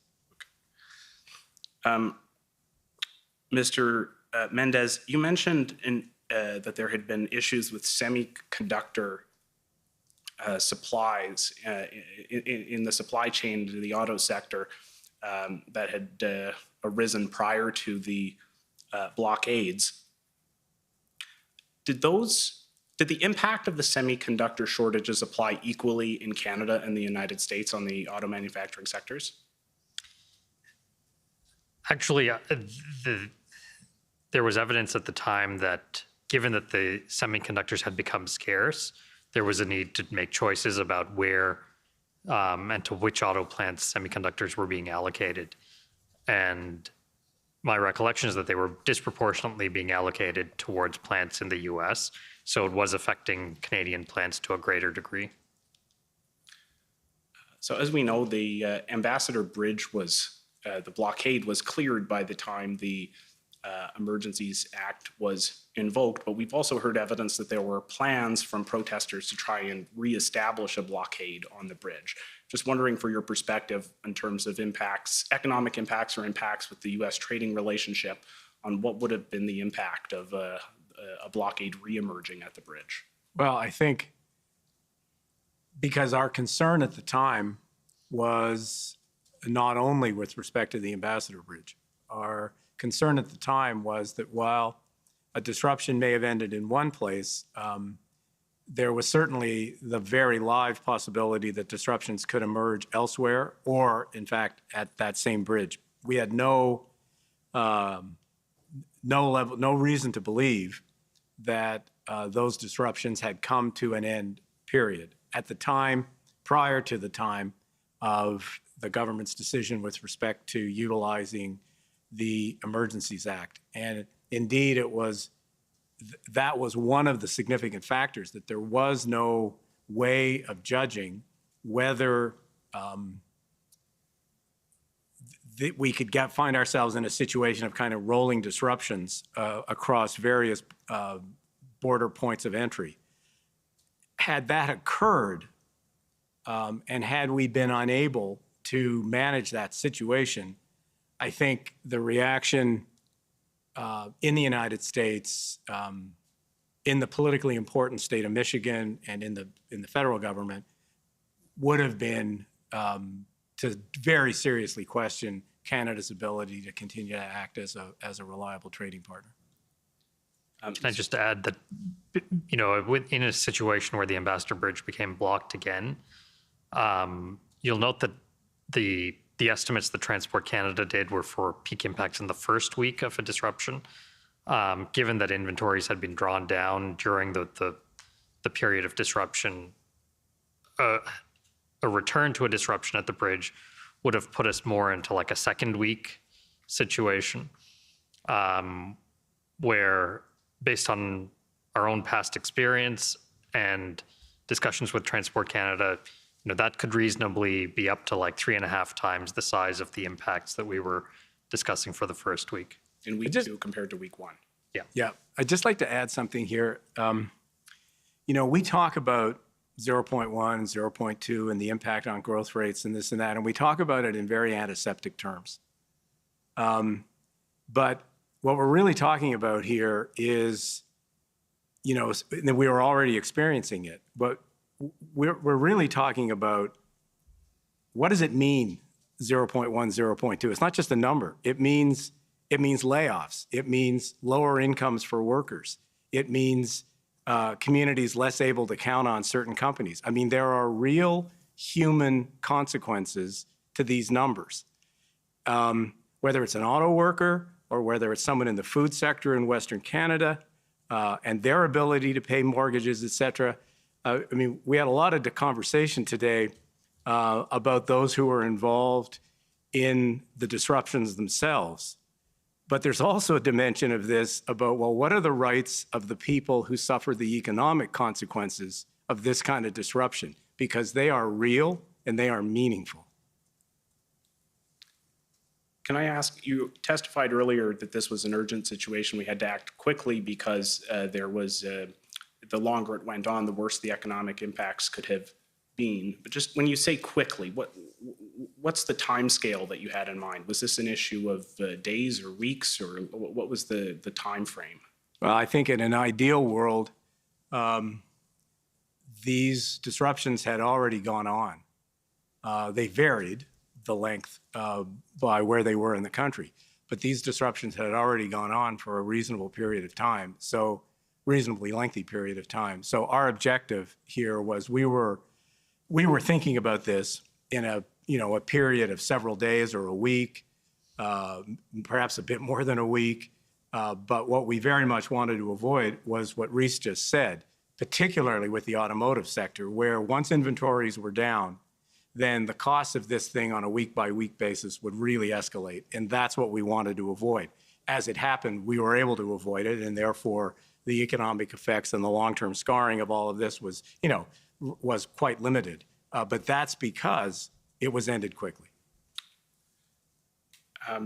Changing gears here slightly, Ms. Jacques, you mentioned to my friend from I believe the government of Saskatchewan that the Department of Finance hadn't consulted with RCMP on the EEMO until after the measures were adopted. Did the Department of Finance consult with public safety on those measures before they were adopted?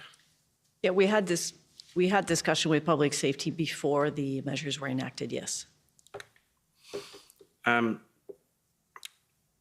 my friend for Commission Counsel put it to you that the Department of Finance took no responsibility for whose accounts were frozen and the exercise of identifying whose accounts were to be frozen.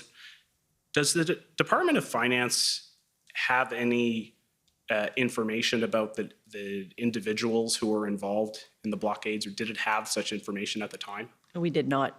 Did it have any way of obtaining that information? No, and it would have been inappropriate for us to. Why do you say that? Because we should not have, in the interest of protecting people's privacy, we should not have access to that information. And so who would be the appropriate body through which such information would should be flow? law enforcement. Pardon me? Law enforcement. And in fact, Commission Counsel showed you the evidence of Officer Baudouin, the disclosures that were, the form of disclosure that was made to financial institutions. If a financial institution was uncertain upon reviewing a disclosure it received from the RCMP about whether the person who was the subject of the disclosure was in fact involved in illegal activity, was there anything that would have prevented the financial institution from requesting that the RCMP provide further information? No. Actually, we're provided, we have measures so that to ensure that information could be exchanged between the RCMP and financial institutions. That's Section 6 of the... That's, yes. And in terms of the, are you aware of any instances in which there was a case of mistaken identity in which a person had their bank account frozen despite not being someone who's involved in the protests? No.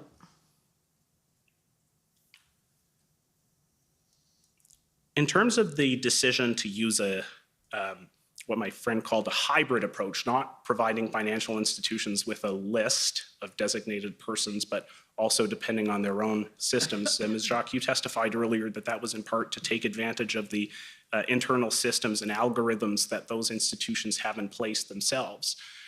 What sort of data would financial institutions have access to that the RCMP or law enforcement wouldn't, that would allow them to make determinations about whether someone was engaged in illegal activities under the emergency measures regulations? Well, I think banks and financial institutions on a regular basis use their algorithm to, detect fraud. For example, fraudulent activity in credit cards or bank accounts, even, important withdrawals. So on a regular basis, they have tools to detect these activities and to freeze either the bank account or the card pending resolution of the inordinate activities on the account. They'd be looking at the transaction data That's correct. Available to them. That's right. And so if a person donated $1 million to support an illegal blockade at a border or in Ottawa, that's information that a financial institution might have that law enforcement would have no way of knowing. I presume that would be possible, yes, especially such a large amount. Which is, of course, why, just to complete the thought, a combination of these two things, information from law enforcement and utilizing the pretty sophisticated technological abilities of financial institutions, is the way to maximize the accuracy of these actions. And accuracy matters here for obvious reasons. So we think actually that you described it as a hybrid approach. That kind of hybrid approach actually delivered a good result. And so if the list approach had been used and financial institutions were required to freeze the accounts of anyone who was on a list provided by the RCMP, is it fair to say that the financial institutions wouldn't have been able to unfreeze those accounts until they were delisted by the RCMP? That's correct. And so under these measures that you had in place, using the hybrid approach and the duty to determine on a continuous basis that you referenced earlier, financial institutions were actually able to unfreeze accounts without waiting for such a delisting. Is that right? Absolutely, and that was an important part of the policy work we did. We wanted to ensure that financial institution had an ongoing obligation to review the information that they had, specifically for that, so to ensure that they can, freeze or unfreeze account based on the information that they have. In terms of the national scope of the emergency economic measures order, it applied across the country to financial institutions and designated persons, not just in provinces where border blockades or other unlawful protests were occurring. Why was it important that the measure apply across the country? Well, it's very important because, we didn't know who was donating in which province to where. Also, I mean, we had heard that funds were coming from outside of Canada. So if funds are coming in, we don't know where it's going to come in Canada and where it's going to go. So it was very important that as money flows, that we could have a consistent approach across the country and ensure that the funds that were used to support those illegal activities were frozen. In terms of notice of the pending freezing measures, Mr. Sabia, you mentioned earlier that the Deputy Prime Minister had been very clear that individuals could have their accounts frozen if they continued to participate in unlawful activity. How was that message communicated? I think the minister made that comment relatively early in the day on the 14th, although I don't remember the time, in the context of a broader news conference, I think in the company of the Prime Minister, announcing the government's intention to put in place the Emergencies Act. It was also very, very extensively picked up and reported in the public media through the course of that day and evening. And Ms. Jacques, you mentioned notice that had been given to protesters. Are you aware of efforts taken by police officers to give notice to protesters of these potential consequences? Yes, we have been informed that the RCMP had been,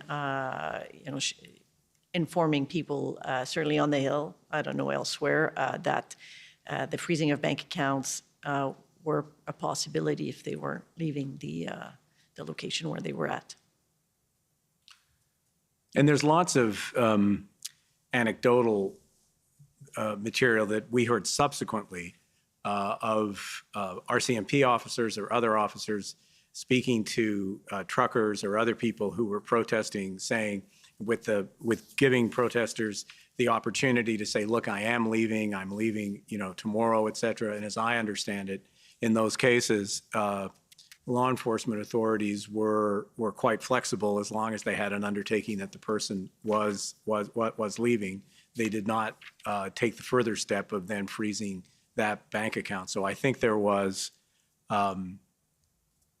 quite a lot of good common sense in how this was applied and gave people the opportunity to, just go home. Ms. Jacques, when the measures were conceived, what was the idea for how someone would have their account unfrozen? Well, it was again twofold. I mean, it could have been just based on a person, let's say a person leave and ceases the illegal activity, could, contact the bank and tell them that they were no longer involved and that they were no longer on location. And or, via a person could have gone maybe to the RCMP, get in touch with law enforcement to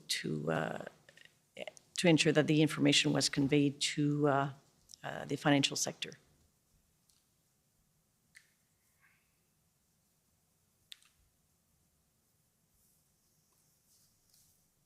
The definition of a designated person under the EEMO is a person who is engaged in activity contrary to sections 2 to 5 of the EMR. Am I right that a person would cease to be a designated person as soon as they ceased participating in such activities? Yes, that is accurate. As soon as a person ceases the activity, the account could be unfrozen. So as quickly as we could freeze, the account could be frozen, it was easily unfrozen. My friend for the CCF suggested to you that the intention here wasn't to freeze people's grocery money. Was there any way that the Department of Finance in conceiving these measures would have been able to distinguish between money that was being used to buy groceries and money that was being used to fund illegal activity? No. And why is that? Well, we don't have that detail of information. It's impossible, and it was difficult for us to draft a measure in such a way. Mr. Commissioner, I'm just about out of time. If I might have another 2 minutes. Sure, go ahead. Thank you. In terms of the alternative measures or the alternatives to these measures, it was suggested to you earlier that some of the crowdfunding campaigns were already subject to a court order from Ontario at the time that the EEMO came into effect. And Mr. Sabia, you noted a concern around whether that order would apply outside of Ontario. I'm wondering, Ms. Jacques, from your perspective, were you aware of any other reason why it was needed to take these steps, why the Ontario order was insufficient?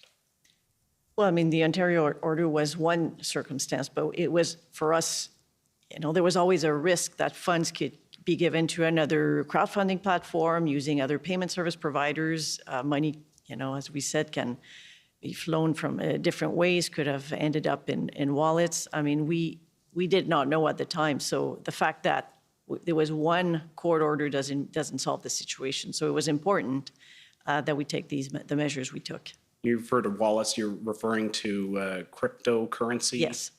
Fundraising? That's right. Can you say more about that? Well, I mean, we were aware that some money were being flown to cryptocurrency wallets. And so we wanted to ensure that that was captured as well. I'm just about out of time. You're aware that there was a significant media reporting around the GoFundMe decision to cease the crowdfunding campaign on that platform? Yes, I heard about that. Okay, and I don't have time to play it, but I'll just, for the record, one example of such a media report would be pb.can.401797_rel.0001, beginning at 5 minutes and 5 seconds. Thank you, Mr. Commissioner, for the indulgence. Those are my questions. Okay, thank you. Any re-examination?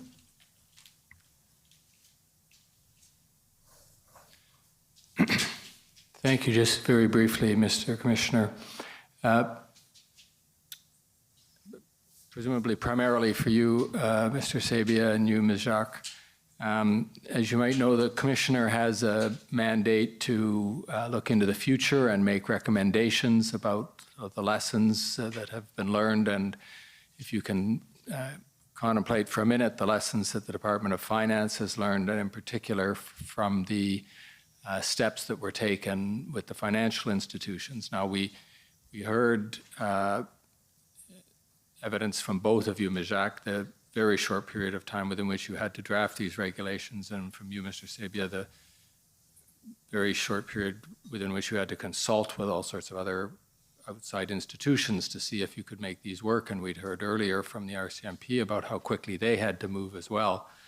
And so looking to the future, I'm wondering if the Department of Finance would consider it useful to have a sort of protocol in place in case this type of situation arises in the future, about the factors that you would take into consideration if you had to move very quickly again in the future to take similar steps. You want to go? You want me to? Well, I can go. I mean, certainly, as we mentioned before, I mean, if we'd have more time to draft and craft the policy at the time, maybe to provide from specific exceptions for some sum of money for the freezing of the bank accounts. Maybe that is something that we would have done. Certainly, with respect to the list of designated person, as it was mentioned, I mean, I know that although there was no provision for listing, effectively the RCMP provided a list of person to financial institutions. I mean, that's something that we can think about, but we also do not want to lose the capacity of financial institution to do their own verification. I think that is still key. So maybe it's something that we could think about as to how we create this procedure to share a list, but we'd have to think about that further. So for my part, Look, you always learn from experiences. And this was a highly unusual experience. And as an organization, speaking on behalf of the Department of Finance, as an organization, I mean, we would be misguided not to try to learn from it. I think we did what we needed to do in very compressed periods of time, and I think just history, I think the record shows that we were able to, in taking the actions that we took, we were able to minimize the damage to the national economy. And that means, I want to emphasize this point again, that means minimizing the damage to people. It's not antiseptic stuff, and it's not just about companies. It's about people. It's about workers. It's about paychecks. And we ought not to lose sight of that when people like us talk about, you know, point one and point two. It's about people. So given that, yeah, can we do things like think through protocols of activity if these very unusual circumstances wherever, and I hope they never do, arise again? And would we be better positioned if we had thought through in advance protocols of exactly what to do and when to do it and with whom to consult? Now, circumstances vary, so who you're going to consult with varies. But could we make that better? Sure, because you can always learn. And we're open-minded about that, and we will. But again, I won't say more on this. I'll just say in the circumstances, and I think the record shows this, we were able to avoid some potentially very, very serious consequences for, in effect, millions of people who could have been affected by this. Thank you, and thank you, Mr. Commissioner. That's my only re-examination. Okay, I'm going to maybe wade in a bit further on the last question about reforms and looking forward, and ask you to go up a bit to the Emergency Act itself, in the sense that there may be debate, let's put it this way, as to whether or not the concerns you've expressed today are encompassed by public order emergency, i.e. the financial impact that you've described. And so my question is, do you have any recommendations or suggestions on the Act itself, whether clarity on that issue, assuming you believe it ought to be considered, is useful, and how that might be done, or whether your financial concerns of that type are another kind of emergency other than a public order emergency? I don't know if you understand what I'm getting at, because it's encompassed in one right now, and there are some readings that would not encompass a financial impact such as you've described. Well, Commissioner, you're going to get a biased answer. No, and that's fine. Because my biased answer is, for all the reasons I just said, economics is not about economics, it's about people, and it's about the welfare of people. So one way or the other, and you're much better positioned than we are to decide whether or not it's in public order or some other category, et cetera. I won't venture into that world. You're much more experienced, and I would be impertinent to venture a view on that. But do I think threats to Canada's national economy warrant being taken very seriously and integrated somehow in these kinds of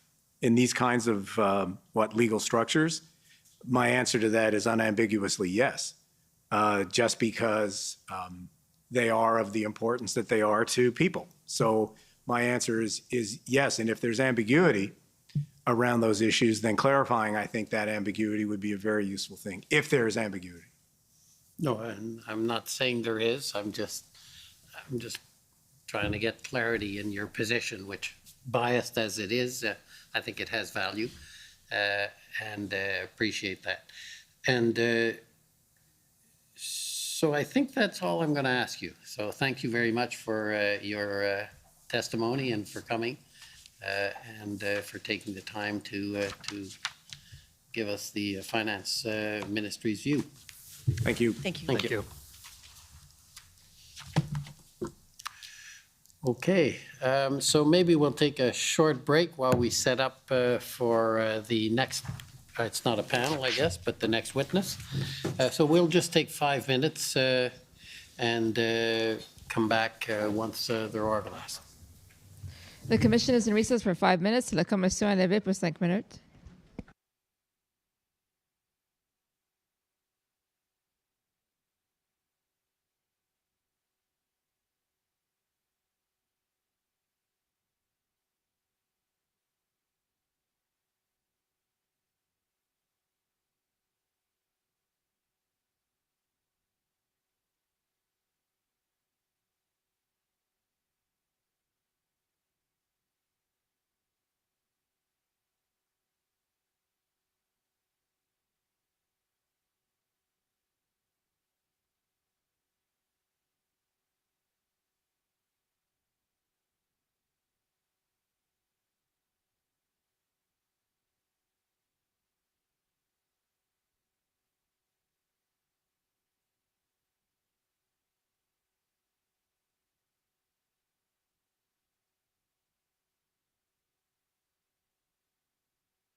Order à l'ordre.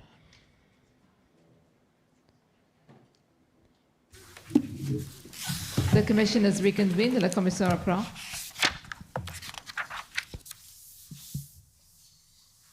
Okay, go ahead. For the record, Shantona Chaudhry for the commission. Our next witness is Ms. Jody Thomas, the National Security Advisor to the Prime Minister. I would ask the witness be sworn or affirmed. Ms. Thomas, will you swear on a religious document or do you wish to affirm? On a religious document, please. We have the Bible, the Quran, or the Torah available? The Bible, please.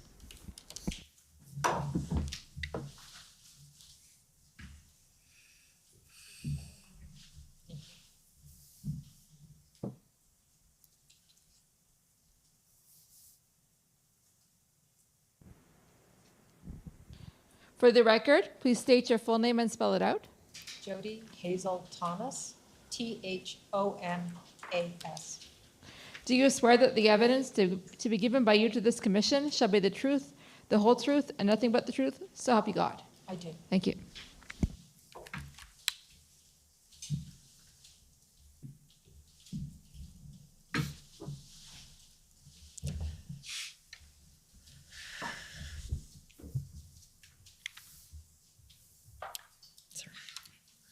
Go ahead.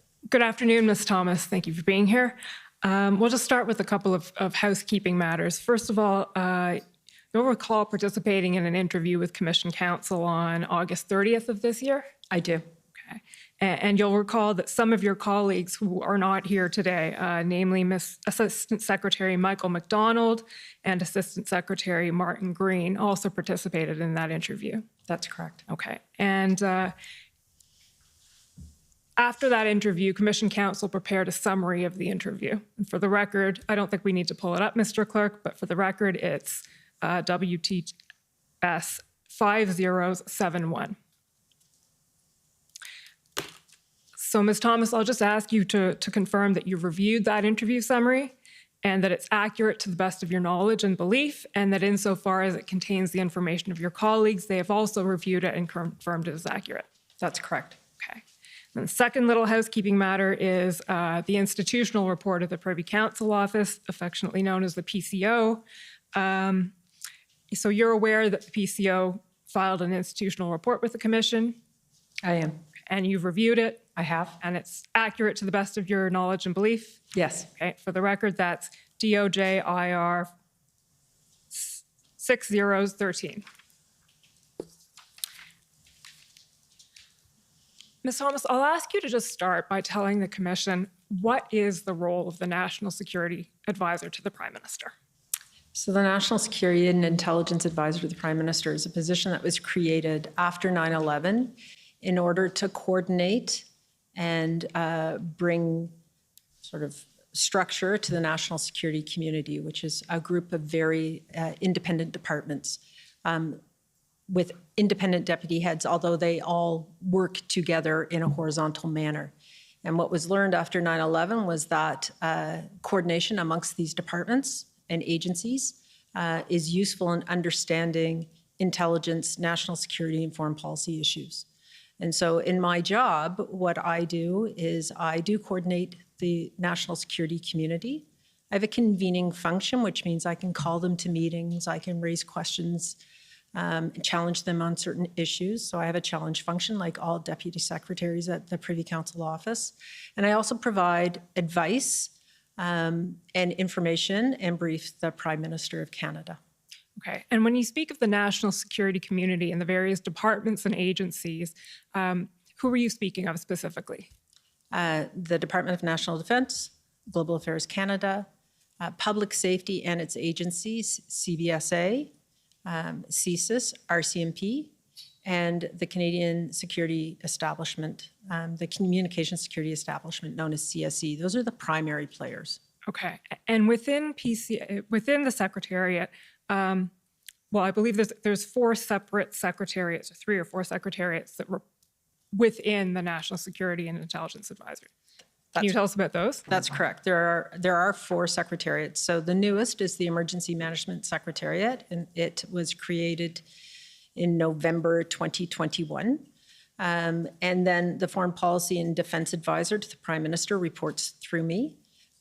the Assistant Secretary for Intelligence Assessment, which is Martin Green, and then the Security and Intelligence Secretariat, which is the job done by, led by Mike McDonald. Okay, so they all report to you, and you in turn report to who? The Prime Minister and the clerk. And the clerk of the Privy Council. Okay. Can you tell us a little bit about the communication channels there? So you report directly to the Prime Minister. What's the briefing method? What's the reporting relationship there? So any written brief or advice that goes to the Prime Minister goes through the clerk. I sign it off as the National Security Advisor, but she also reviews it and signs it before it goes to the Prime Minister. Verbal briefs, cabinet briefs, discussions with the Prime Minister, the clerk is in the room normally, and she's certainly aware of what I'm discussing with the Prime Minister. I don't call him directly. I haven't had to in the environment that we have been existing in.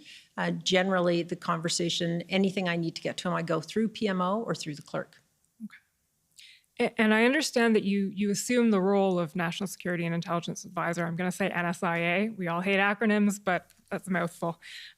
Shortly before the events of the Freedom Convoy, is that right? I became the NSIA on January 11th, 2022. And where were you before then? I was the Deputy Minister of National Defence. How long had you been in that role? Since November 2017.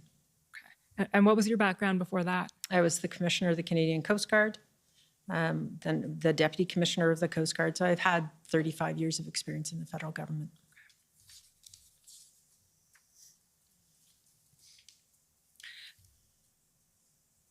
So you mentioned that you have a convening role between all of these various agencies, the national security community, as you call them. We heard earlier this week from your colleagues at Public Safety, and they described their role as being a consumer of intelligence as opposed to a collector of intelligence. I understand the same is true of PCO. Yes, that's correct. Can you elaborate on that a little bit? Where the sources of your intelligence come from? The sources of intelligence from covert and overt, so open source, but also what's collected by the agencies, comes from CSIS, RCMP, CSE, Global Affairs Canada, and the Foreign Intelligence Secretariat, and Canadian Forces Intelligence Command as the primary domestic agencies. We also hear from our Five Eyes colleagues. So we hear from we get intelligence that we read and consume and analyze, assess from Australia, the UK, New Zealand, and the US. We also receive open source and review open source information from academics. We look at social media to some extent, not as much as we should. We do about certain incidents, but we don't do social media scraping as an example, and that will later become an issue that we talk about. So primarily the information, the intelligence we receive domestically, but we have links around the world. Okay, and if I can ask it colloquially, when you get it, what do you do with it? So I read raw intelligence, but the Intelligence Assessment Secretariat assesses it. It looks at trends. It looks at implications for Canada. What if intelligence is actionable, meaning we receive a piece of intelligence that says something could happen. What do we do with that? They do that kind of assessment, reaching out back to those departments to ensure that there is a global view of what this intelligence means for Canada and for our allies. And do they produce like assessments, certain products of intelligence? And if so, how are those disseminated, dispersed? What's done with them? They do multiple kinds of products. They do longer term vision products about we see a trend coming. They do a daily foreign intelligence brief, which is a document that is sent to a reading list of people around various departments and within PCO. They do an update once a week to the Prime Minister, the Prime Minister's foreign intelligence update. They will do bespoke products on specific situations. We had, for example, this week, an incident in Ukraine where there was a missile shot down in Poland. So they did a bespoke piece on that to analyze it very quickly in conjunction with the rest of the security agencies, primarily D&D in this case. Okay, with that basic background out of the way, we'll move now to the events of January and February 2022. So the first thing I want to ask you about is the early monitoring of the convoy. And I'll ask Mr. Clerk if you can pull up ssm.nsc.can 403209.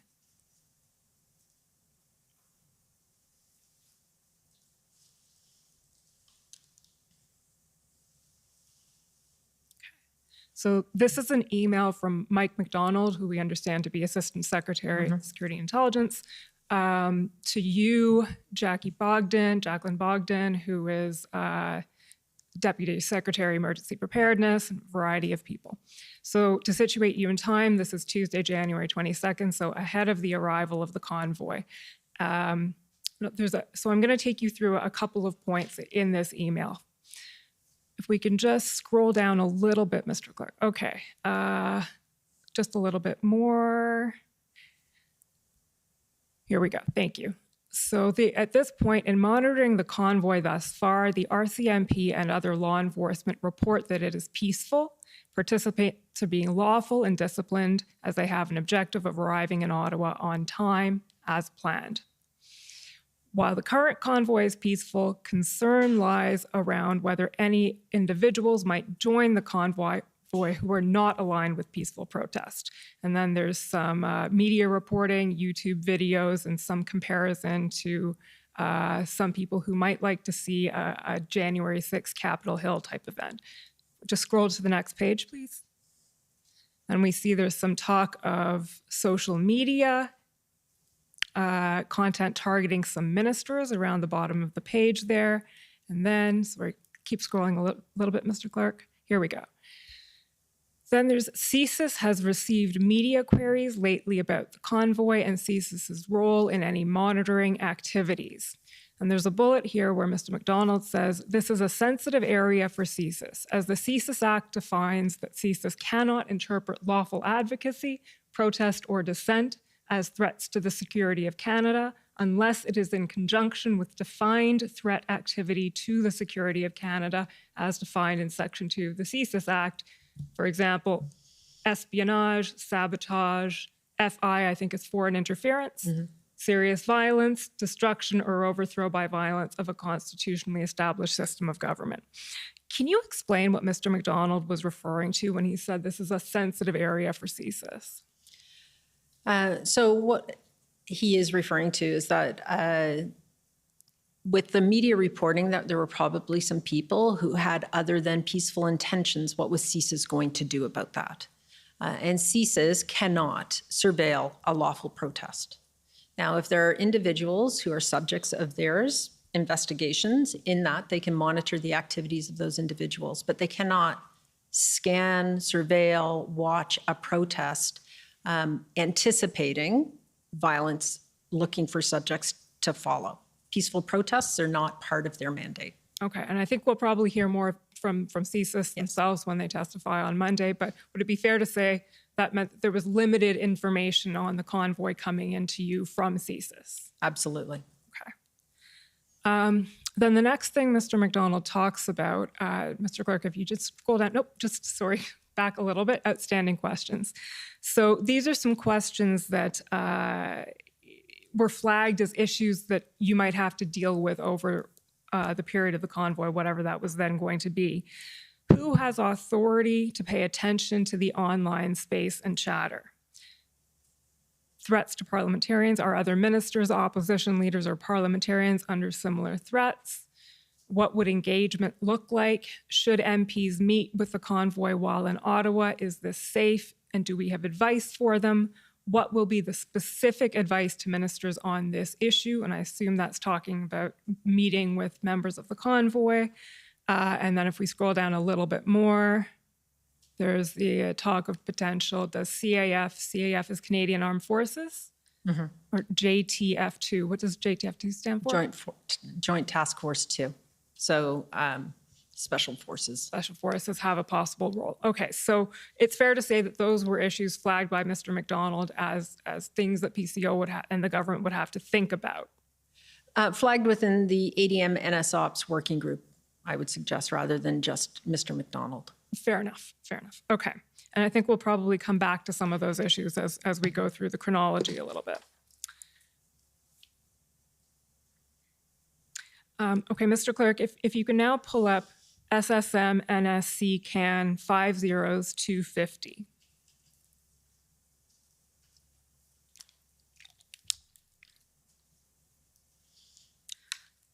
This will be another email sent on January 25th, and I understand you're not actually a recipient of this email personally. It was to Mr. McDonald, but I'm hoping you can help us with some of the issues in there specifically. Mr. Clerk, if you can scroll down to page 3 to a point where you see there is a gap where it comes to reporting. There we go. So this is our deputy minister. So this is Derek Traherne from Public Safety writing. I'm sorry, it's not Derek Traherne writing, but in any event, it's to Derek Traherne.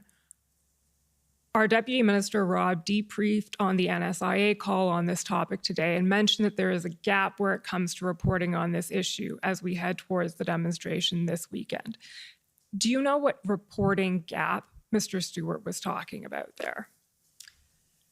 I would think that he is talking about information from law enforcement on what their planned actions are going to be. I mean, we don't expect to be pre-briefed on what they're going to do. We don't get into tactical plans, but the reporting out of the activity on the Hill, how is that going to happen or in the protest? Okay, so this is a law enforcement reporting gap? That's what I think reading this. Okay, so that is actually an issue that we discussed a little bit in your interview. Can you tell us, can you explain to the commission what that gap is? It's something that's been identified here by Mr. Stewart, and it was also identified in his testimony. As I said, it was discussed also in your interview. So can you elaborate on what that law enforcement reporting gap was from your point of view? So there is a general gap in terms of open source information and who can collect it, who can analyze it, and what we do with it. RCMP collects information for law enforcement purposes, and as do other police agencies. We've all heard of Op-Hendon now. I don't receive Op-Hendon reports, as an example. And so the police forces collectively have a lot of information that they can't necessarily share. And so those of us in jobs like mine and Deputy Minister Stewart's who need some overview of what's coming, who these people are, what their intentions are, have a difficulty in receiving that kind of open source information. And did you identify that as an issue that reoccurred throughout the events of the convoy? Absolutely, it was an issue. The online space is where planning now occurs. And so it's not tapping phones any longer the way things were done in the Cold War. Online space, non-warranted space, and how do you receive, assess, and then use that information in a legal manner?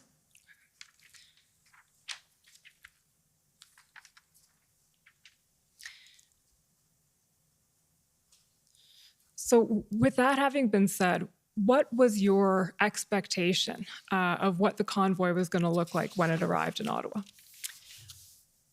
So Ottawa is the city of protests. That's been said. It's known. The OPS is experienced in collaborating with all the various other agencies involved in terms of managing protests. The early reporting was that this would be a normal protest. Arrive, disrupt, spend some time here in Ottawa, and then leave. We were seeing just on Twitter feeds, your own Twitter feed, indications that perhaps this was going to be something more. But the information we had at that point in time from the accountable agencies was that they had it managed, and it was going to be big, it was going to be complex, but they would be able to handle it in the way they have handled so many other protests. So were any specific steps taken by PCO or by you ahead of the convoy's arrival to prepare for it?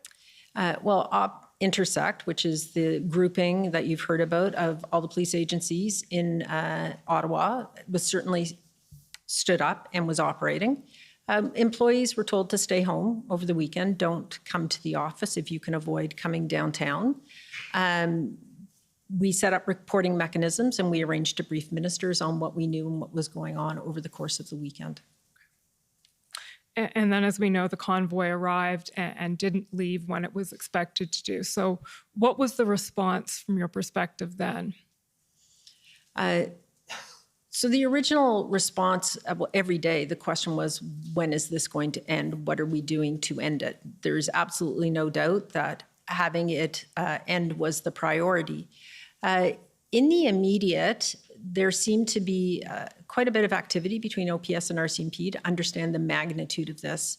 At the same time, after the first weekend, we saw behavior on the streets that indicated they were settling in for quite some time. You know, wheels were removed from rigs so that they couldn't be towed. Supply lines were being set up. And so something quite different was happening and unfolding in front of our eyes.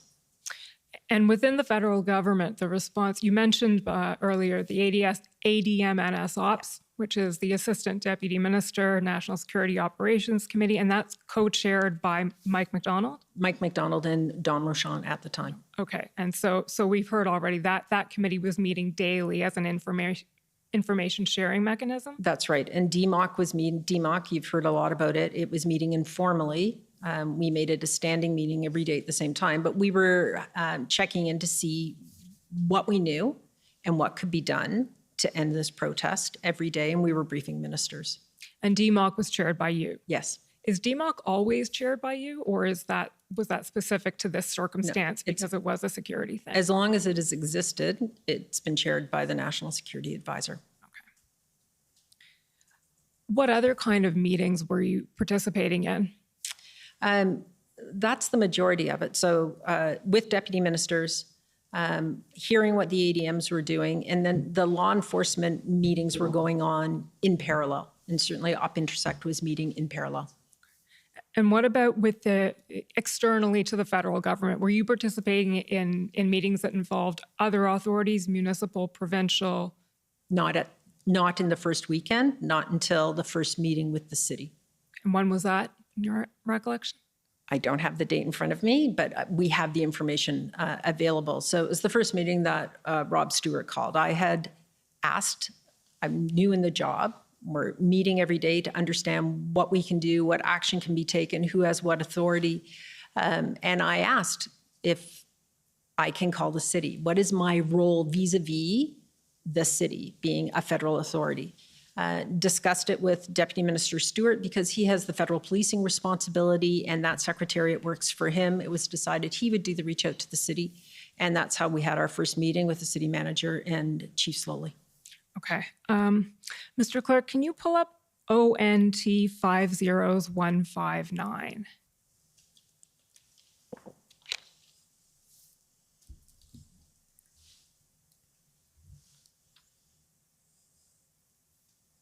So this is a summary of a call that was held with the city, the federal government, and the provincial government on February 6th. This may be the first meeting that you were talking about. It may be the second. I would say. Offhand. Pardon second. Me? It's the second. Okay. So I want to ask you about something specific in this meeting, which if we scroll down to page 9 of the PDF, I believe. So in evidence that we've heard before the commission, we've been through most of this already. There's one specific point having to do with you. It notes at the end here that you noted it was a positive meeting, regrets to end on this following point. But would the province be looking to the federal government if this protest was happening outside the city of Ottawa, for example, happening in other places like Kingston? So Mr. Mario Di Tommaso, Deputy Solicitor General, testified here a couple of weeks ago, and his impression of that comment was that this was the federal government trying to wash its hands of this entire thing. So now that we have you before us, I wanted to ask you, is that what you intended by that comment? Absolutely not. From where we sat, that all three levels of government needed to be involved. And the federal government was very involved. The RCMP was meeting constantly with the Ottawa Police Service. We were working to understand what the context and the elements of the people on the streets of Ottawa were and what they intended to do. So that was the intelligence side of things. We were looking at what federal acts and authorities could be used to have the rigs moved and the truckers leave downtown Ottawa. And we wanted to know what provincial laws could be used and would be enforced to ensure we could clear the streets. Mr. DiTomaso, his answer was, well, it's a federal jurisdiction. Ottawa is a city in Ontario. And the provincial accountability is the same for Ottawa, except for a very small precinct on Parliament Hill. But where the majority of the protests were is a municipality. And so I found that Mr. DiTomaso, well, friendly and cooperative, was very hands-off. And I didn't understand why. And I wanted to make the point that we're not Washington, D.C. Ottawa is a municipality of Ontario. And so very simple things like the Ontario Police Services Act, which requires the Ottawa Police Service to go to the OPP for additional resources, were additional resources going to be provided to Ottawa to assist? Thank you for that. So I'm now going to skip ahead a little bit and talk about your role in briefing cabinet committees and cabinet itself in all of this. So the first thing is, and this is in reference to something that you said in your interview and something that's also said in the institutional report, and I want to clarify what it means with the commission. In the interview, you explained that your role at the IRG meetings and anytime you were briefing cabinet was to provide a full and frank factual threat picture to cabinet or to the IRG. And again, then in the institutional report, it says, I don't think we need to turn it up, but the briefings that you gave did not include advice or recommendations. So can you flesh that out a little bit and explain what you were and what you weren't doing and maybe why? So without betraying what was said at the meetings, my role was to give an overview of the situation nation to nation, like coast to coast, the entire nation. As we were moving into having blockades at border crossings, pop-up convoys across the country, as well as the situation in Ottawa, I gave a consolidated view of what was happening across the country, what we were seeing in terms of manifestation, intelligence that said there were going to be new convoys or maybe there weren't, what we saw from ceases on the IMVE, the ideologically motivated extremist front, any arrests, those kinds of high-level details that gave framed the discussion that the Prime Minister was going to have with other officials and his cabinet ministers. And so did I give advice? No, I gave overview. In the discussion, if required, I would make suggestions as all officials do at those meetings at IRGs, but my overview and my opening remarks were not advice. Okay. And at some point it says that you would sometimes be asked to give or provide your assessment of a situation. So can you explain the distinction then between an assessment of a situation and advice? Advice is, so assessment is, Prime Minister, we think that they are going to stay in Ottawa for another weekend. Looking at all the indicators, the assessment is, and that's a very simplistic example, but advice is the RCMP should move in right now and take it over and clean up the streets of Ottawa. That would be advice. Again, I'm giving you a very extreme example of something that was not said. That's helpful. Simple is good. Simple is always good. Okay. So I'd like to turn now to some examples of the actual briefings that you were giving at these various meetings. So Mr. Clerk, if you could pull up SSM NSC CAN 50292.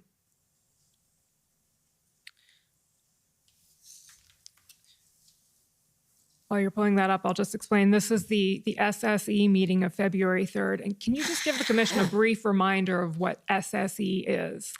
SSE is a standing committee of cabinet chaired by Minister Blair, and it's the Safety, Security, and Emergency Management Committee. Okay.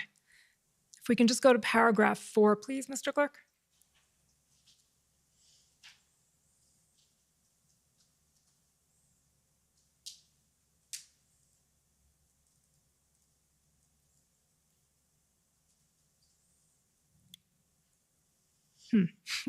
There doesn't seem to be a paragraph 4.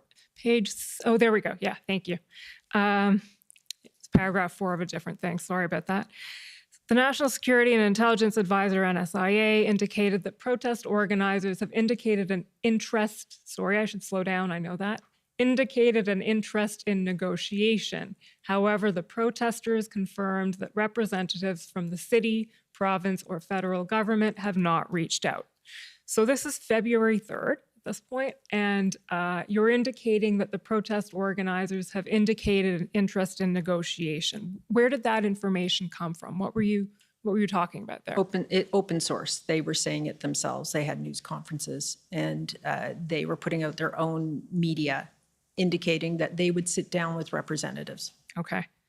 And then you said the protesters confirmed that representatives from the city, province, or federal government have not reached out. Was this also just from open source media? So this wasn't from any particular information you had, just collating open source information. Okay. Mr. Clerk, next one is ssm.nsc.can 50246.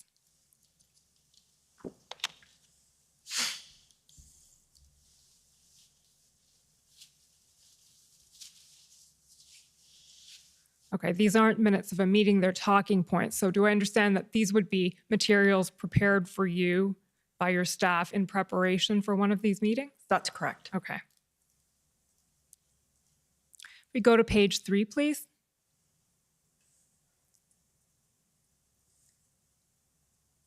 There we go, the bullet that says senior officials. So senior officials, deputy ministers Stewart, Keenan, and myself continue to engage the City of Ottawa to encourage dialogue with demonstrators, consultations with provincial regulatory authorities, sharing of operational plans, and a coherent communications approach. And I see encourage dialogue as bolded and underlined there. So what was that about? What were you talking about there, dialoguing with the protesters?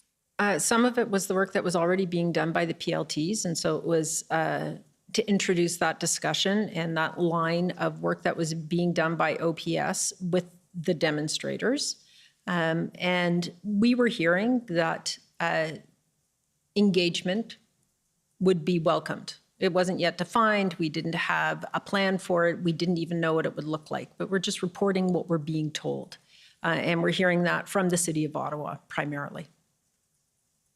Okay, but what it says there is that Deputy Minister Stewart, Deputy Minister Keenan, and you are engaging the City of Ottawa to encourage dialogue. So at that point, were you actively encouraging? For the city to talk to them, yes, because this was happening in the City of Ottawa.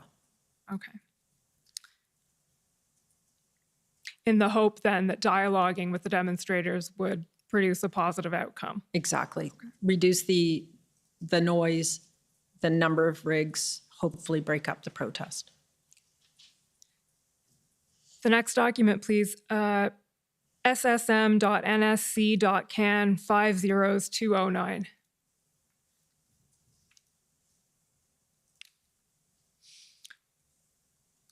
So this is the February 10th IRG. And we're going to get into this in more depth with your PCO colleagues tomorrow.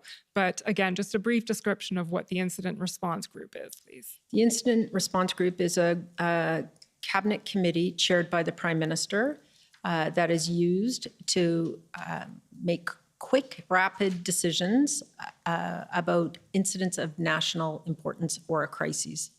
Including national security incidents. It's been used multiple times. It was used over COVID. It was used for the Hurricane Fiona. It was used for the downing of Ukraine Flight 752. So it's an effective tool that the Prime Minister invokes in order to have discussions with both ministers and officials at the table so that he hears from subject matter experts, the Chief of the Defence Staff as an example, deputy ministers with particular expertise, as well as ministers. Thank you. If we can just scroll down then to page 5, please. So February 10th, I believe, was the first IRG meeting? Yes, it was.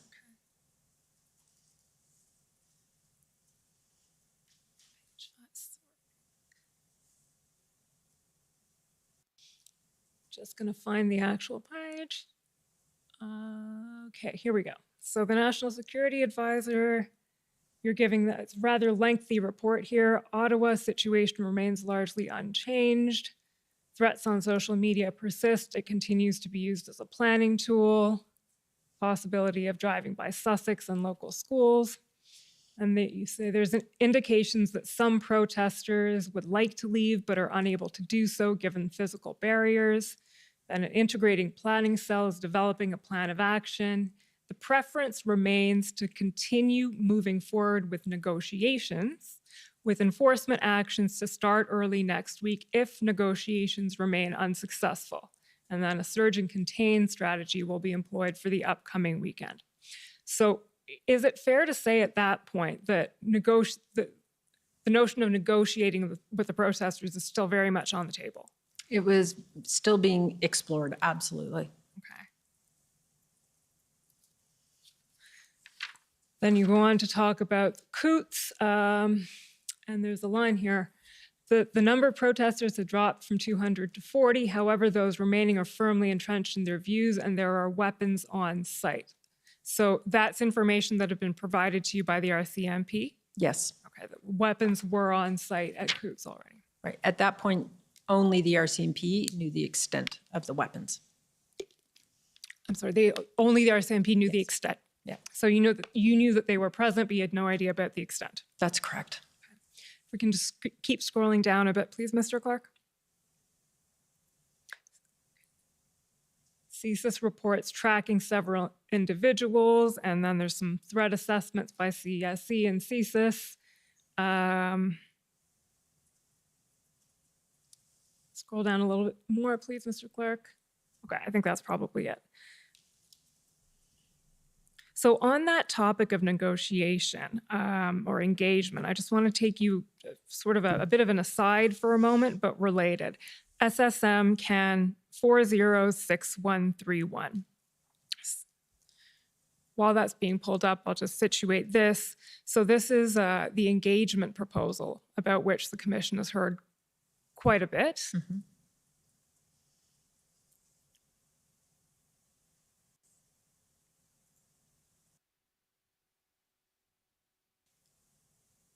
Oh, I think just scroll down a little bit more. There we go, from Ms. Thomas. So this is a February 11th email at 2:30 p.m. that you send to the Janice Charette, who's the clerk, Nathalie Drouin, who's the deputy clerk. And what you say is you're forwarding the engagement proposal and you say, Rob has continued his engagement. I suggest that we need to decide if this has a green light. I expect he will get more specifics. And then it just says we indicate a positive response. I think there's probably an if missing there, if we indicate a positive response. So can you situate what this email was about, what you were saying to the clerk and the deputy clerk when you sent it? So the engagement proposal needed to be discussed by ministers, and certainly no deputy minister or I had the authority to move forward with engagement without it being discussed at a cabinet level. And the green light was to get it on the agenda to be discussed formally. Okay. And did you have a view at that point on the engagement proposal, whether it was a good idea, a bad idea, likelihood of success? My view at that time was that we should take nothing off the table. We had to continue to explore all options. We were going into the third weekend on February 11th. I didn't understand yet what the negotiating mandate would be. So you go with something and you expect to get something back. And we had no clarity on that. Further, we had no clarity because of the disparate group of people who were blockading Ottawa, and this was about Ottawa specifically. who would be the leader who would be able to coalesce the mass of humanity who are on the streets of Ottawa to then adhere to whatever was negotiated. So beyond having a view that it shouldn't be taken on the table, did you ever form or were you ever asked for your view on whether it should or should not go ahead? Not at this point. During the discussion, at Cabinet, views were sought. Okay, so this is February 11th, and I believe it was brought to the IRG on February 12th. Correct. Correct, okay. And at that point, views were sought. Correct. And you provided a view? I did. And your view was? Well, it's protected. Got it. Okay. Can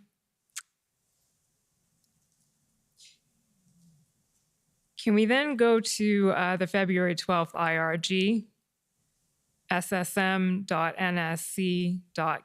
50214?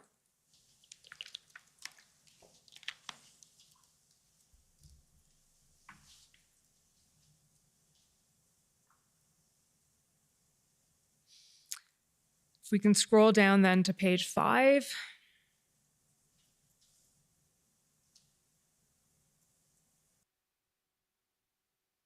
In terms of specifics, just scroll down a little bit more. The NSIA reported that the situation in Windsor remains very fluid, with law enforcement having begun to take action. In Ottawa, we're seeing a significant escalation in the boldness of protesters. So just stopping there, what does that mean? What was that observation? Yeah, we were hearing this from the OPS and Intersect, and certainly, again, social media and media. They were, with bouncy castles had happened. The view that they were here to stay, that they had zero regard for the citizens of Ottawa, that social media was talking more and more about aggressive action to stay, holding the line, dig in. It was just a change in tone that was noted. And sometimes changes are subtle, but you have to pay attention to them. We saw more people on the street that weekend than we had anticipated, and fewer people were leaving at the end of the day. And the raucous atmosphere was extending later into the evening. We saw things like the wrecking ball on Wellington Street by then. And so there was just a change in the forcefulness of the tone. And did that have an effect on your assessment of the situation? Well, you were also hearing the increased low level of violence, the fears of the citizens of Ottawa, the honking continued despite the injunction. What became apparent to us as we were assessing the situation is that this wasn't breaking up. Okay, and then if we can just scroll down again, Mr. Clerk, to page 15. So this is part of what became known as the IRG tracker. Can you just explain, Ms. Thomas, what the IRG tracker was very briefly? So the issues that were discussed at IRG and the action plan out of it was this tracker. I think the Prime Minister was, I'm paraphrasing here, and I don't want to put words in his mouth, of course. The Prime Minister and the clerk were concerned that people would discuss, leave the table, and then what would be the outcomes of the direction that was given. And so this was to track all the activity to understand what could be done and the progress, the status on achieving certain goals. So the action plan for tow trucks. For instance. For instance. So what was done, where did it stand, and we would update it every single day. Okay, and the one that pertains specifically to your area is item number 4 here, which is identify immediate measures to close the intelligence gap, i.e. open source, non-criminal, non-terrorist. Can you elaborate on that? Is that the intelligence gap you referred to earlier, the social media? It is. So the RCMP, OPP, OPS all collect open source information for law enforcement purposes. We saw that in Ophenden. CSIS collects some open source information in very specific circumstances for subjects or investigations of their own. We knew that social media was being used to mobilize, to plan actions, to talk about what was going to happen next, to talk to other protests across the country. You can't do that as so you can't track individuals. PCO cannot track individual social media. We didn't have the tools in place to do scraping of social media and understand the trends. As an example, one morning they talked about slow rolling convoys through school zones. It was being reported on the radio that this is all over Twitter. Why aren't the police doing anything about it? Not that the police can respond to everything they see on Twitter, and that's not what I'm implying at all. But if we had the correct tools and the legal mandate to collect this kind of information, we would have some understanding of the trends and where this was potentially going. We didn't have the tools or the mandate. Okay, on that point, Mr. Clerk, I'll just ask you to turn up the witness summary, please. So that's WTS 5071 at page 6.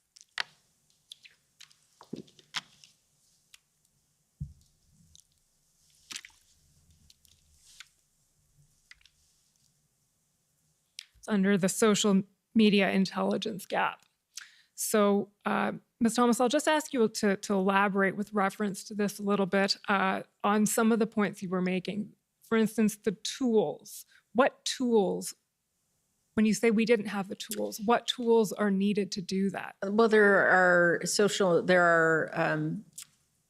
IA-based tools that can be purchased to look for keywords, to look for algorithms. And we don't have those. You can't put a person in front of the screen and just have them Google convoy and get enough information quickly enough to do anything with it. So you actually need computer-based tools to do computer-based analysis. Okay. And then scrolling down the page again a bit, please. Thank you. So just the point where it says NSIA Thomas there. One of the issues that was identified there was distinguishing between credible threats and non-credible threats on social media. Can you tell us a little bit about that and the difficulties, if any, you faced with that?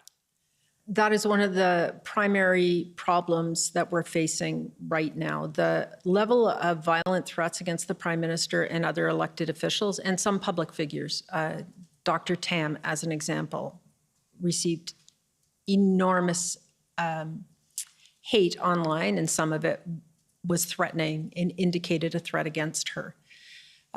Distinguishing a credible threat, an identifiable person with an identifiable identifiable threat that looks like they have the capability to execute that threat. So not only intent, but capability is sort of the formula used to understand if a threat is credible or not. The problem is online, people are difficult, in some cases close to impossible to identify. You know, throw burner accounts, et cetera. It is easy to hide an identity online. Now the RCMP and other police services do a very good job of those kinds of investigations, but in the moment, in the middle of this crisis, with the number of threats going up against elected officials, it was an enormous problem and an enormous concern. Okay, now we'll move on to the February 13th, please. So, Mr. Clerk, that's SSM NSC CAN 50216.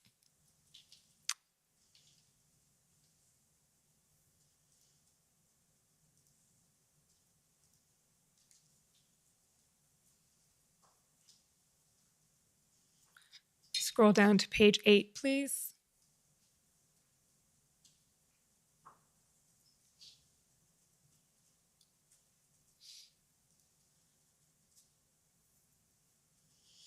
So this is the cabinet meeting on February 13th, and this is the report that you're giving at this was definitely a key moment in the events and in the eventual decision to invoke.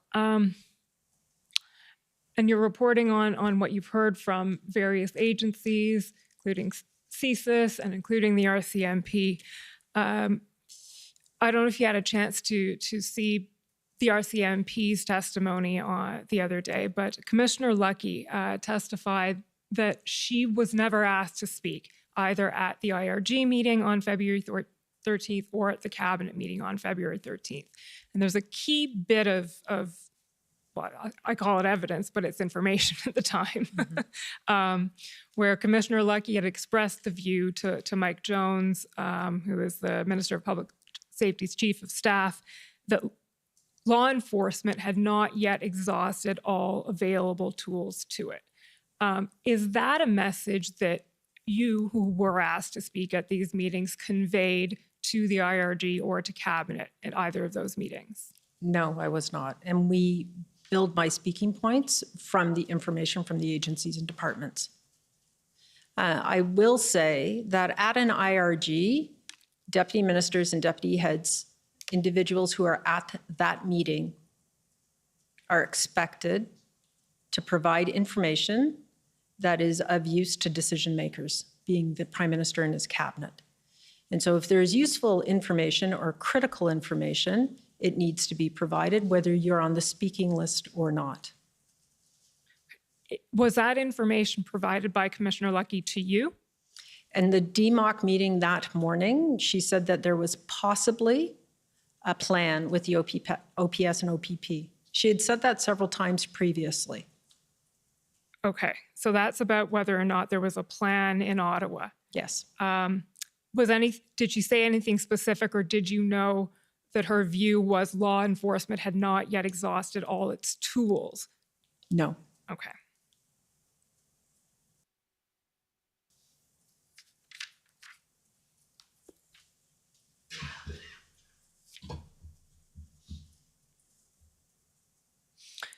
The next document is SSM NSC CAN 50298.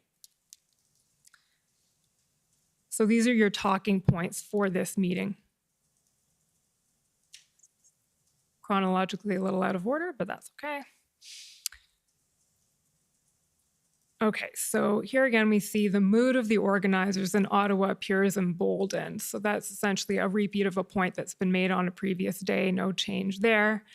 And then there's talk of City of Ottawa announced agreement with protest leader Tamara Leach that could lead to approximately 70% of trucks and cars leaving the residential areas in the downtown core over the next 24 hours. Then they explain a little bit more detail about that. Given the anti-government sentiment of Ottawa Group, along with the decentralized nature of its leadership, it is unclear at this time the concurrence of other leaders in the group to the agreement. So is that your assessment of the situation there?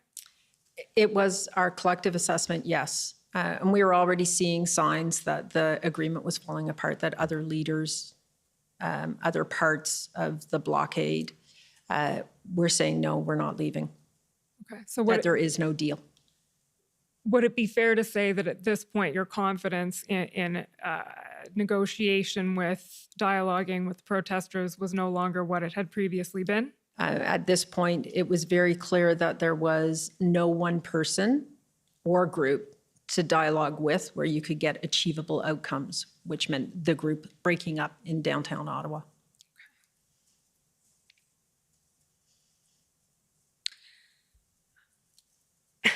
We're going to move now to the February 14th DMOC. So that's ssm.nsc.can 50217.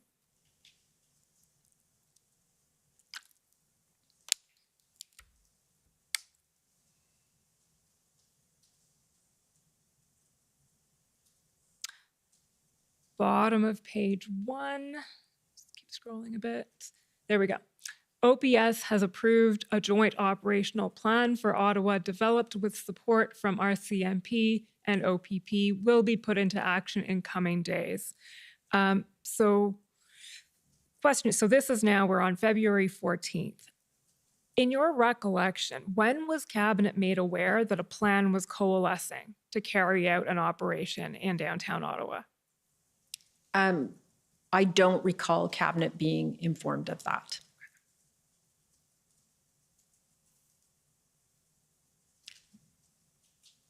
But on February, I will go back to on February 13th, this had also been said, and there was an IRG, and at this point, so it wasn't said at the IRG, at this point, we had no evidence of that. And so while it was said, and these are the minutes, there is no evidence that there was a plan. And as I noted, we had been told there was a plan multiple times. When you say no evidence, what kind of evidence would you have expected to see? We would expect some level of assurance from the RCMP that the people were in place, it was executable. We don't expect to see details, that's policing. But we needed a level of assurance that yes, finally, the officers needed, the equipment needed, the executable strategic and tactical plan was there. The same thing that had been asked for several days. We didn't have any evidence or assurance that that was in fact where we were. Do you think that that falls into the law enforcement reporting gap that you discussed earlier, the sort of the information sharing between law enforcement and your level? I think that's part of it, yes. I also think that the plans were just not quite as firm as we would have hoped. Okay. Also on February 14th then, pb.nsc.can40s8485, please.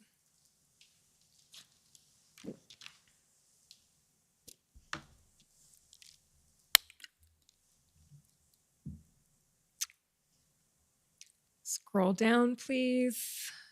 Scroll down again. I think it'll probably be the bottom of the second page that you want to start with. There we go. Mm-hmm. So this is a series of emails that you sent the morning of February 14th around 11:45 noon. The first one is, I need an assessment for Janice about the threat of these blockades, the characters involved, the weapons, the motivation. Clearly, this isn't just COVID and is a threat to democracy and rule of law. Could I get an assessment, please? David, I assume that's David Vigneault. CSIS Director, is this you? It's a very short fuse. Please call if you have questions. Can you explain what that email was about? Who was it to? What was it about? What were you looking for and why? So I don't remember all the people on the two, but probably Mike McDonald, David Vigneault, RCMP. It was part of a complete package of information that was being put together. There had been multiple threat assessments, but this was to be a formal document, and we had just discussed it in a conversation. And so we had talked about the need for a last formal document should Cabinet decide to proceed with the Emergencies Act, as opposed to the daily updates we were giving. So laying out the entire spectrum of threat. And so I needed it very quickly. We were going to collate it. We just needed the information from the agencies. Okay, so the intention was to get that assessment for Ms. Charette, the clerk, and she would then provide it to the Prime Minister. Prime Minister, okay. And we just scroll up a bit to the next email. So this one is to Mike McDonald, Rob Stewart, something blanked out, Inez Neville, and Martin Green. Inez Neville, who's that? She's my Chief of Staff. Okay, perfect. This is about a national threat to national interests and institutions by people who do not care about or understand democracy, who are preparing to be violent, who are motivated by anti-government sentiment. What are you saying there? Are you setting out what the assessment should say, or? I was being asked questions about how specific it should be. And so that was my response. How specific it should be in terms of? Of what the threat was and sort of the range of issues that were of concern. So national interest in institutions, lack of confidence in police as police were being stretched across the country. The desire to have government policy changed by force mandates. There were people preparing to be violent. We saw it on social media. We certainly knew that both CSIS and RCMP had concern about some people and the potential for violence. And there was certainly an anti-government sentiment throughout. So does what is reflected in this email reflect your assessment of the situation at the time? Not everybody on the ground, absolutely. This wasn't a monolithic group of people. But yes, those elements were there. Was that assessment ever produced to you? I don't think it was.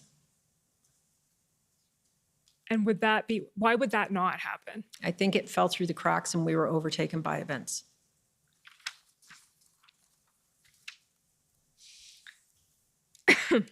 Okay, the next topic I want to address, or the next document, let's start with the document, SSM.can 50297.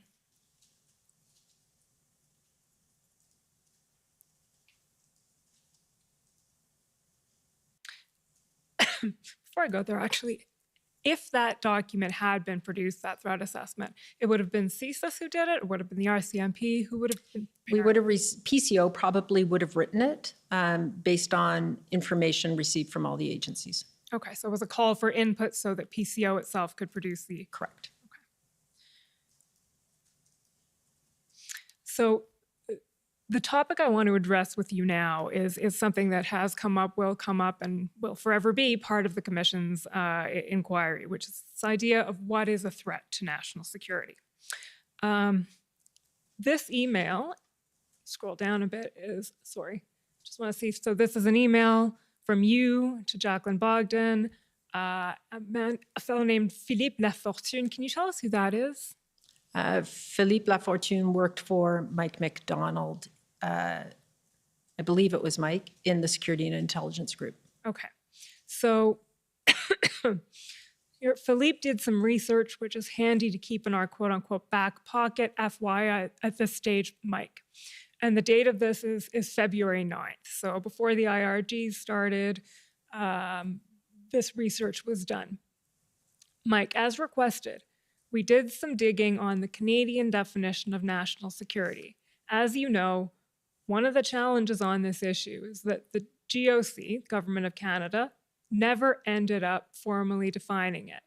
However, we looked at transition materials and various acts to provide you with the best answer and its potential applicability to the current situation. Below, you will find a policy definition of national security, but also NSICO.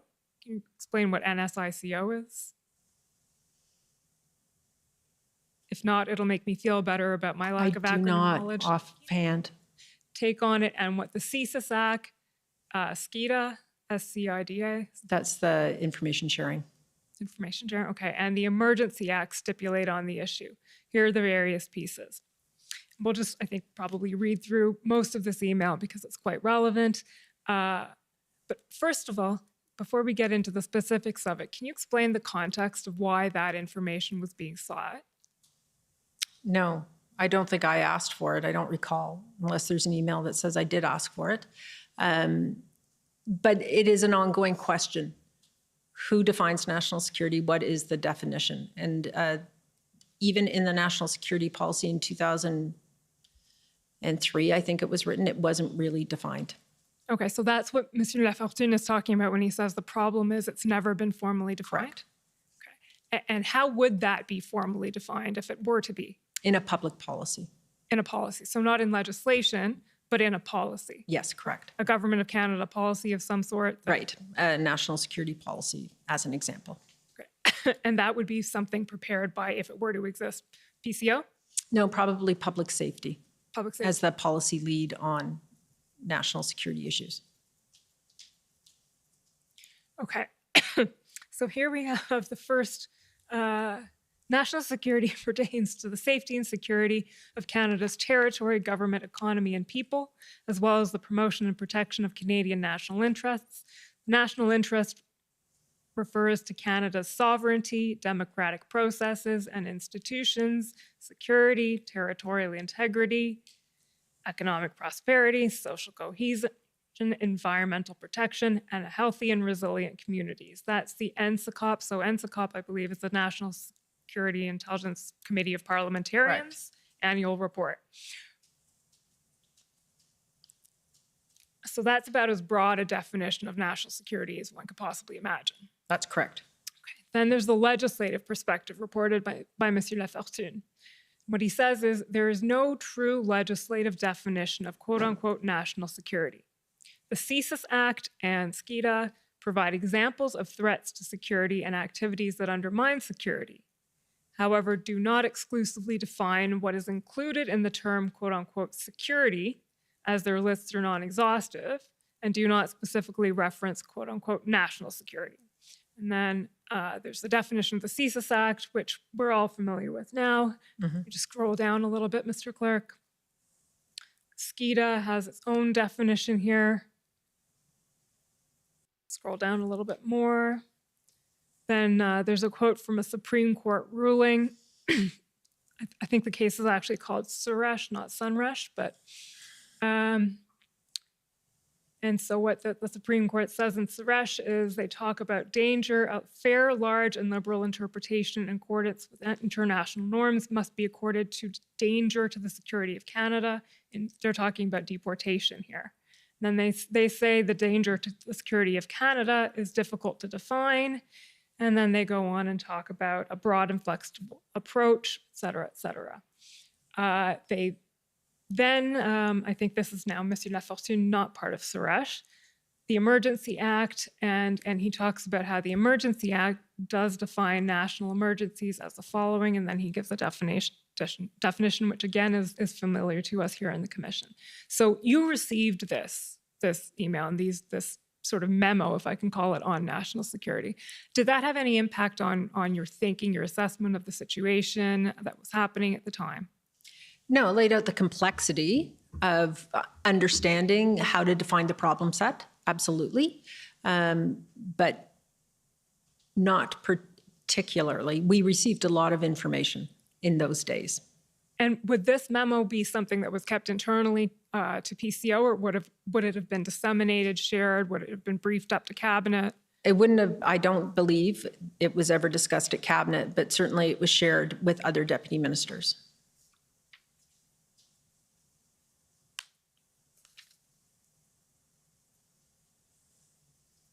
And you're aware, of course, that CSIS assessed the protests as not constituting a threat to the security of Canada as defined in Section 2 of the CSIS Act. They said it did not meet the threshold as defined in their very narrow interpretation of what they can do under their act. And obviously we'll hear directly from them on that on Yes. Monday, I believe. But were you personally ever asked to advise on whether that definition had been met? No. Were you ever asked whether you thought that the invocation of the Emergencies Act was necessary? Yes. And when was that? February 13th. And what was your answer? It was discussed in a Cabinet meeting. Let's see how we're doing for time here. Oh, we have time. Okay, so the next thing. Oh, Or yes. the afternoon break, sorry. Morning, afternoon, evening, Yeah. whatever it is. Yes, Yeah. please. We can take the break now, take 15 minutes, and we'll come back and continue. Thank you. The commission is in recess for 15 minutes. La commission levée pour 15 minutes.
Order à l'ordre.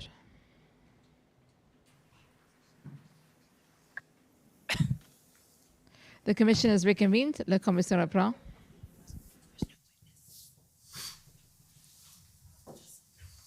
It's okay.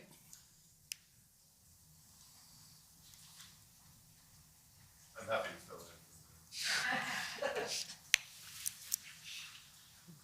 in. I'll just step out for a few minutes. You can.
Go ahead.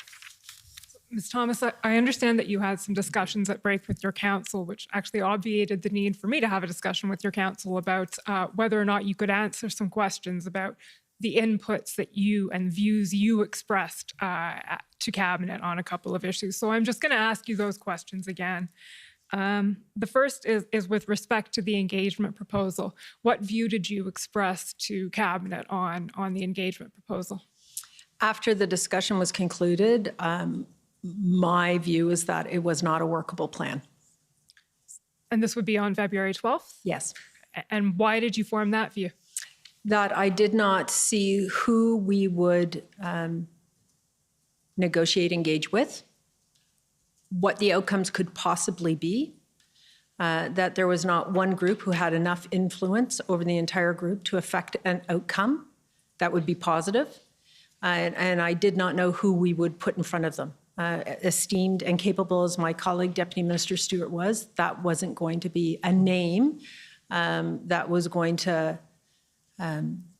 mean anything to the protesters. And so who it would be, what they would do, and who it would be with were unanswerable questions. We had also seen negotiations attempted and fail in Windsor. And we actually, as has been testified here, knew that in Coutts, the engagement strategy and the lessening and the path to reducing and removing mandates in Alberta actually caused the protesters there to dig in because they thought that would then allow for a complete removal immediately. So the unintended consequences were greater than the consequences. And the second question that fell into that category of whether or not you could answer is whether you were ever asked whether the Emergencies Act was necessary. Yes, and I apologize. Yes. And my answer was yes. Okay. And that was on February 13th? Yes.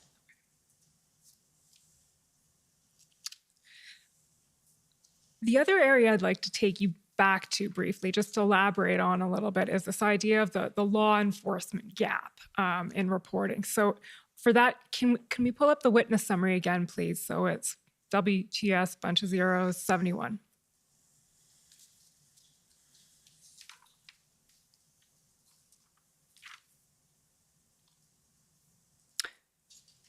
Down to the bottom of page 7, please.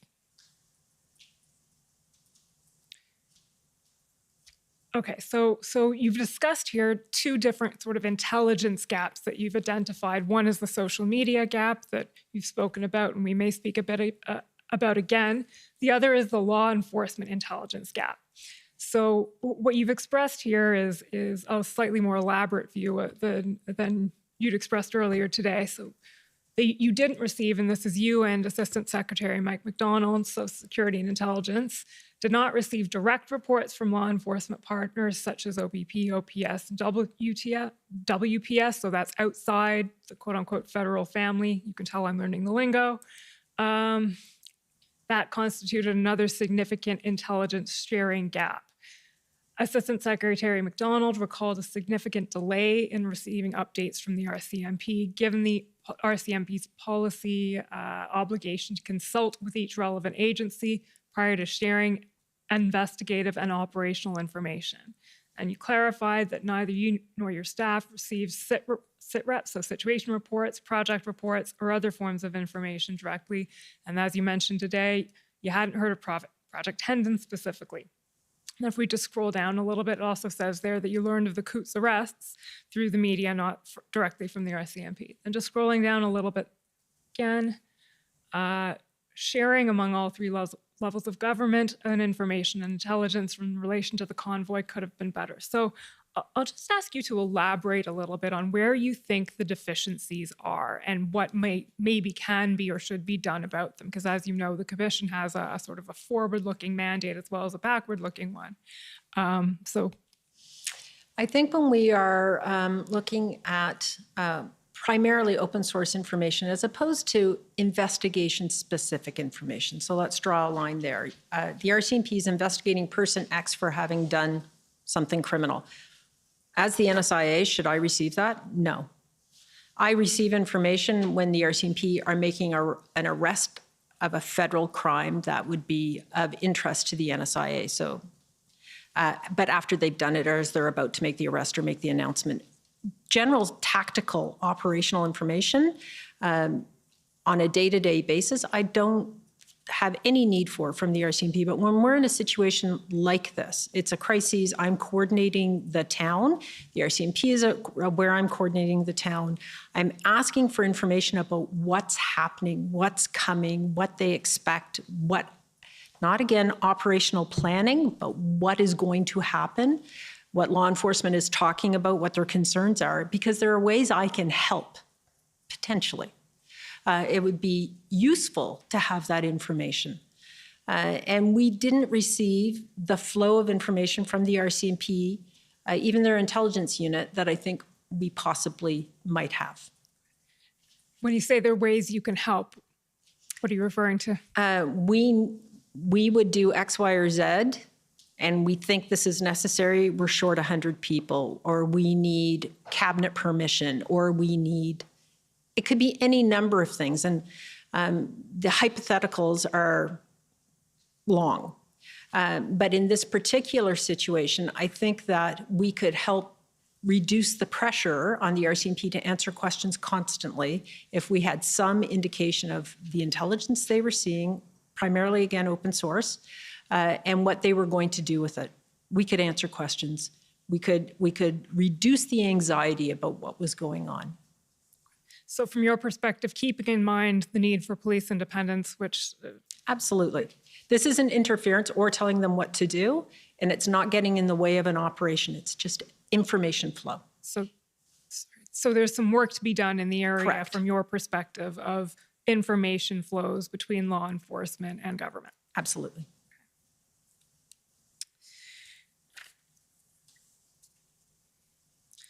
Switching gears a little bit, the next topic I want to address with you is sort of an existential one, but the line between lawful and unlawful protest. And I'm going to do this with reference to a few documents in which this was brought up and came up repeatedly over the course of the events of the convoy. The first one, Mr. Clerk, is ssm.nsc.can 303211.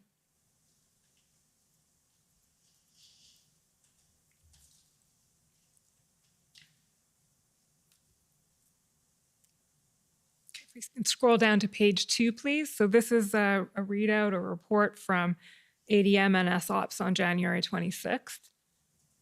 Excuse me. There we go, under posture. So first they're talking about the RCMP monitoring, and then ADM's committed to return to the committee with specifics on what will trigger the event from peaceful event to one requiring law enforcement action. So I realize this is ADM and SOPS, not specifically at your level, but is it fair to say that that was something on the radar? When does an event go from lawful to unlawful? Absolutely. It was a question that we discussed constantly. And I don't know if there may be a policing definition, but there certainly isn't a public policy definition. And you'll see it says here, ADM's committed to return with specifics. To your knowledge, and I know this isn't your committee, but to your knowledge, did that happen? I didn't see it. If it did, I did not see it. Okay. It may be that the next document is the answer, but I'm not sure. SSM.NSC.CAN 50294.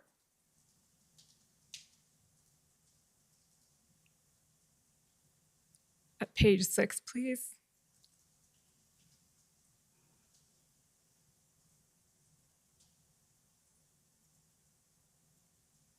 Under peaceful event. Okay, there we go. Perfect. Peaceful event. Key question remain. How does this end and who is left? E.g., numbers may be lower, but what is the threat nature of remaining individuals? And then there is no finite timeline for when a lawful protest must end. As long as it remains lawful, it may continue. Violence will require a public order response. OPS has brought in additional support teams. Okay, so that is something being said about the line between lawful and unlawful. I don't know if it's, I think maybe you don't know either because it wasn't your committee, whether that was the specific sort of deliverable return on that point. But if so, it's not a particularly detailed answer. Yeah, I think there are distinct issues. When a lawful protest ends versus when it trips into something else. I think those are two different issues. And one is very much a city issue, how long the city gives permits for protests, those kinds of things. I think that's more in the city's domain. When it moves from lawful to unlawful and becomes a public order issue, again, mostly belonging to a municipality, but we are in a unique circumstance here in Windsor, in Coutts, across the country. When do protests, blockades become unlawful? Because this is talking about the OPS, but the question we were asking ourselves was much broader. Okay. That's a helpful distinction, actually, and it'll come up in the following discussions. So the next document is SSM.CAN 5016.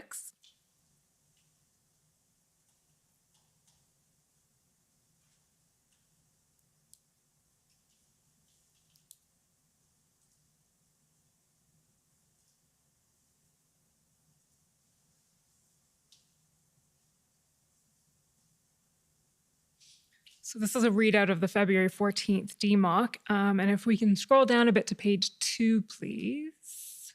There we go. The NSIA and Director of CISA. So this is the DMOC that's being held on February 14th. Do you remember what time that DMOC was? There were, I think there were 2 on February 14th, or there might have been 2 on the 13th, but we were generally meeting in the morning before we briefed ministers. Okay. So the NSIA and the Director of CISA highlighted the need to better understand where and how the convoys metastasized into something else. We have seen a fundamental shift. Protest that affects people's ability to live and exist is no longer peaceful, need to understand long-term trends. So can you tell the commission a little bit what your thinking was there in saying that the protests had metastasized, the convoys rather, metastasized into something else? It was my recollection is that it was a very interesting conversation, one that we needed to spend more time on, but in the height of a crisis, you move on to operational things very quickly.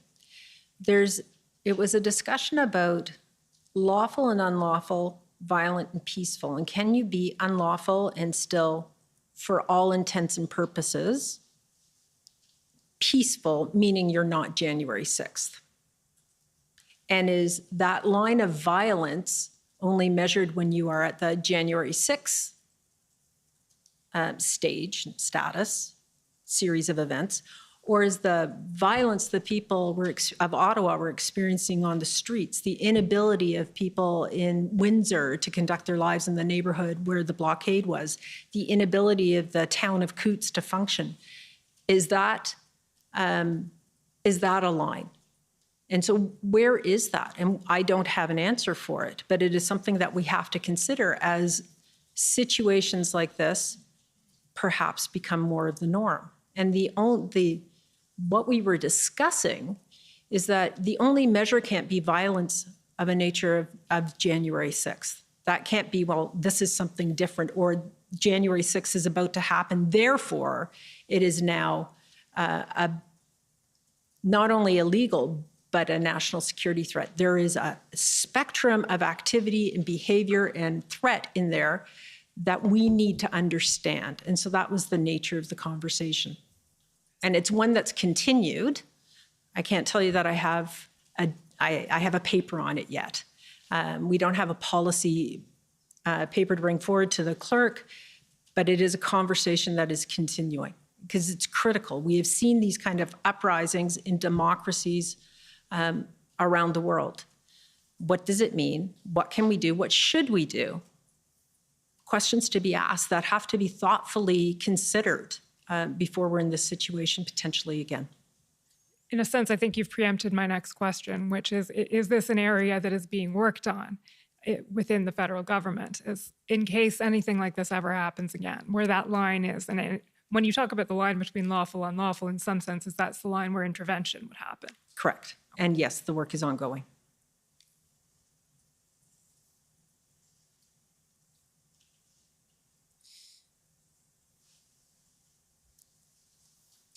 The next document, please, Mr. Clerk, SSM.NSC.CAN 50405.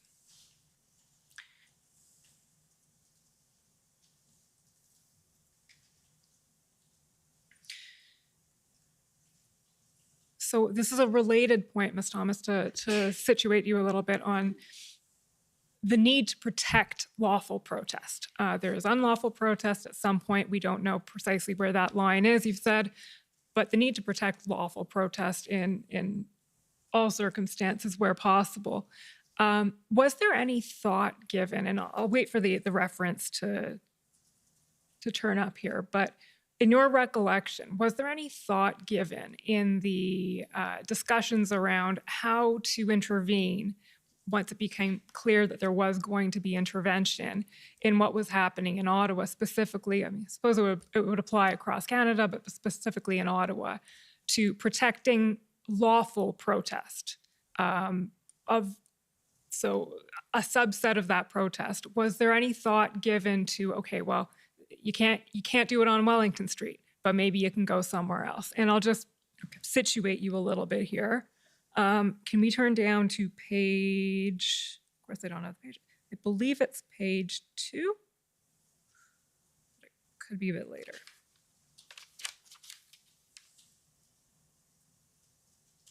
Sorry, keep scrolling, I'll find it.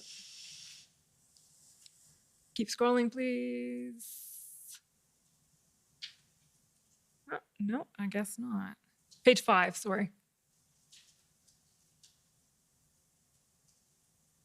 Yeah, okay, there we go. So this is a description, and I realize it's not your description, it's the RCMP, I believe, but keep scrolling a bit down, please, Mr. Clerk. I'll tell you when you got it. Okay, yeah. The focus of the operation today has been on clearing protesters south of Wellington and reinforcing barriers. Protesters remain at Bank and Sparks, have been advised that they'll be arrested if they do not leave. Public order units continue to wear tactical gear, but police tactics remain focused on de-escalation. This is February 20th. Police are also monitoring a gathering that has formed at the War Museum of approximately 100 people and a smaller gathering of 30 to 50 at Confederation Park. Information suggests some indication some protesters are staying in the secure zone, and I think that's about it. So, including at hotels in this area, RCMP is looking into. So these other areas, the War Museum and at this point it's Confederation Park, were these lawful protest zones to your knowledge at this point? I'm speculating in terms of the particular situation. The Emergency Act was still in place. I don't know if these locations, because I don't have the map in front of me, are still in the exclusion zone or not. And so if in the exclusion zone, by virtue of the act, if inside the exclusion zone, they would have been illegal. In regards to your question about protecting lawful protest, that's a fundamental. People who wish to protest lawfully, peacefully, respecting the rights of, in this case, the citizens of Ottawa, that's a given in this city. The right to do that is a given in the Constitution. It's just a fundamental right Canadians have. That discussion, again, about when it metastasizes into something else is what we are pursuing.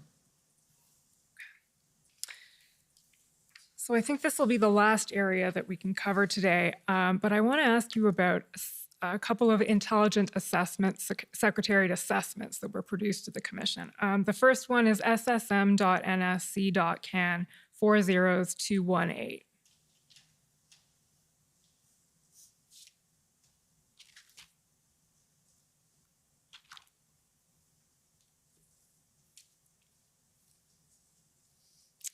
Called Context for Civil Unrest Following Pandemic. So first of all, this is a document dated February 16th. Can you tell us the genesis of how did this document come into being? So when we spoke about the Intelligence Assessment Secretariat, I said that they will do longer thought pieces as well as immediate operational assessments. So the missile strike in Poland, this is an example of the kind of thought they do, piece they do to look at trends, to understand the context in which foreign policy, security, and intelligence issues are nested. This is a companion piece to something that they had written, long before I came to PCO. I was given it to read just as I arrived at PCO, about what happens in societies historically after pandemics. And so a very interesting piece, and this was a companion to it. Okay, so you already had a piece on what happens after pandemics. Yes. Okay, so we'll take you through a little bit of this, and you can tell me if this is something that would have been known before February 16th and formed part of the context you were thinking about, or whether it was an ex post facto.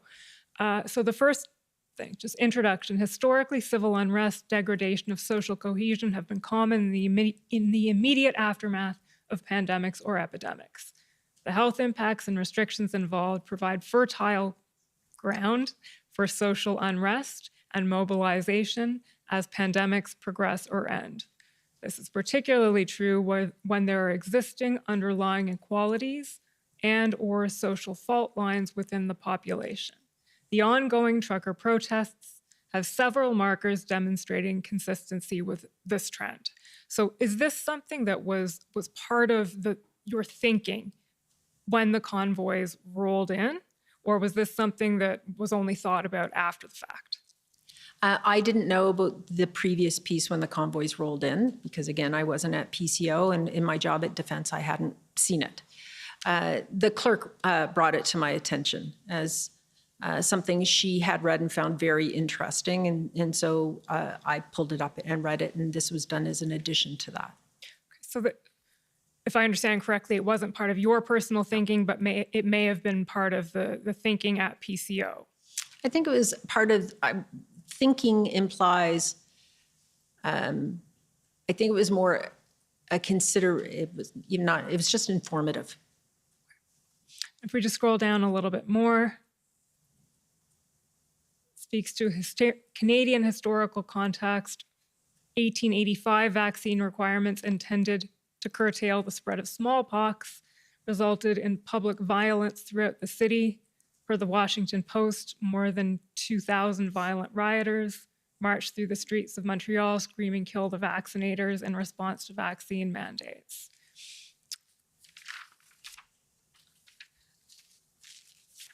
So again, this would be part of the context that PCO was aware of at the time and was thinking about, but not your specific thinking.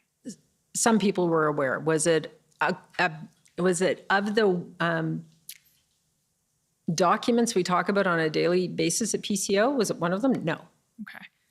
IAS, the Intelligence Assessment Group, puts out a lot of these. People read them not as an immediate to do their job. They read them as thought pieces when they have time on the weekend. And so who's read it in PCO, I couldn't tell you.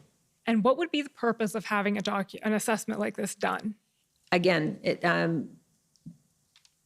the assessment group takes global trends, takes events, and tries to help predict what will happen. And they use, in this case, a lot of academic and historical research to build their assessment. Okay. The next assessment is ssm.nsc.can 40231.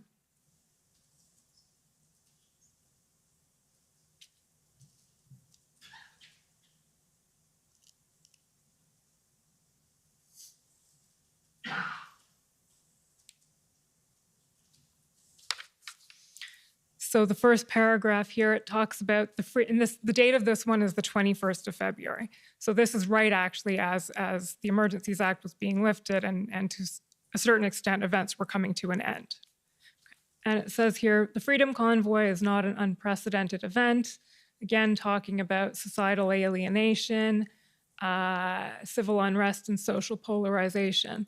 But then it says the convergence of several elements make this protest somewhat more sophisticated and unique. The use of social media for organizing and communicating both internally and externally. The use of misinformation and disinformation to promote certain narratives. The use of crowdfunding, cryptocurrency, blockade tactics and logistics, virulence of discourse towards government and elected officials, appropriation of national symbols, and it goes on. Then it mentions then the overwhelming majority of protesters have denounced violence or not directly aligned. Then it talks about the wide range of participants. And if we just scroll down a little bit, the movement talks about the IMV aspect. It's unlikely that premeditated violence will take place. However, the threat of lone actors. Scroll down again. Significant international financial support and publicity. So it's sort of collating the information that was available then. And then it says, the Freedom Convoy itself or new entities that emerge from it are likely to continue for several weeks and will seek new opportunities to protest, occupy, and disrupt. It may also embolden other groups and individual movements across the ideological spectrum. There are also risks that the protests may serve to deepen and harden new and existing cleavages within Canadian society. As the protests persist, these feelings may become more entrenched and form the basis for longer-term societal schisms. So this is can you speak to this a little bit and just situate the context in which all of this was being dealt with at the time by you? So as I said, I didn't have a domestic intelligence assessment unit at PCO. And all of the intelligence assessment or collectors in the community have very narrow mandates. ITAC does terrorist threat assessment. CSIS does assessments in line with their act. RCMP does criminal assessments and collects open source for law enforcement purposes. I have a foreign intelligence assessment group that takes open source and covert information and can give me a picture of what's going on. And not just me, decision makers, the Prime Minister. I didn't have an equal entity in PCO for open source, domestic.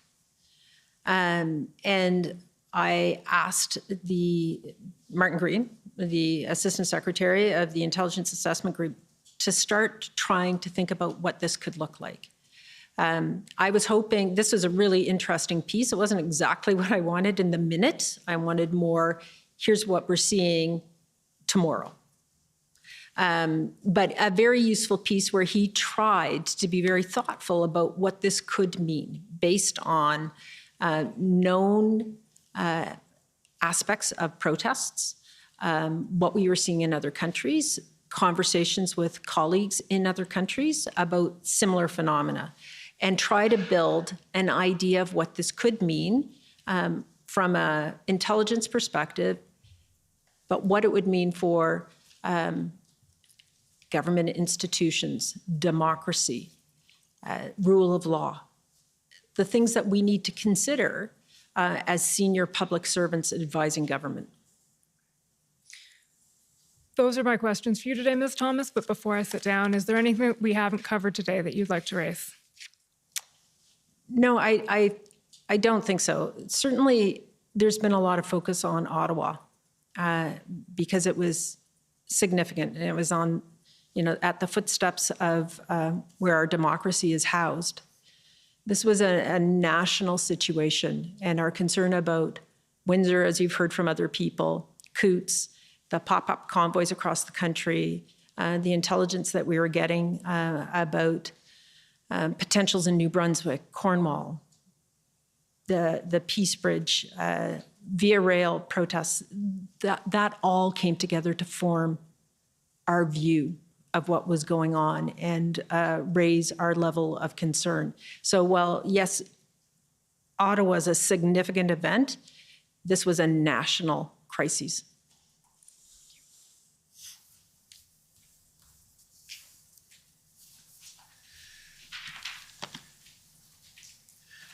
Okay, now if I could call on the convoy organizers, please.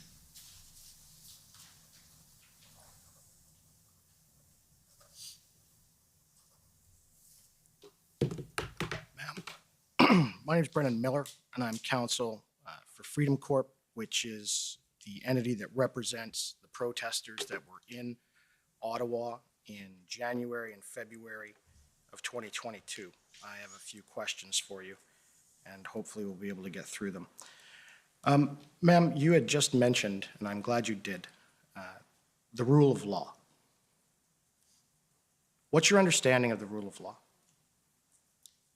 That laws are obeyed in the country of Canada, provincial, federal, and municipal laws. Right.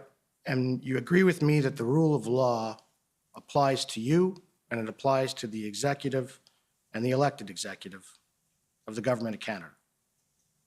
Yes. All right. Would you agree with this, that the rule of law conveys a sense of orderliness and executive accountability to legal authority and vouches safe a stable, predictable, and ordered society in which citizens and residents may conduct their affairs?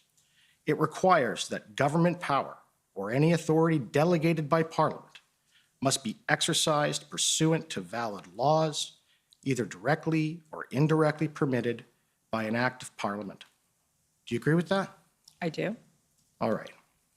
Now, you can agree with me that your position, your office, and I'll call it your office, the National Intelligence and Security Advisor, it's not been created by an act of Parliament, has it? No, No. it does not. It's an advisor. Right. And you have no statutory mandate. I do not. And you've also got no legal powers yourself. I do not, which I explained when I talked about what my role is. Right.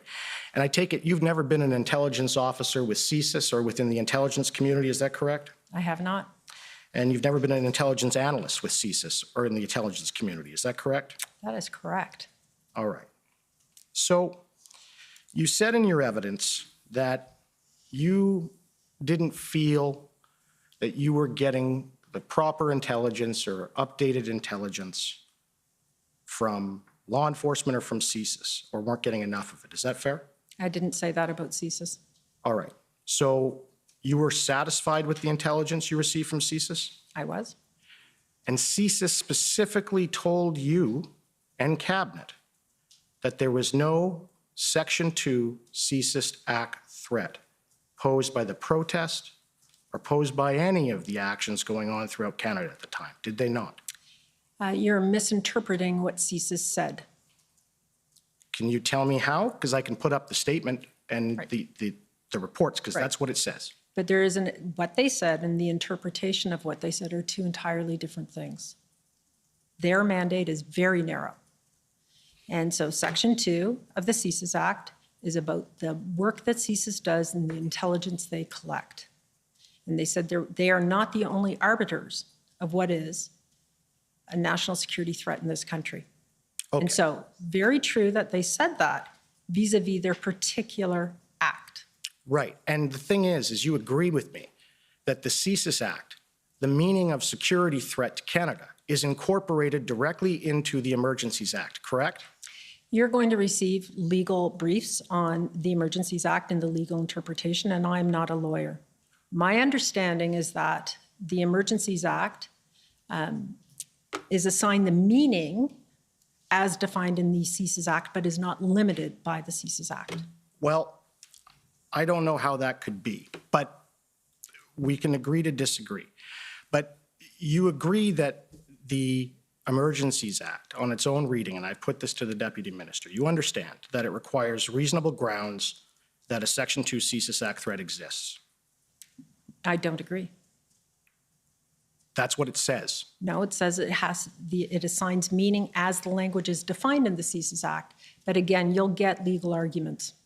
Right, I understand. So you're saying that the CSIS Act and Section 2 of the CSIS Act, which is incorporated into the Emergencies Act, means something different when you're looking at it. No, that's not what I've said. So what do you mean? I mean that in terms of the Emergency Act, the governor and council can consider more broadly than the intelligence collected by CSIS in determining a national security threat or situation or a public order emergency. I understand that, but you do agree that the 4 grounds of types of threats in Section 2 of the CSIS Act are what is in fact required to have been found. No, I don't agree. So it can go beyond what the Act says, which is a threat to the security of Canada. There are other definitions of threats to the security of Canada, as we saw earlier. Right, but not in the legislation. The Emergency Act allows for the governor and council to make a broad decision about public order emergencies. That's not what it says, but you can agree with me. I think that this is an argument to have with lawyers. Well, I understand that. So let's go through then just what Section 2 of the CSIS Act says, and I'll just ask you a couple of questions about the grounds. And we've already heard from every law enforcement official, as well as we have these statements from CSIS and evidence, that they didn't have reasonable suspicion that any of this was taking place. So I take it that you can agree with me that you didn't have any evidence with you before Cabinet or even considered of any espionage or sabotage against Canada that is detrimental to the interests of Canada or activities directed towards or in support of such espionage or sabotage, right? That's been discussed, yes. Right, and so that, there was no evidence of that you considered in your assessment. And you could agree with me that there's no evidence of foreign influenced activities within or related to Canada that are detrimental to the interests of Canada, are clandestine or deceptive, or involve a threat to any person, correct? There were threats to people. Right, by email and Twitter, right? I would submit that in the social media era, you cannot ignore threats against officials and public office holders just because they are on social media. That would be inexcusably negligent. Right, but that's up to the police to deal with, or is that a national emergency? It depends on the situation in the context in which those threats arrive.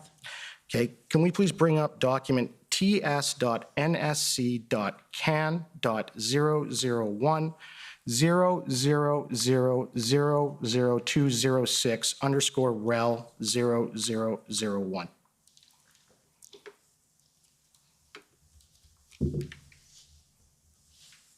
Oh, apologies, just a second. Wrong one. I'll just say the end numbers. Same forward. 159_rel0001.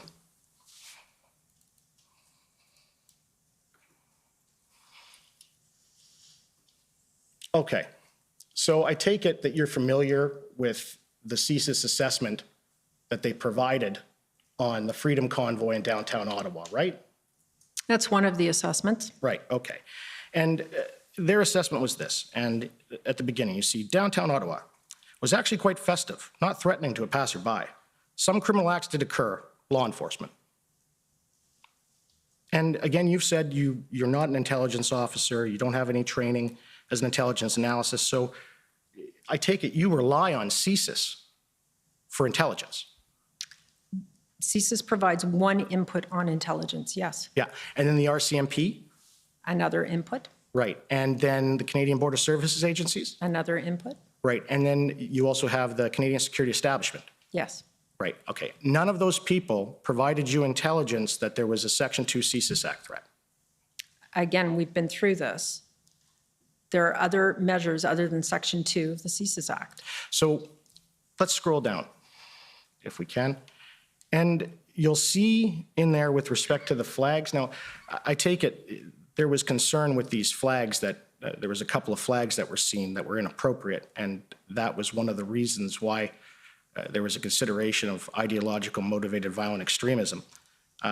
You can see there that I understand that their report is a very small number of more inflammatory flags, Confederate, Nazi, swastika, 3%er, Punisher, based on the 1974 comic book hero, and Quebec Patriot flag.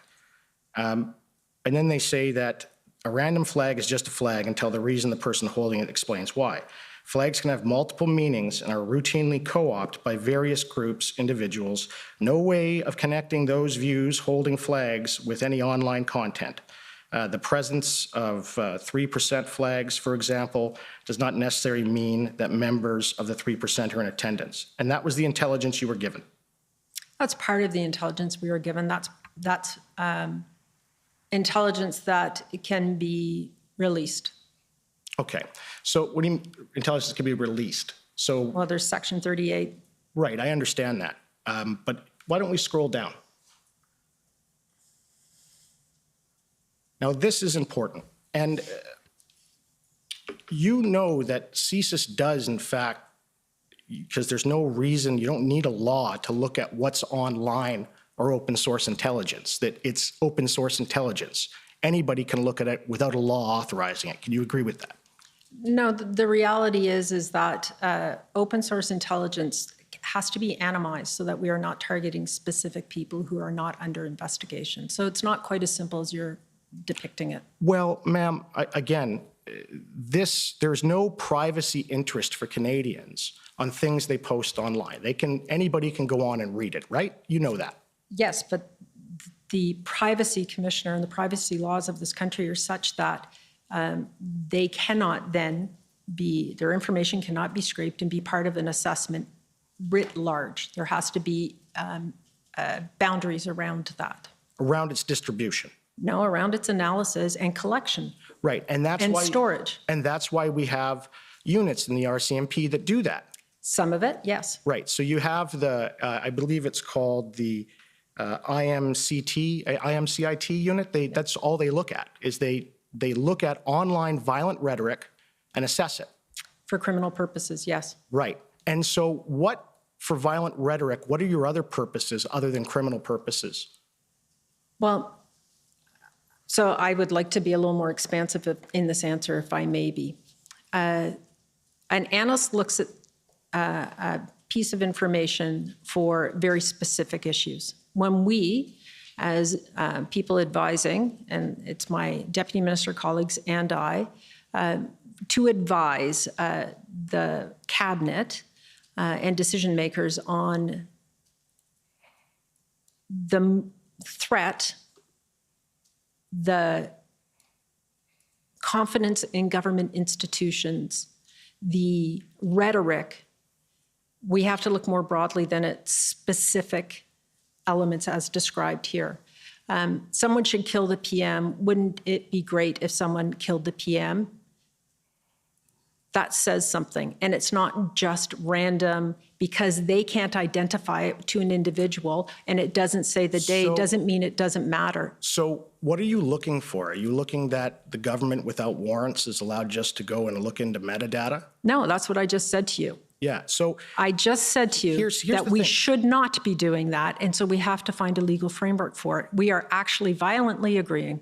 Okay, well, that's good. So, and we agree that we should follow legal frameworks. We should, and I believe there is a gap in the legal framework. And you agree we should follow the legal framework in the Emergencies Act, right? And we have. Okay. And then can I just show you that part up there? CSIS assessed this and... Excuse me, we've never established the date of this document. Can we see what it's dated, please? Freedom Convoy 2022. It's an assessment of CSIS. I believe it's been referred to in the statement. It's from your production. I assume that it's relevant and material. I'm not arguing that. I'm just asking to establish if there's a date on Okay. the document, perhaps at the last page. No, but I understand that, and the witness has accepted that this was one of the assessments that was before cabinet. So, Well, no, I didn't say it was before cabinet. I said it was produced. okay, and And I believe it was before the I convoy understand. arrived. So the CSIS had assessed the anonymity of the online space allows individuals to post commentary that they would not normally say in public. Many of the posts in this space are best articulated as shit posting. Confirmation bias. Strategic analysis must be driven by direct evidence collection and assessments, as opposed to a reliance on social media posting, lacks context, and where the poster bias may not be considered. So that had been given to you by CSIS, and do you not agree with that? I believe that it is an analysis done by an analyst, and that is the National Security and Intelligence Advisor to the Prime Minister. When I see social media posts growing in number and aggressiveness of language that says somebody should kill the PM or somebody should kill the DPM, I have reason to be concerned beyond what the analyst is concerned about. Okay, so I'm just going to run over very briefly what I understand your position is, and your position as National Security Advisor. I've managed to find the policy with respect to your position. So if you can agree with the following, this is what you are to do. The National Security Advisor to the Prime Minister and Associate Secretary to Cabinet assists the clerk and provides information, advice, and recommendations to the Prime Minister as follows. As Associate Secretary to Cabinet, he or she can act on the clerk's behalf on any of the policy and operational issues that come before the Privy Council. As National Security Advisor to the Prime Minister, he or she ensures the effective coordination of Canada's security and intelligence community, and together with the Deputy Ministers of National Defence, is responsible for the communication security establishment. The National Security Advisor also oversees the provisions of intelligence assessments to the Prime Minister, other ministers, and senior government officials. The National Security Advisor to the Prime Minister is supported by two secretariats via the Foreign and Defence Policy Advisors to the Prime Minister, Security and Intelligence, and International Assessment Staff. That's what your job is. That's an old version of the job description. There's been some changes to it since then, but sure. Right. But you are not in the business, or your department is not supposed to be in the business of actually collecting intelligence yourself. We don't collect intelligence ourselves. But I thought you'd said that it was looked at, you were setting up your own bureau or what have you to look at online rhetoric and do your own open source intelligence. What I said is that there is no one doing that in a broad sense. I saw it as a gap. I need to do something about it. I don't have the legal mandate right now to do it. The OSINT document you saw previously is all obtained through legal means as an analysis. What we need is we need a unit in PCO or public safety that is more akin to the Foreign Intelligence Assessment Unit that takes covert and overt information and makes assessments. We don't have that domestically. It is a gap. I don't have a solution for it yet, and I won't be the sole person who decides whether it happens or not, but it is something that we need to look at, and I'm exploring. That's my job. Why would you need that outside of the civil service, who are governed by legislation that collect intelligence? It would be part of the civil service, just like the Foreign Intelligence Assessment Unit is part of the civil service. Right, but the Foreign Intelligence Service, like the International Assessment Staff and Foreign Intelligence Service, you had the information from them, I take it, when the cabinet made this decision, did you not?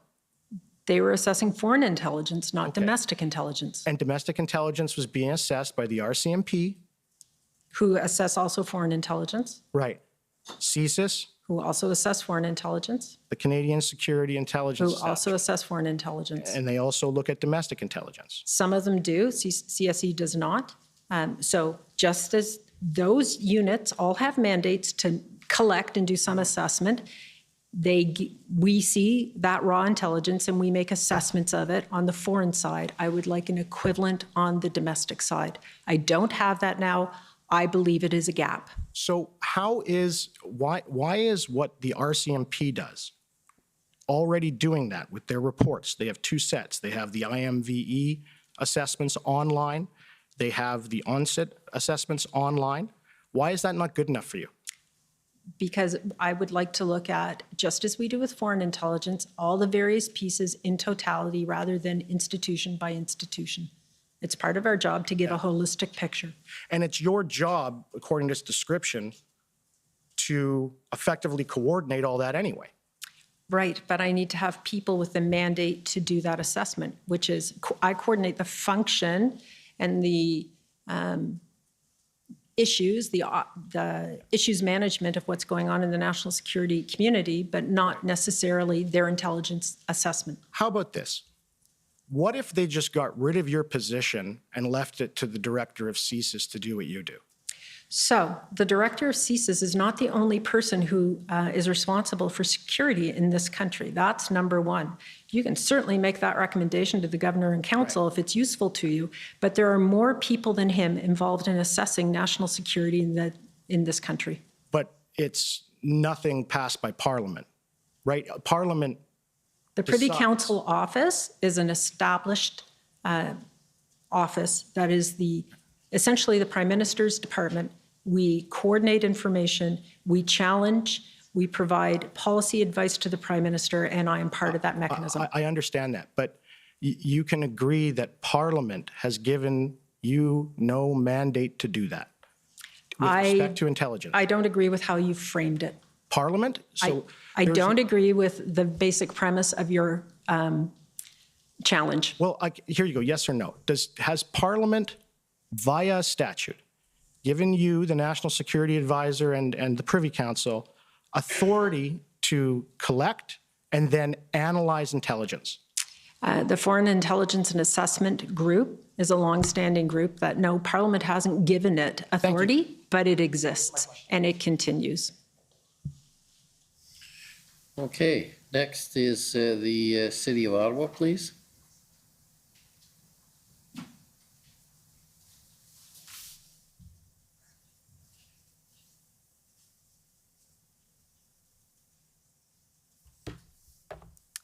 Good afternoon, Ms. Thomas. My name's Anne Tardif. I'm one of the lawyers representing the City of Ottawa. You discussed the IRG, or Incident Response Group, this afternoon, Yes. right? Yes. And I heard that that's a committee of cabinet that also includes officials who are subject matter experts. Is that correct? Yes. And it's chaired by the Prime Minister? It is.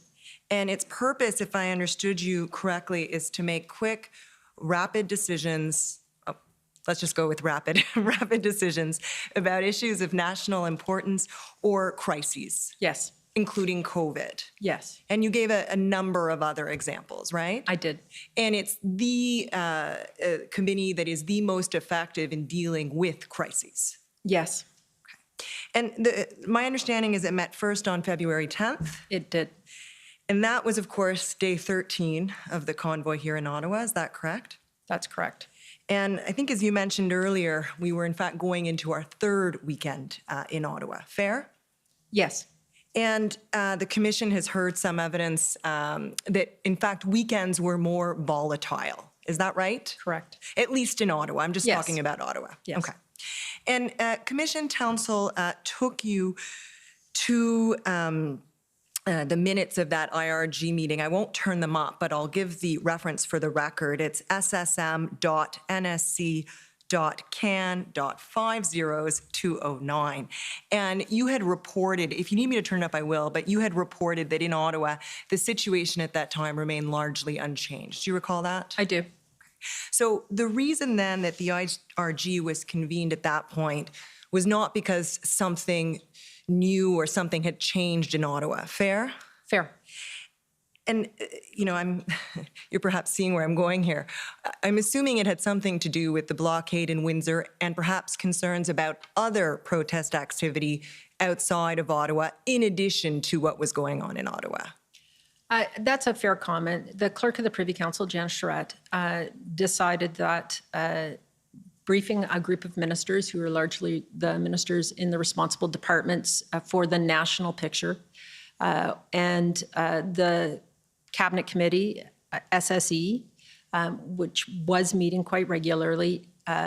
While they had been effective, it was now time for an IRG and the Prime Minister to direct in a different way. Right. And just to sort of close a loop on this, the SSE committee had met, I think it's 3 times prior to February 10th, correct? Yes, correct. And the decision to invoke or convene, pardon me, the IRG represents an escalation of the federal government's response. Is that fair? I would say that's fair, but it's best raised with the Clerk of the Privy Council. Understood, and we'll do that then. Thank you. The other document I want to take you, or I guess the only document I'll take you to is, these are the, I can put it up if I need to, but in the interest of time, I can maybe just put it to you. I was going to take you to the minutes of the cabinet meeting of February 13th, and your mention of a breakthrough. Do you want me to put it up? I'm happy to. No? Okay. Can you just tell us what you were referring to? I was referring to the reports of a negotiation between the mayor and convoy organizers. Okay. And can we then turn up pb.nsc.can.403245? And bear with me, Ms. Thomas, this is the last document I'll take you to, the only and the last.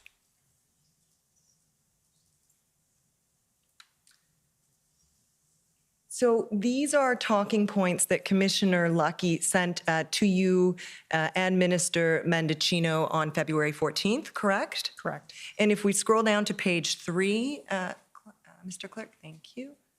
Yep, moving back to auto. If we scroll down a little further, down. There we go.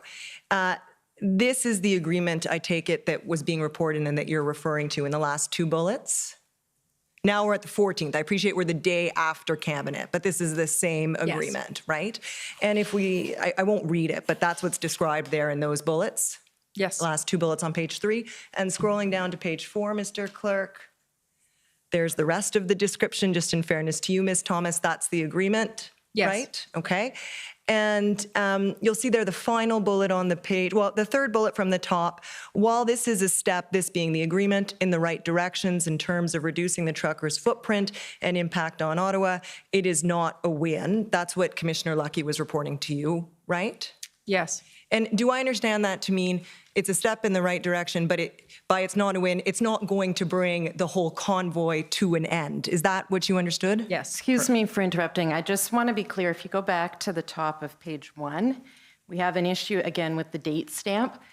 You said February 14th, but if we subtract the 5 hours, it's the evening of the 13th.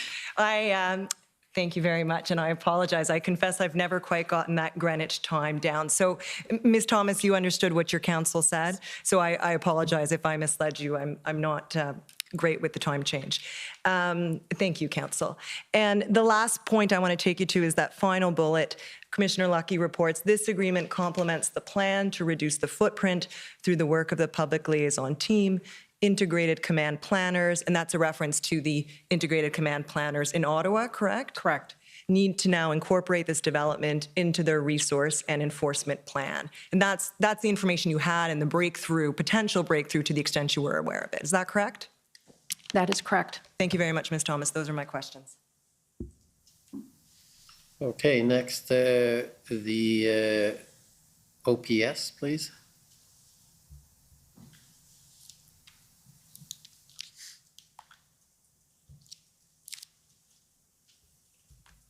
Good afternoon, Ms. Thomas. My name is David Michikowski, and I'm counsel to the Ottawa Police Service. I understand that as the, I'll use the acronyms because it's shorter, as the NSIA, it's your job to assess information and to advise the Prime Minister and to coordinate the flow of intelligence and information from federal agencies to the Prime Minister and to the Privy Council. Is that right? Yes. And in looking through the documents, and I'm happy to call it up if it's necessary, but I don't think it's contentious, there's a message from Zita Astravis to Bill Blair, I believe. Are you familiar with Zita Astravis? I am. And is that his chief of staff? Yes, she is. And so I think what she indicates, and this is on January 25th, is that the ADMs are meeting on the trucker convoy. And then she says that the NSIA is proactively engaged in hill security and that Intersect will be holding a call on January 27th. Do you agree with that? I do. And then if we could call up, Mr. Clerk, pb.nac.can.50577.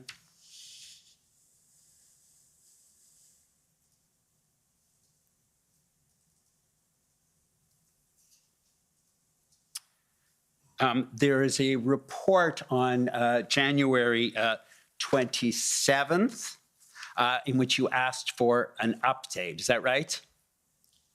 I believe so, yes. And in that report, if we just look at the first paragraph or the second paragraph, it indicates that all key stakeholders, so that includes the RCMP, the OPP, OPS, PPS, various other entities, are actively planning and collaborating to ensure public safety. You'd agree with that? I would. And in the second paragraph, we see that it is also, it's planned to be a peaceful demonstration. Is that correct? That's correct. And you can take that down. Thank you very much. And I understand there was an ITAC report on January 26th. And again, I won't turn it up unless you need to see it, but it is ts.nsc.can 50156. That ITAC report notes that the majority of the truckers are exercising their right to peaceful protest. Is that right? That's correct. And then there is another ITAC report, I believe, the following day, which is pb.can 401237. And it indicates at that point, so this is January 27th, that a dedicated group could prolong that protest until January 31st. Do you recall that? I do recall it. And it's still, however, expected to be peaceful, although recognizing that some extreme views of a vocal minority are on social media advocating, correct? Correct. And then there's an Intersect meeting on January 27th. So the OPP, RCMP, PPS. Intersect's purpose is to collaborate on emergency preparedness and to provide situational awareness. Correct. And so I could turn up the report if you need to see it, but I see in that Intersect report, and maybe you can confirm, that we do see in that report that the plan is the trucks are going to be on Kent Street, they're going to be on Metcalfe, they're going to be on Wellington. You're aware of that from the Intersect report? I was.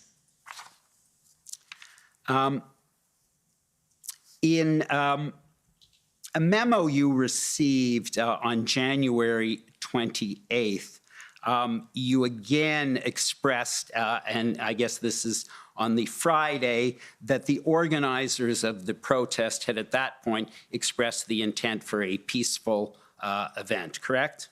I expressed that, or it was sent to me? It was expressed to you, I'm sorry. Yes, correct. And on January 26th, so going back 2 days previously, Mr. McDonald reports to you, is that correct? He does. He indicated to you that in terms of public communication, that public communication was taking its cues from the Prime Minister and emphasizing the lawful nature of protest. Yes, I remember reading that. Right. And so there'd be no basis at that point for law enforcement to stop the protest at that stage, correct? Not that I'm aware of, no. And on February 1st, you gave a talk to something called Canada and the World Committee. Yes, so that's the partner committee to the Safety, Security, and Emergency Management meeting, where it looks at policy and emerging issues, essentially about Canadian foreign and defense policy. Okay, and I see at that talk, which was on February 1st, that even though you indicate there's some disturbing behavior that you've now seen, you noted that the protest had largely remained peaceful and that all levels of law enforcement had worked together with federal officials to ensure planning for a safe protest, and that national security would continue to work closely with law enforcement. Is that right? I want to move on and talk about negotiation and de-escalation as a method of resolving protests and demonstrations. And the commission took you to a memo from Mike McDonald to you.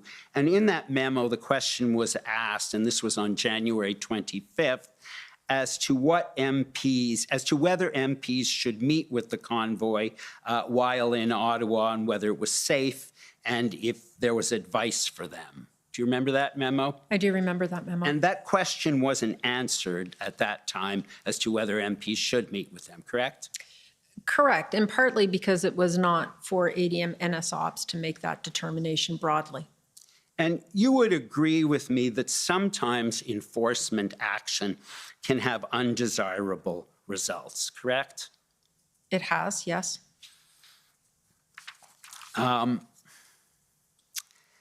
If we could turn up ssm.nsc.can 50292.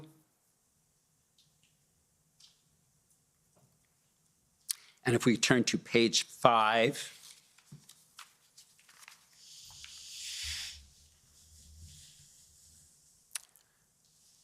that was the cabinet, the SSE meeting. Yes. And so you'll see on page 5, number 6, if we scroll down. Yes, thanks very much. You'll see it was brought to your attention, this is on February 3rd, that the Ottawa police said that they could not bring the protest to a conclusion without the assistance of the federal government due to public safety concerns and risks that enforcement would provoke some protesters, correct? Yes. And at that meeting on page 6 then, item 4, you had indicated that the protest organizations have indicated an interest in negotiations, but no one had reached out to them, correct? Correct. And then on page 8, there was a chart with a list of various options.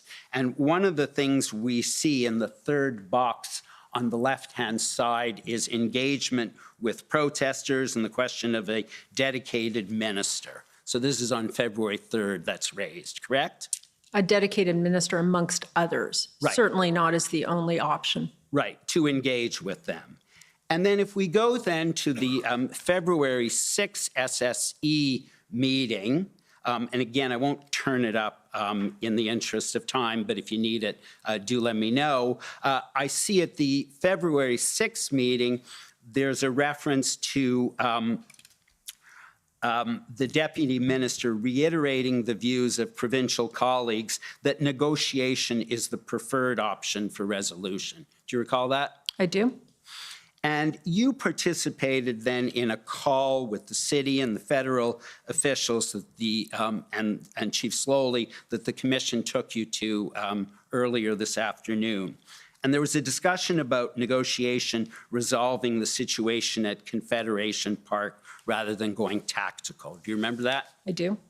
And you expressed enthusiasm that a tactical takedown was avoided by negotiations, correct? Yes. And the commission took you to your talking points on February 8th. And one, I see at that, in those talking points, that the mayor of Ottawa had requested that the Prime Minister of Canada appoint a mediator. Do you recall that? I do. And when I looked at the IRG minutes of February 10th, I saw that Public Safety Canada reported on a conversation with the lead OPP negotiators that raised the possibility of the protesters leaving and denouncing the blockades in exchange for a commitment to register their message with the government. Do you recall that? I recall it being said, yes. And that came up again, I saw at the IRG in the tracker of February 12th. In fact, you're shown as the lead to engage a federal interlocutor at that meeting, correct? I don't recall being the lead, but certainly Deputy Minister Stewart was leading the discussions. Who would be the interlocutor? Names were put forward. I don't think I was ever identified as the single lead. I just need another 3 minutes, I believe, to finish off this point.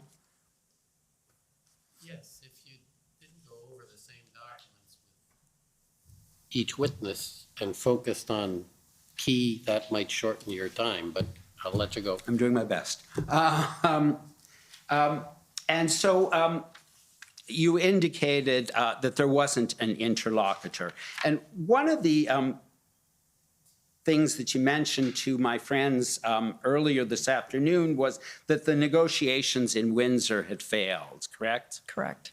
And when I looked at the document, and I won't take you up to it, but it is pbnsc.can 402963, I see that Deputy Minister Stewart at that time told Mr. Mendocino that it failed in Windsor because it was given to them late at night and the enforcement was starting the next morning, correct?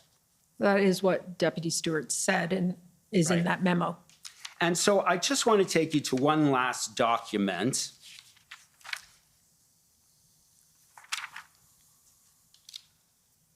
And it was a timeline that had been provided by, I believe it would have been prepared by DOJ. Do you recall that timeline? I can't tell you that I recall the specific one you're referring to. We had multiple timelines. And so when I looked at that timeline, there was a space on it for meetings. And I'll show you the timeline just to make it easier. It's pbnsc.can.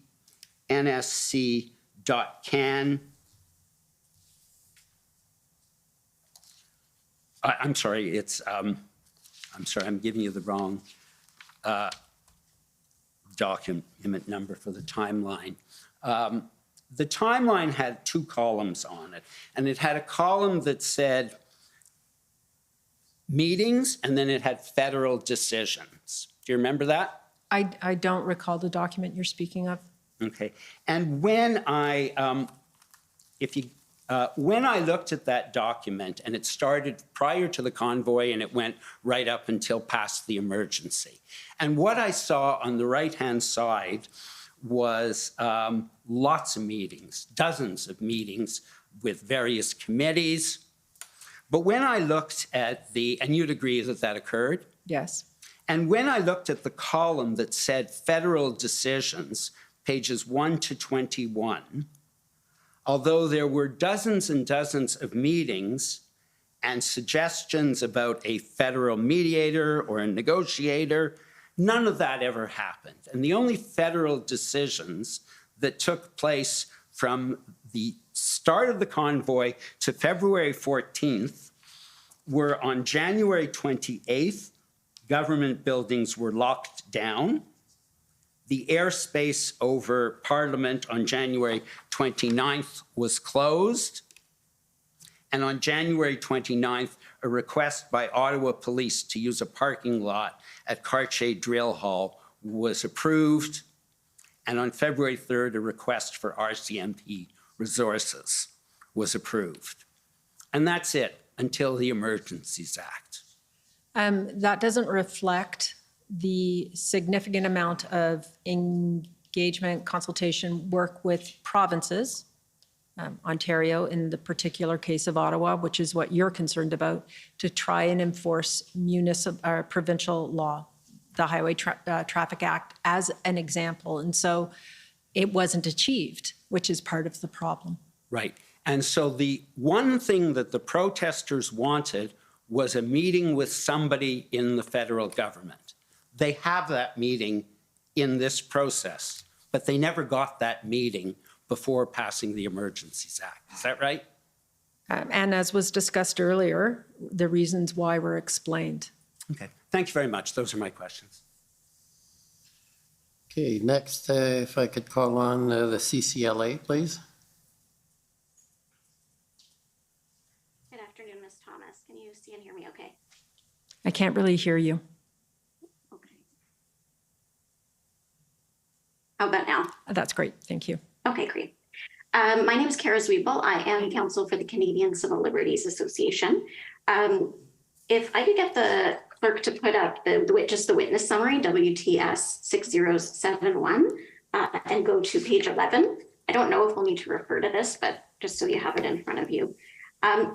Your view as articulated in your witness summary is that the reference to the CSIS definition in the Emergencies Act should be reconsidered. Is that right? Yes. Okay.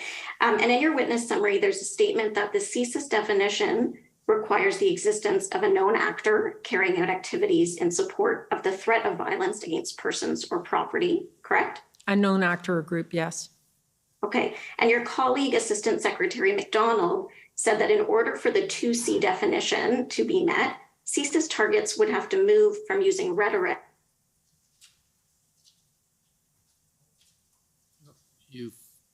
You've cut out, you're freezing. Oh, we'll have to get her back. I'm sorry, are you there? I've lost the picture of the. Okay. Okay, you're now back. Oh, okay, thank you, sorry. Is that a statement that you agree with? The definition as into, yes, I think that it needs to be modernized. Just as the director of CSIS has indicated that the CSIS Act needs to be modernized, that element does as well. Okay, but the statement that in order for the 2C definition to be met, CSIS targets would have to move from using rhetoric to inciting or carrying out serious violence, I'm going to suggest to you, is a misunderstanding of the CSIS definition, because individuals can't be targets of CSIS if they haven't already determined that there's been, if that 2C threshold, that threshold has been met. Would you agree with that? I would. Okay. And your view is that the CSIS definition you've said before of threat to the security of Canada is very narrow. Very narrow and outdated. I'm not saying it should be broadened. I'm saying it should be modernized. Okay. But it needs to be reviewed. Sorry, not trying to interrupt you, because you understand why there should be a high threshold before the state can start engaging in surveillance of its citizens. I don't disagree with that at all. I didn't say it should be broadened. I said it should be modernized.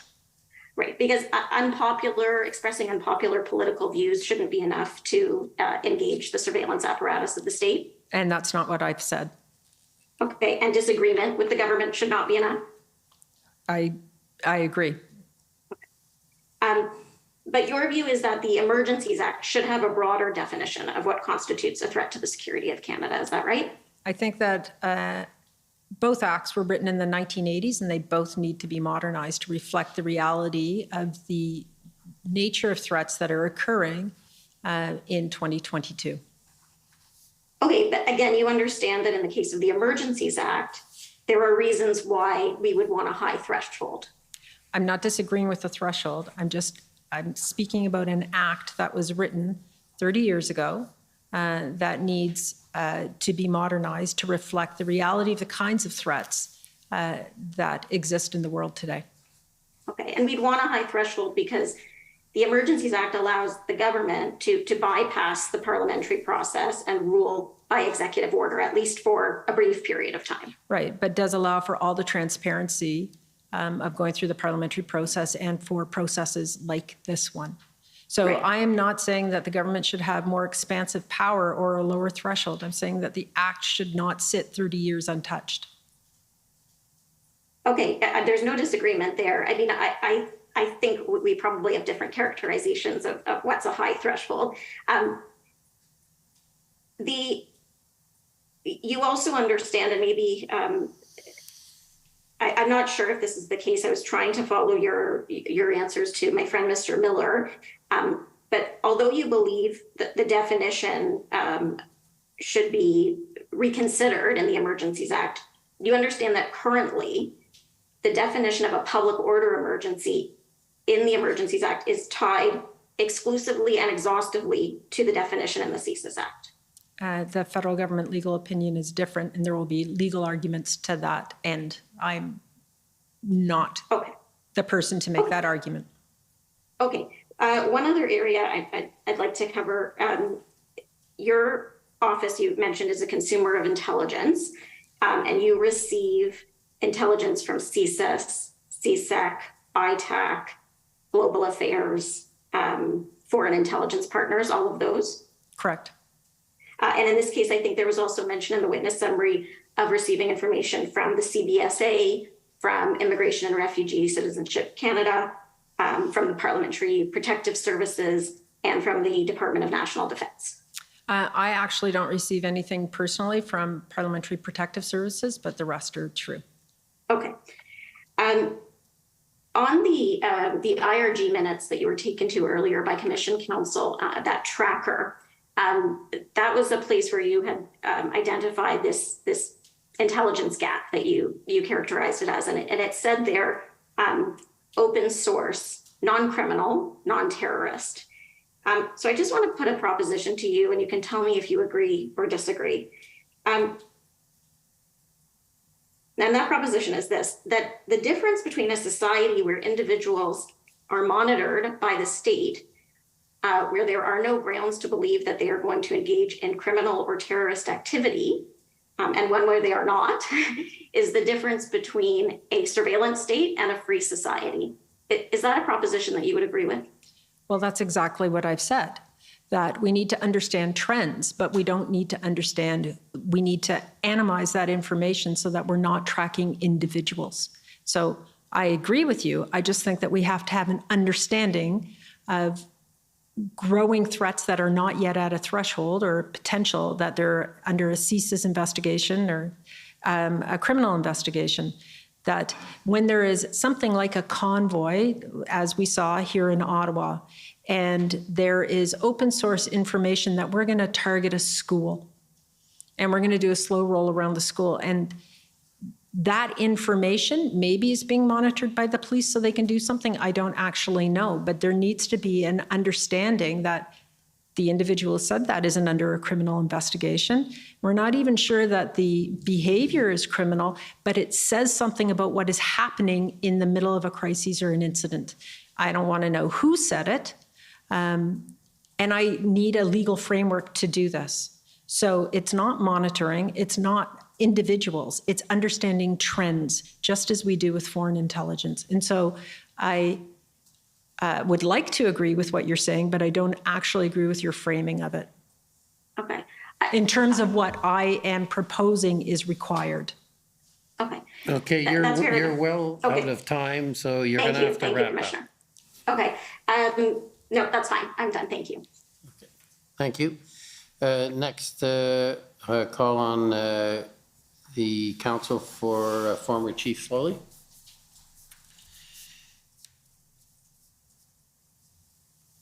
Good evening. Rebecca Jones for counsel for former Chief Slowly. Ms. Thomas, am I right that your very impressive experience does not include experience within a police department? Like all of my predecessors, that's true. And so that means that you don't have specific experience figuring out resource requests for public order operations, for example? No, I would rely on experts for that information if I required it, and I'm not sure I would. Right, okay. And that's exactly what I was going to say, is that you would rely on experts such as the RCMP or your colleagues in public safety, emergency preparedness, that sort of thing for that information. Correct. Okay.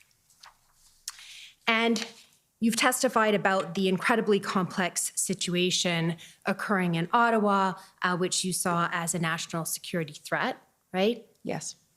And we've now heard a whole parade of witnesses who while disagreeing on a lot, have all agreed on a couple things. First, that the protest was unlike anything they had ever seen, right? Correct. And second, that the OPS did not have the resources they required to end this occupation until around February 17th. Correct. Okay. And the commissioner of the OPP testified that ultimately over 2,000 officers were required to end the occupation, right? Yes. Okay. Now, what I want to do with my time with you is to explore resource requests and specifically what the federal government, through you, understood about the resources that were being provided to the RCMP, by the RCMP to the OPS and Chief Slowly. So if we can pull up, please, OPS 6093.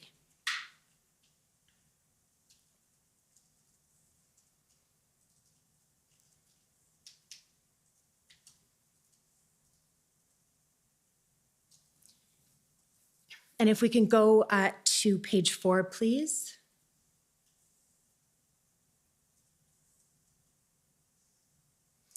So this is an email from Chief Slowly to the Commissioner of the RCMP. And if we scroll down on February 2nd, I should have said, and then if we scroll down, we see a request to the RCMP for 50 uniformed members, a level of leadership to provide support for teams, and 3 public order units, right? Yes. And if we scroll up, we'll see that Commissioner Lucky advised Chief Slowly in the first paragraph there that she had reviewed the request with her team, but that the RCMP was experiencing a draw on their resources and were not able to provide that assistance, right? That's what the letter says, yes. Okay. And if we scroll up, we'll see that by the 3rd, it was still the case. If you go all the way up, well, in any event, it says that by the 3rd, those resources still hadn't been provided and there had been no promise to provide them. That's what the email says. Okay. And were you following this? Not in this level of detail at all, nor have I ever seen this. So, okay. Yes, I'm reading what's said and agreeing with you. Perfect. And so that's what I want to know. You would have been relying on the RCMP to be dealing with these resource requests and then briefing you. Yes. Okay. And the Deputy Minister of Public Safety and the Minister of Public Safety, in fact, more than me. Right. Everyone would be relying on the RCMP with respect to these resource requests. Yes. Okay. I'm not going to pull it up in the interest of time, but on February 3rd in the evening, Minister Mendicino tweets that the RCMP has approved all additional officers requested.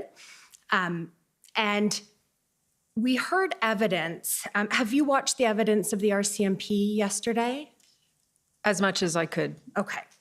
And we heard from Deputy Commissioner Duhaime of the RCMP that there was a mix-up, that those officers that were requested, there was a statement made that 250 officers had been provided by the RCMP, but that was a mix-up. Did you hear that evidence? I did not hear that evidence. Okay. And we also heard evidence from Commissioner Lucky that until after February 2nd, the number of RCMP members deployed to Ottawa did not go above 50 or 60 officers. I did not hear her say that. Okay. At the time that, leading up to, let's say, the period of the mayor's letter requesting the 1,800 resources on February 7th, leading up to that time, is it fair to say that you were under the impression from your colleagues at the RCMP that all of the resource requests being made by the OPS were being fulfilled? I can't say that unequivocally. We knew that the RCMP was stretched. They had resources that they had to redeploy from across the country to Ottawa, and they also had responsibility for their protective units. So I would need the numbers in front of me exactly and to recreate data to be able to answer that unequivocally. I'm willing to say that there was confusion about the number of RCMP provided. Right. And I'm not asking you to actually comment on the deployment levels, but rather the understanding of the government, as we saw in Minister Mendicino's tweet, PS was asking for from the RCMP had been fulfilled. In that I don't know the conversation between Commissioner Lucky and Minister Mendicino, I prefer not to comment. Okay. Okay. So why don't we move forward then to the mayor's letter. We don't need to pull it up. You're familiar with the letter requesting the 1,800 officers, right? Right. And the following day, you briefed cabinet. And if we can pull up SSM NSC CAN 246, please.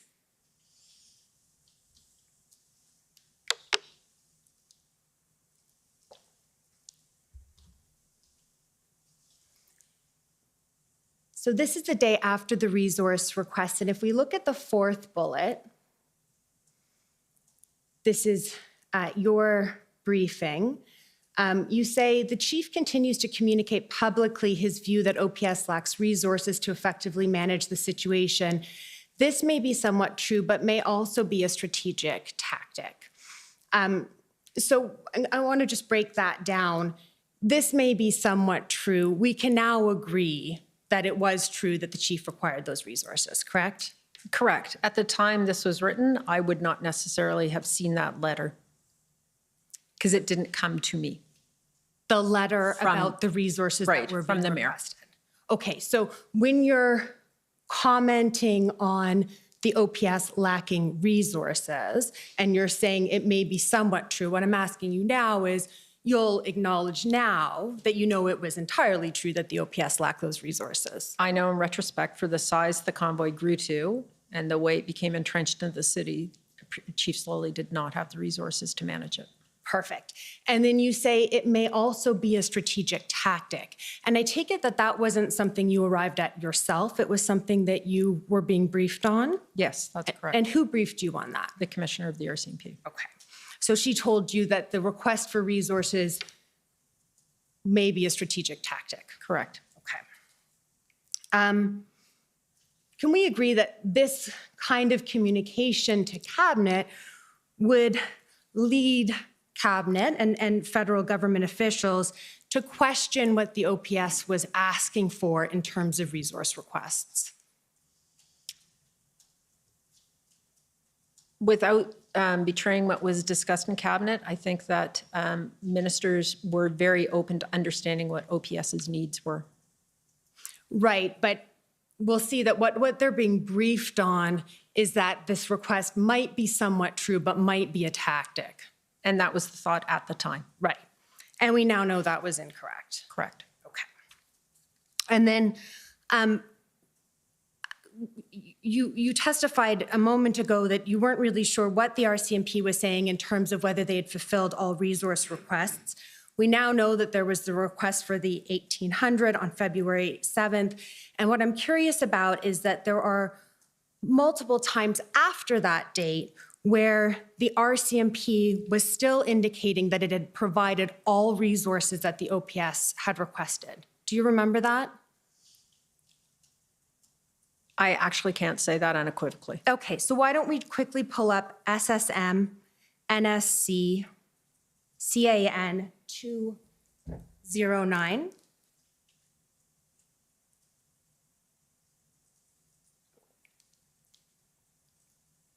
So we've looked at this a couple of times today. This is the February 10th incident response group meeting. Mm-hmm. And if we go to page 5,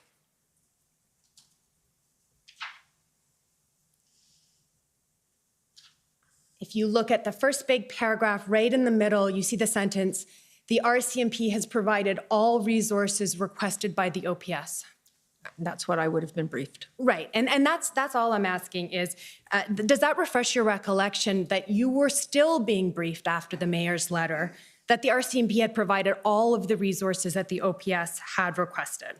I can agree with that. What I can't say is that I knew about the mayor's letter or saw it at the time. That's a different issue. Okay. Different issue. But so I couldn't see them. I can't. Oh, yes. Okay. Okay, we're agreeing. We're agreeing. You were not doing your own assessment about whether or not OPS had all the resources they asked for. You were relying on the RCMP. Correct. And the RCMP is still telling you on the 10th that they are providing all of the resources that the OPS requested. Correct. Okay. And my one question would be, did the OPS request 1,700 or 1,800 resources of the RCMP or of police support writ large? And I don't know the answer to that. And the answer, and I can tell you the answer to that, was from both federal policing and provincial and municipal policing. Okay. Okay. Thank you. Those are my questions. Thank you. The Democracy Fund, JCCF.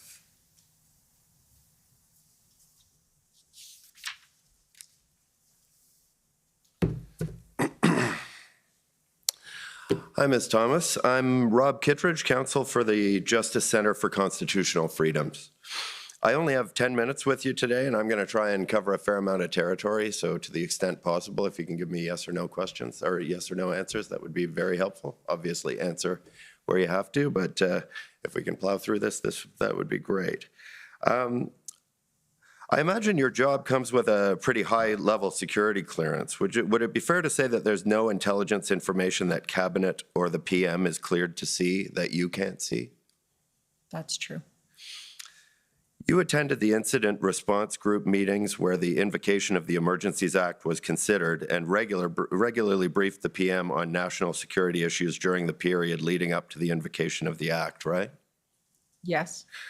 You would know about any protest-associated acts or threats of serious violence that Cabinet, the IRG, and the Prime Minister knew about when they were considering whether to invoke the Emergencies Act, right? As I've said earlier, not necessarily. Not necessarily. Right.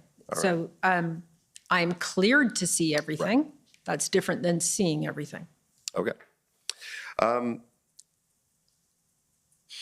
Cabinet, the IRG, and the Prime Minister were aware that CSIS had determined that the protests didn't pose a threat to the security of Canada, as that term is defined in the CSIS Act. In the very narrow confines of the CSIS Act. Right. Cabinet, the IRG, and the Prime Minister were aware that CSIS was concerned that invoking the Emergencies Act risked further inflaming IMVE rhetoric and could give rise to a risk of serious rhetoric. Isn't that true? Yeah, that was a responsible act to do that analysis by CSIS. Right. You're not aware of any acts of serious violence associated with the protests in Ottawa or at border crossings, are you?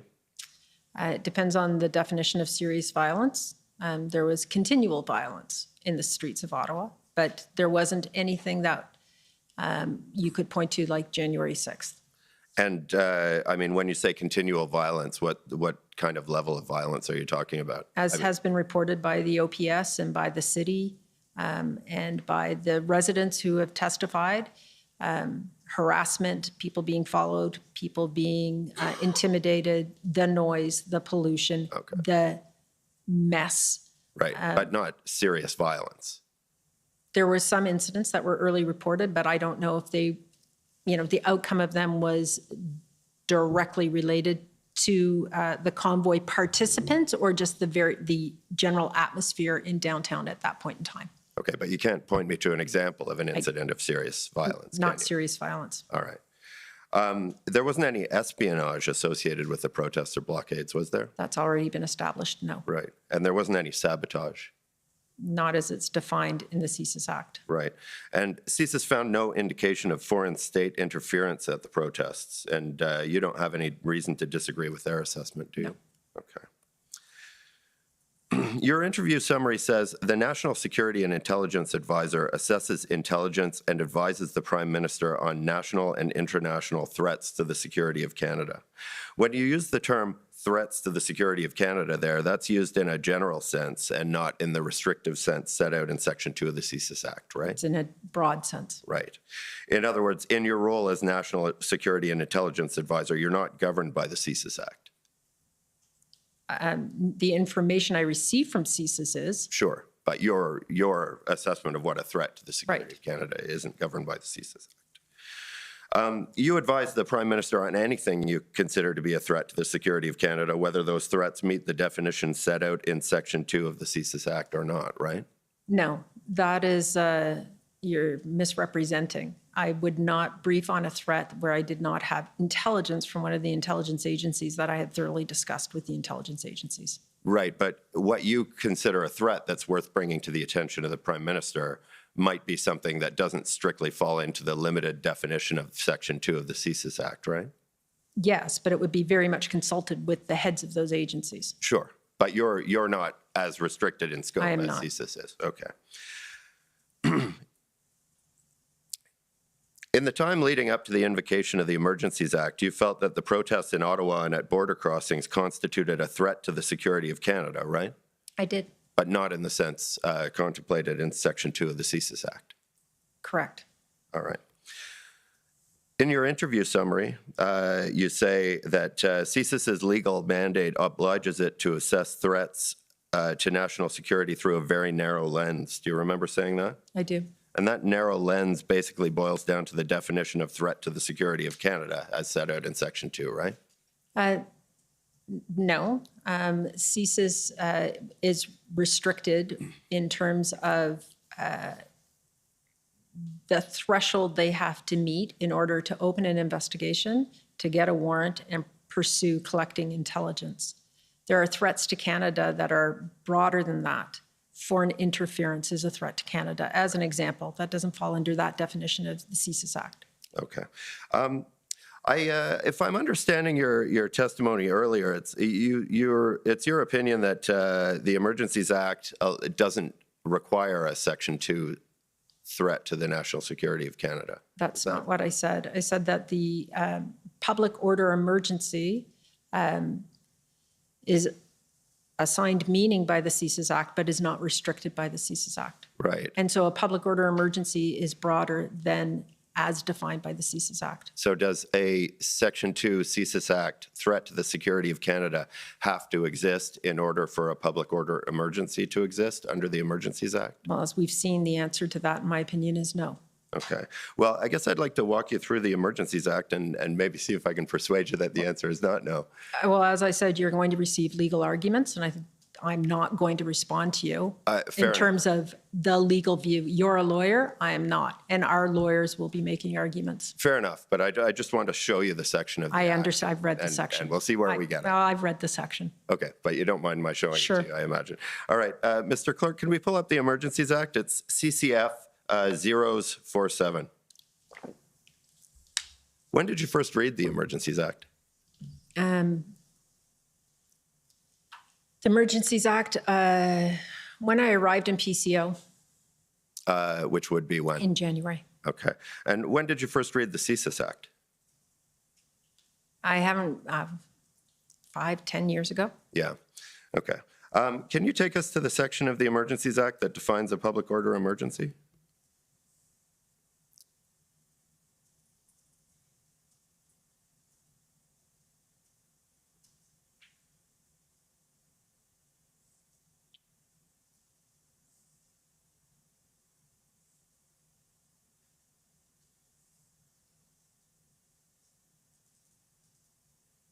I think it's further down.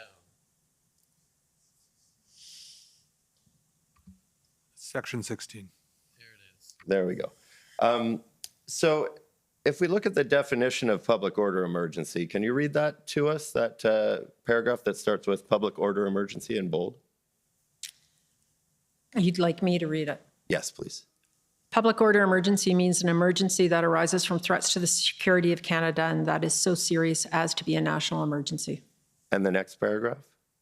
Has the meaning assigned by Section 2 of the Canadian Security Intelligence Service Act. Right. So on a plain reading, not a legal interpretation, but on a plain reading, doesn't that say to you that the circumstances that constitute the emergency have to arise from a Section 2 threat to the security of Canada? The witness has already said she's not going to interpret the act. She's not a lawyer. I mean, it's a fairly plain English reading, but I suppose. As a lawyer, if that's all it required, you'd know we'd be out of business. So Well, fair enough. Fair enough. All right. You have 1 minute left, and so I'm just warning you that time's running out. So Okay, fair enough.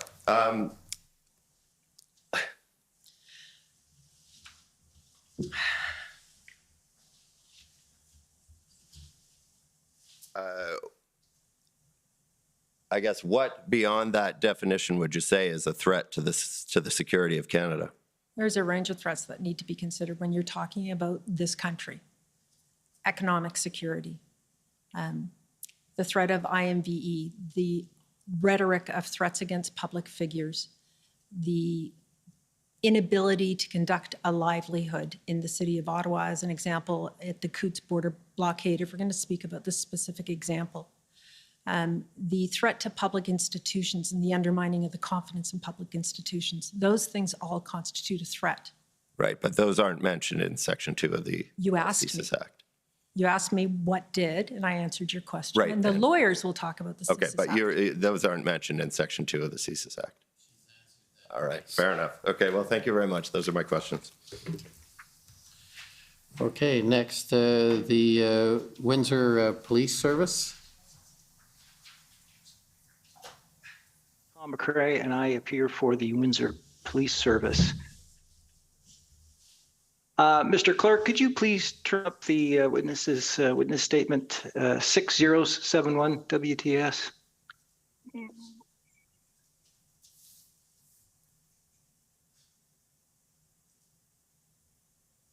Sorry, if you could go down to the top of page 8, please. Now, Ms. Thomas, is it correct, and I'm just, while the clerk does that, that you have been in the federal public service for the last 20 years at least? At least. Okay, thank you. At the top of this paragraph, it says NSIA Thomas reflected, and then it goes on, it could have been better. The sharing of information, for instance. Then ASC McDonald added that the implicated law enforcement agencies, OPS, SQ, OPP, WPS, and RCMP, maintain distinct intelligence silos. Is that a view that you hold, Ms. Thomas? It is. It's improved since this convoy, but at the time, yes. Your earlier evidence today, as I noted it, was that you were aware of Operation Hendon. Isn't that correct? I was made aware of Operation Hendon after the convoy. I found out that we were, that ITAC and other elements of the federal national security community did see some of their reports, but I didn't, not directly. Are you aware that, in fact, the Hendon reports or Project Hendon was a sharing of information, at least amongst OPS, WPS, and the OPP? I am now, yes. Okay. So they're not truly distinct intelligence silos, isn't that correct? It depends on where they're shared and how they're used. Okay, thank you, Mr. Commissioner. That's all of my questions. I would like to throw the balance of my time, if possible, to the City of Windsor, please. That's a new arrangement. So I'll take it under advisement. City of Windsor. Hopefully, we can have those extra 2 or 3 minutes. Good evening. My name is Jennifer King. I'm legal counsel to the City of Windsor. I would like to start with the issue of the line between a lawful and unlawful protest. If Mr. Clerk could please bring up WIN 50511. This is the February 11th injunction order granted in Windsor. You were aware of this order at the time? I was. Okay, if you could please scroll to the bottom of page 2, paragraph 4. And here, the court ordered that the defendants and any persons having notice of this order are hereby restrained and enjoined from impeding or blocking access to the Ambassador Bridge and indirect or direct approaching roadways and access points for 10 days from the date of this order. So you'll agree with me that this order was made effective February 11th at 7 p.m., Ms. Thomas. So when the order became effective, any person having notice of this order who continued to impede or block access to the bridge would contravene the order, right? Yes. And disobeying a court order, you're aware that that is contrary to the Criminal Code, Section 127? I wasn't aware of the section, but yes. Okay. And you're aware that protesters continued to impede and block access to the bridge after 7 p.m. on February 11th? Yes. Does this inform your assessment of whether the Ambassador Bridge blockade was a lawful protest, at least after this order became effective?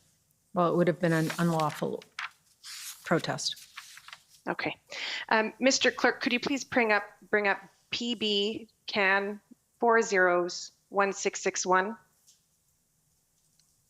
I understand from your witness summary that you spoke with the U.S. Homeland Security Advisor on February 9th and 10th. I did. Is that right? Okay. Yes. So this is an email from Martin Loken. Who's Martin Loken? Martin Loken at that time was a deputy to the ambassador in Washington, to our ambassador. Thank you. So it appears that Mr. Loken sent this email to you before one of these calls with the U.S. Homeland Security Advisor. Do you recall this email? I do now. I don't recall it from the time. I've seen it. And you'll see partway through the page, there's he suggests some additional messaging, and I'll just take you to the third bullet. And he says, critical that CBSA and CBP work together with relevant police of jurisdiction to ensure traffic keeps moving. Do you agree with that message and convey that message to the U.S. Homeland Security Advisor at the time? Yes. Okay, and then continuing on that bullet, recognize that international crossings are a national security issue. Do you understand what Mr. Loken meant here? Yes, I do. That the economic viability of the country is a national security issue, and it's considered that on both sides of the border. And you agree with that assessment? I do.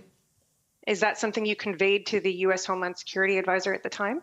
It wasn't, I did not need to convey it. She raised it. Okay. And you both agreed that it was We a did. national security issue? Yes. Thank you. I'm showing you a lot of documents, and hopefully I'll get through it quickly. So if you could please pull up SSM CAN. I'm not sure if I've got this right. It's 402694, Mr. Clerk. What I want to show you is that the next day on February 11th, you participated in an opposition leaders briefing. Do you recall that? I do. Okay. So that's not it. Oh, no, there it is. Yes, it is. Thank you, Mr. Clerk. So if you could just go to page 2 in the middle of the page, you gave an update on the Ambassador Bridge blockade. You recall that? A little bit farther down, Mr. Clerk. You'll see it says ON there. Okay. So you state there, all 3 levels working together on this. Are you referring to 3 levels of government there? Yes. This is somebody's notes of what I said, rather than verbatim transcript, but yes.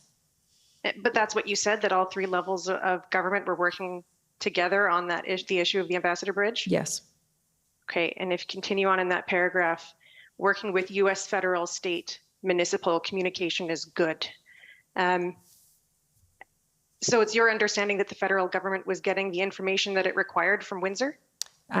We were getting some information from Windsor. We were getting some information from the United States.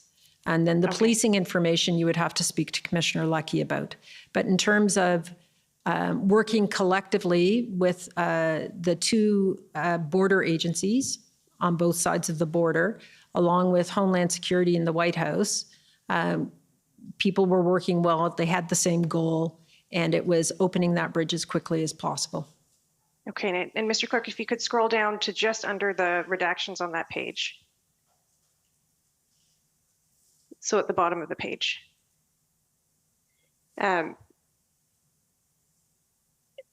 So you're referring to questions about jurisdiction being constant here. But that this was not a question or concern or an issue at the operational level, at least in Windsor.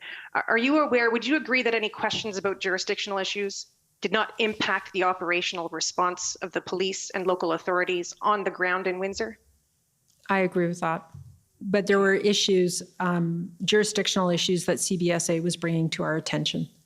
The city versus who is accountable for the port of entry. And I think that Mr. Zosky spoke about that yesterday, as did Mr. Keenan. As far as you're aware, there was no delay or operational issues with the response due to these questions that arose? I can't say that unequivocally, no. Okay. I think this will probably be my final question. So in your witness summary, you state that the primary goal of the decision to invoke the Act was to provide local and provincial police forces with additional policing authorities that would allow them to manage copycat protests and blockades in their jurisdictions. Are you aware of any consultation with the local police forces and municipalities with respect to the authorities required to manage the protests and blockades in their jurisdictions? I'm not aware, but I was not a part of the consultation outside the federal government. Well, would you agree with me that it would have been useful to consult with the police, including police of jurisdiction and local authorities, to get information about what would be useful on the ground? Yes, I would agree. Thank you. Those are my questions. And thank you for the indulgence, Commissioner. Okay, thank you. Next is the National Police Federation. Hello, Lauren Pierce for the National Police Federation. Our questions have been canvassed by the previous parties. We have no further questions. Thank you. Thank you. The Government of Saskatchewan. Thank you.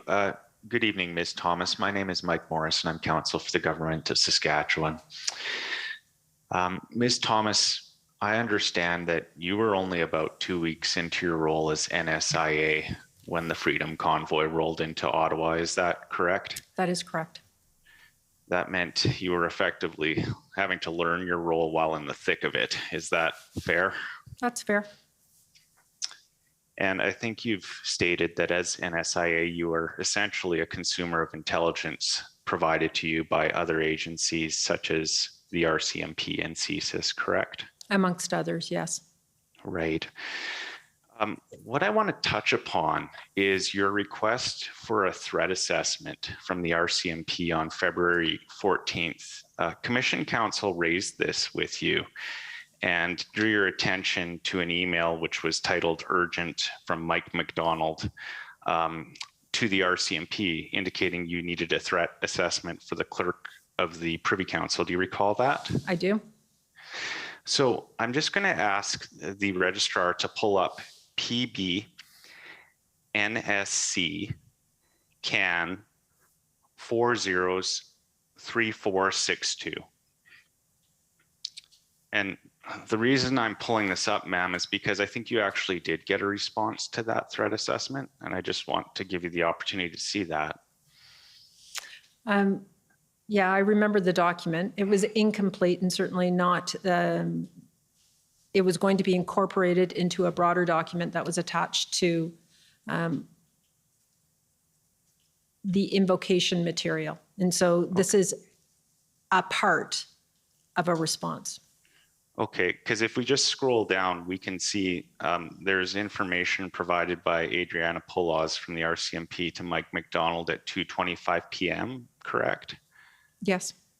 And she says, Mike has requested, please let me know if this suits your requirements. And below that, of course, is obviously what is the RCMP assessment on the convoy. I'd just like us to scroll up then again back to the top, because it appears that you had some questions about this material, this assessment, and you had asked Mr. McDonald to convey them to the RCMP. Particularly, it looks like he's quoted from something you typed, which begins, I guess my question is, how do we know, in particular, how do we know that the majority are peaceful? And of course, there's some other stuff typed after that as well, correct? Correct. Okay, so that was a question that you wanted answered, and Mr. McDonald seems to be indicating that NSIA would like the question answered within the next 20 minutes. And if we just scroll up again so we can see the time of this email, it's 1952. So if we subtract 5 hours, I think that puts us at 2:52 p.m. on February 14th. Is that fair? That's fair. Okay. Do you know what time the first ministers' meeting was held on that day? I think it was 10:15 a.m. I'll agree with you on that. I don't know offhand. And did it go for around an hour or a little over an hour? Do you know? I don't recall. Okay. And I gather you do know that the Prime Minister had a press conference scheduled for February 14th for 4:30 p.m. Do you recall that? I do. And that at that press conference, of course, the Prime Minister announced that the Emergencies Act was being invoked, correct? Correct. Okay. I'm just trying to get a timeline. So Right. basically, you were looking for some more information at approximately 2:52 p.m. You wanted it within the next 20 minutes, and there was a press conference scheduled that day for 4:30 p.m., correct? Correct. I was asking questions to be more expansive, to ensure that we answered a broad range of questions. And this was required for the clerk of the Privy Council, correct? Correct. Okay. You wouldn't have asked if you didn't think the clerk should have it, I assume, correct? No, but as you would know, in government, we do a lot of preparatory staff work to answer eventualities. So I did not know at this point what the outcome was going to be of the Prime Minister's decisions. We were preparing for every eventuality. Okay. You hadn't spoken with the Prime Minister between the First Minister's meeting and the announcement then at 4:30 p.m. Or sorry, no, I shouldn't go to the announcement. I should go to the time this email was sent. I had not. There were other parts of PCO who were more engaged at that point because there was a different work that needed to be done. The Intergovernmental Affairs Group, as an example, rather than me. I'm not the Prime Minister's sole advisor. I understand that. I just have one last question. There was reference to an email drafted by a person named Philippe Lafortune in the Privy Council office. Do you recall that? I do. Is that person a lawyer, do you know? He is not. Not that I'm aware of. Okay. He was just essentially doing some legal research type work then. Is that fair? Yeah, he was doing research. I wouldn't call it legal. Okay. Thank you, ma'am. Those are my questions for you. Have a good evening. Thank you. Okay, thank you. Next is the Ontario Provincial Police.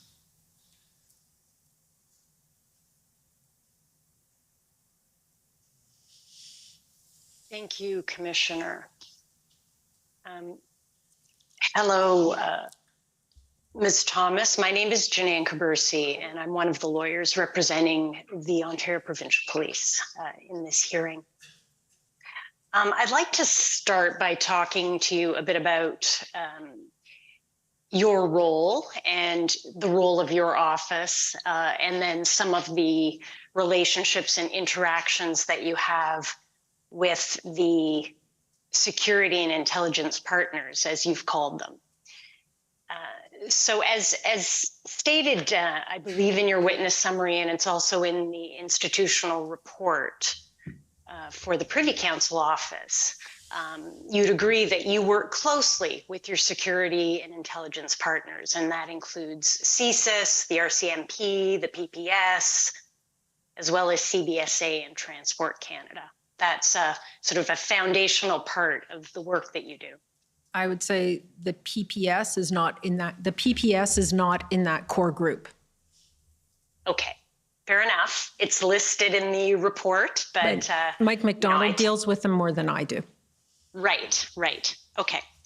And you also, in your exchange with counsel for the CCF, I believe, you talked about always consulting with the lead intelligence agencies that you work with whenever you're in the process of advising the Prime Minister about a threat.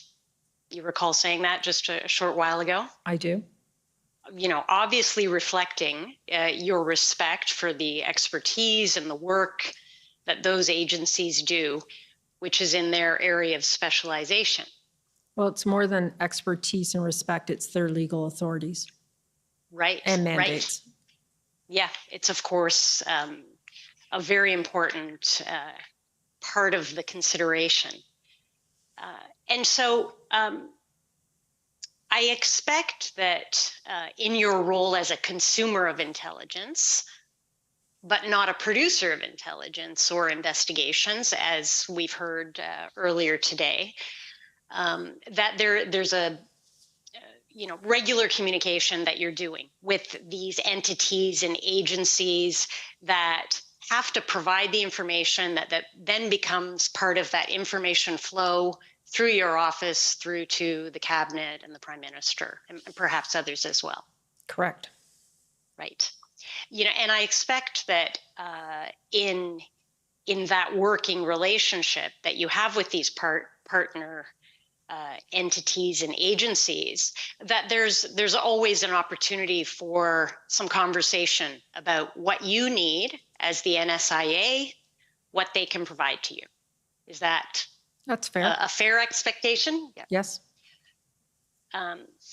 So considering some of what's been discussed earlier in terms of the scope of what your office is able to do, given, as was raised in the questioning with Council for Freedom Corps, that you don't have any legislative framework for your work, I'd like to talk about, the current situation and how you deal with addressing the needs of your role through the entities that exist. So a first example, you've spoken about a concern that it seemed to me perhaps gave rise to this interest in doing more in the way of social media intelligence work.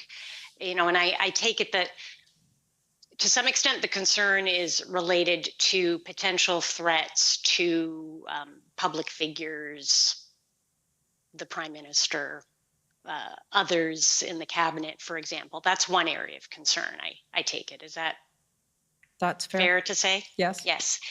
And so my understanding is that currently, if there's a concern in that regard, that the RCMP has a National Security Criminal Investigations Office that would have responsibility for conducting threat assessments or perhaps doing an investigation. If you had a concern that you wanted to have a police agency look at, is that? Yes. Am I correct? Yes. Okay. And in order to provide that day-to-day security for the Prime Minister, there's the Prime Minister's protective detail, and for others, there is the RCMP Protective Services currently fulfilling that function. Correct. Is that correct? And so in doing that job, it's an intrinsic part of their job to continually evaluate risks or threats to the figures that they're protecting. Yes, on case-by-case events. And so what my concern is broader than that. The RCMP may tell you, and I'm giving you a number, it's not necessarily the correct number, that there were 5 actionable threats against the Prime Minister last year. And they investigated all of them. We have a concern in the intelligence and the security community at the deputy minister level, and certainly within PCO, about the rhetoric that is online. So 5 actionable threats that they investigate, and they may arrest somebody or they may warn somebody or do any of the things that police agencies do. But in fact, there's 1,000, maybe 1,500 threats of various nature that are going to affect other things that the Prime Minister does, that says something about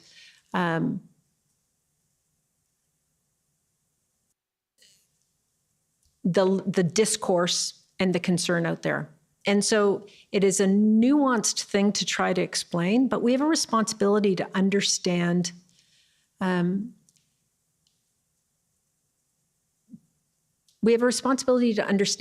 country, and not on a case-by-case basis, on the mood, the tone.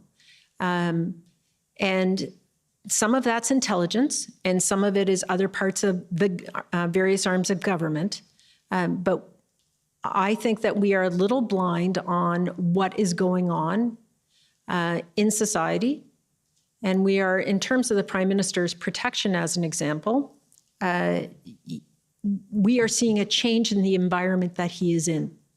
We're seeing an increased level of anger. And it's more than just him, it's other public officials as well.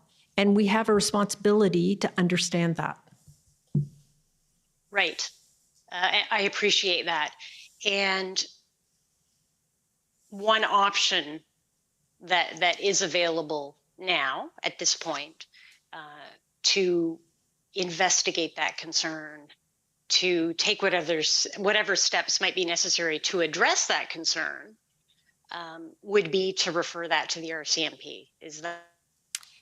The RCMP will look at actionable intelligence. This is a different notion. It's a different need.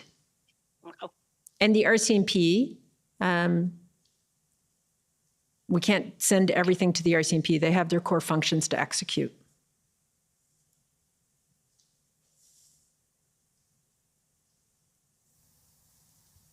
So I think I'm going to want, I think what you're talking about after, oh, okay. It just froze for a moment. I don't know if I froze for a moment, perhaps. But For a can moment, you hear me now? but go Ms. ahead. Thomas? Go ahead. Okay. Yeah, sorry about that. You have 2 minutes left.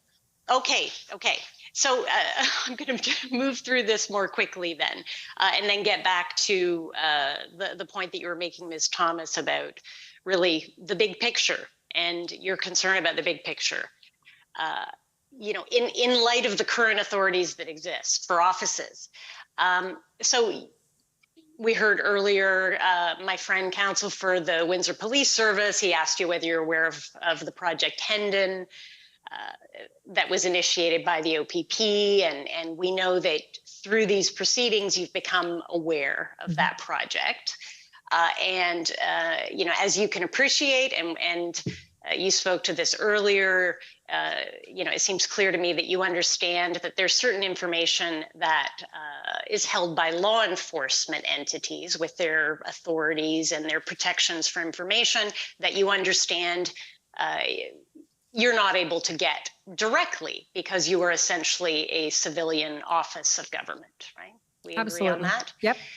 So then would you also agree with me then, and perhaps we, just to be direct, we're considering the role of the RCMP in this information chain.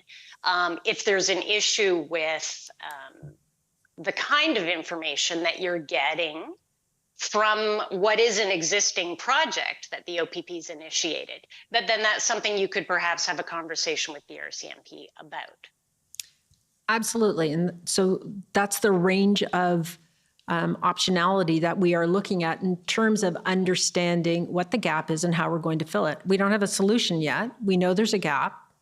What is the best, most effective, most efficient way of filling it where we can have a broad view rather than a narrow view? Right. And counsel for the Ottawa Police Service, he took you through with reference to some of the documents regarding the information that was available to government in those days leading up to the convoy. And so you recall reviewing that with him just a short while ago? Yes. Yes. I do have a question for you. Were you made aware? You're going to have to make it your last because you're over time. So okay. Go ahead. Pick your last question. Okay, we'll make it the last question. Just on this matter of strategic review, have you had an opportunity? I'm going to refer to a document, OPP 1600. If we could pull it up very quickly,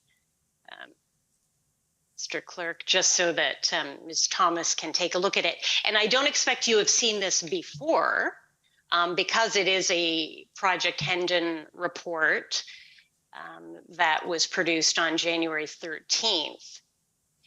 You can see it's entitled Strategic Intelligence Overview. So, I'll put it to you, Ms. Thomas that this overview is an example of the kind of big picture strategic review of intelligence without reference to individuals, talking about societal movements and how they manifest themselves. So would you agree with seeing this on its face? You can perhaps take a look at it on another occasion, but this is the kind of work that you're looking for to, assist you in what you're hoping to do in your office. This would be the kind of information we would receive along with other information and do a broad assessment of. Okay, given that I'm out of time, we'll have to end our exchange here. Thank you very much for your time and have a good evening. And thank you, Commissioner, for allowing me a few extra moments. Okay, thank you. Next is the Government of Canada, please.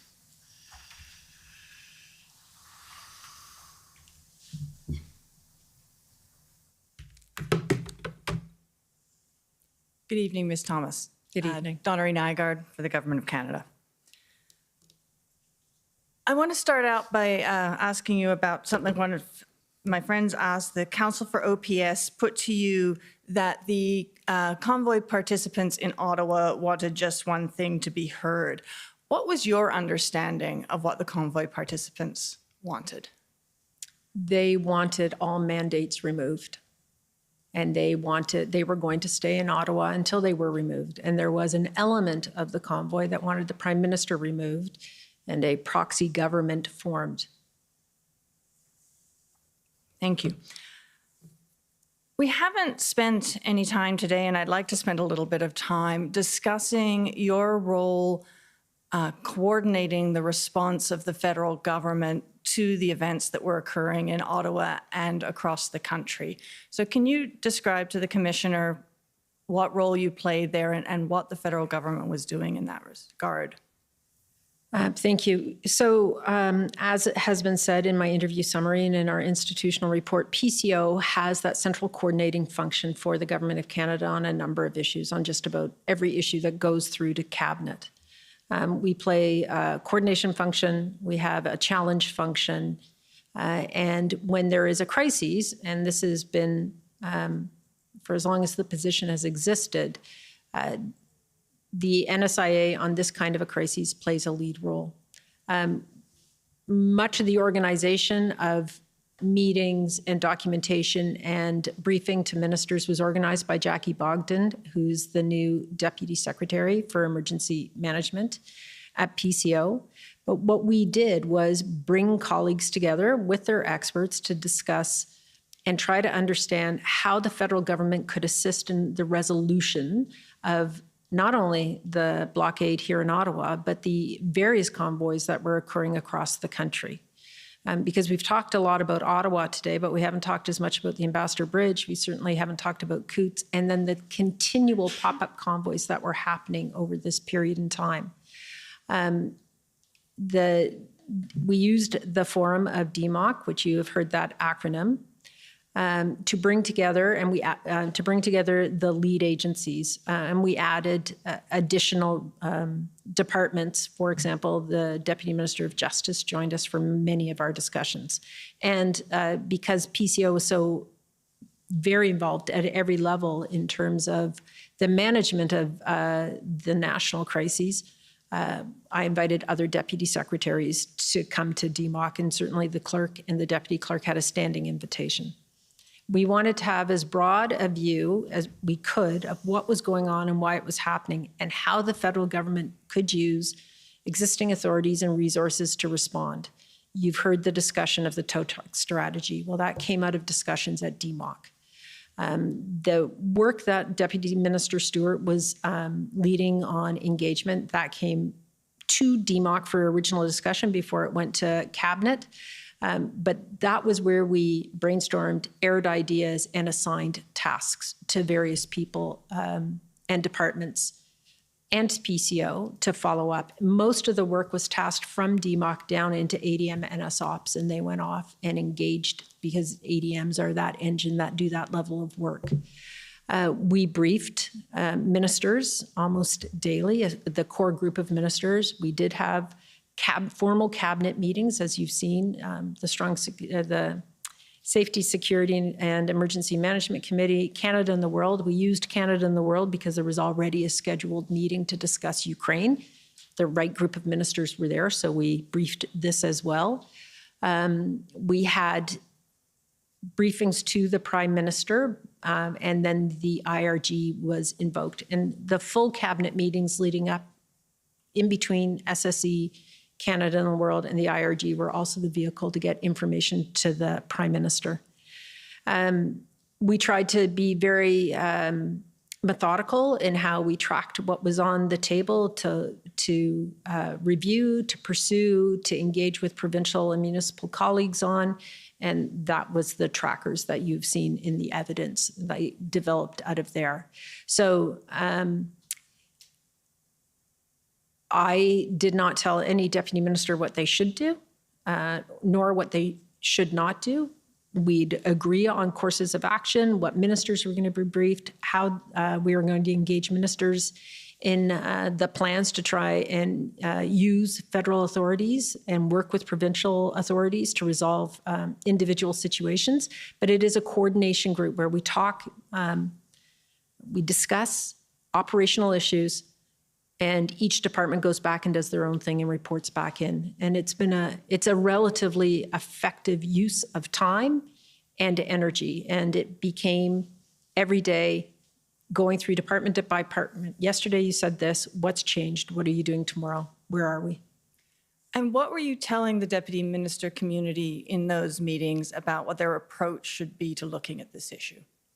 Well, I would like to take credit, but it's the clerk of the Privy Council who actually told the community that when you're in the security environment, you get used to crises and you get used to protests and you get used to reading online threats, those kinds of things. She wanted us to think differently and think more broadly and to understand this situation, although it was acknowledged by the security deputy ministers, was unique in terms of its expanse across the country. But there was a thread across all of the incidents that said something, and that we needed to look at it from that perspective as well as the individual resolution of problems. Yes, the tow truck strategy as an example was very, very important, but there is a bigger, broader role for the federal government, and we needed to look at that. And this was happening in DMOC, and at the same time, there were the SSEs at the beginning of the process that were continuing. So what's the relationship between those two?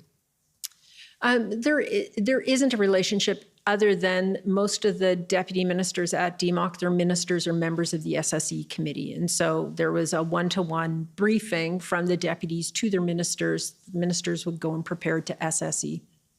So the work that was being done by the deputy minister community through DMOC to try and find solutions to this problem, when did that stop? DMOC? It didn't stop. And so I guess the point I'm getting at, on the 10th of February, when it moved from SSE to the IRG and the track 1 and the track 2 was put in place, what was the deputy minister community working on at that point? So it just, the moving to the IRG brought a focus from the Prime Minister, and it was very directive of what are you doing, Transport Canada, Minister Algabra, work with your provincial colleagues to achieve X, Y, and Z, and that became the tracker. So track 1 was anything we could do under existing legislation and with existing tools, and track 2 became what new could you use to help resolve this? So when you moved to the track 1 and track 2, the deputy minister community was still working on the issues in track 1. What could you do to resolve with the existing authorities? Is that absolutely correct? And that continued on from February 10th until revocation. And you spoke to my friend for the City of Windsor about your discussion with Homeland Security in the United States. Can you tell us a little bit more about that? The Deputy Homeland Security, Deputy NSA for Homeland Security is Liz Sherwood-Randall. She reached out to me to say, We have a concern about the Ambassador Bridge. You've heard that concern from others.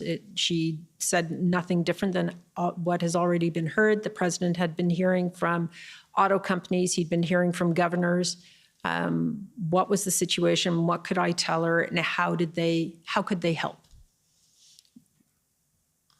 So fair to say that they were expressing considerable concern about the situation? Absolutely concerned, but no pressure. They'd experienced their own protests. They knew they were complex. Could we learn from their experiences, and could we keep them informed? And as we were working through this, and if they could help in any way, they would.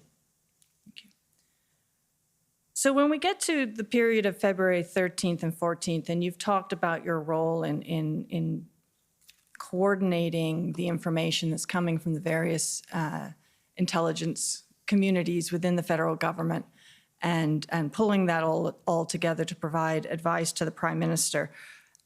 In the period February 13th and 14th, what was your assessment of the situation that was going on across Canada at that point? My assessment was that this was an entrenched movement, that the convoys were feeding off of each other, that they were causing significant economic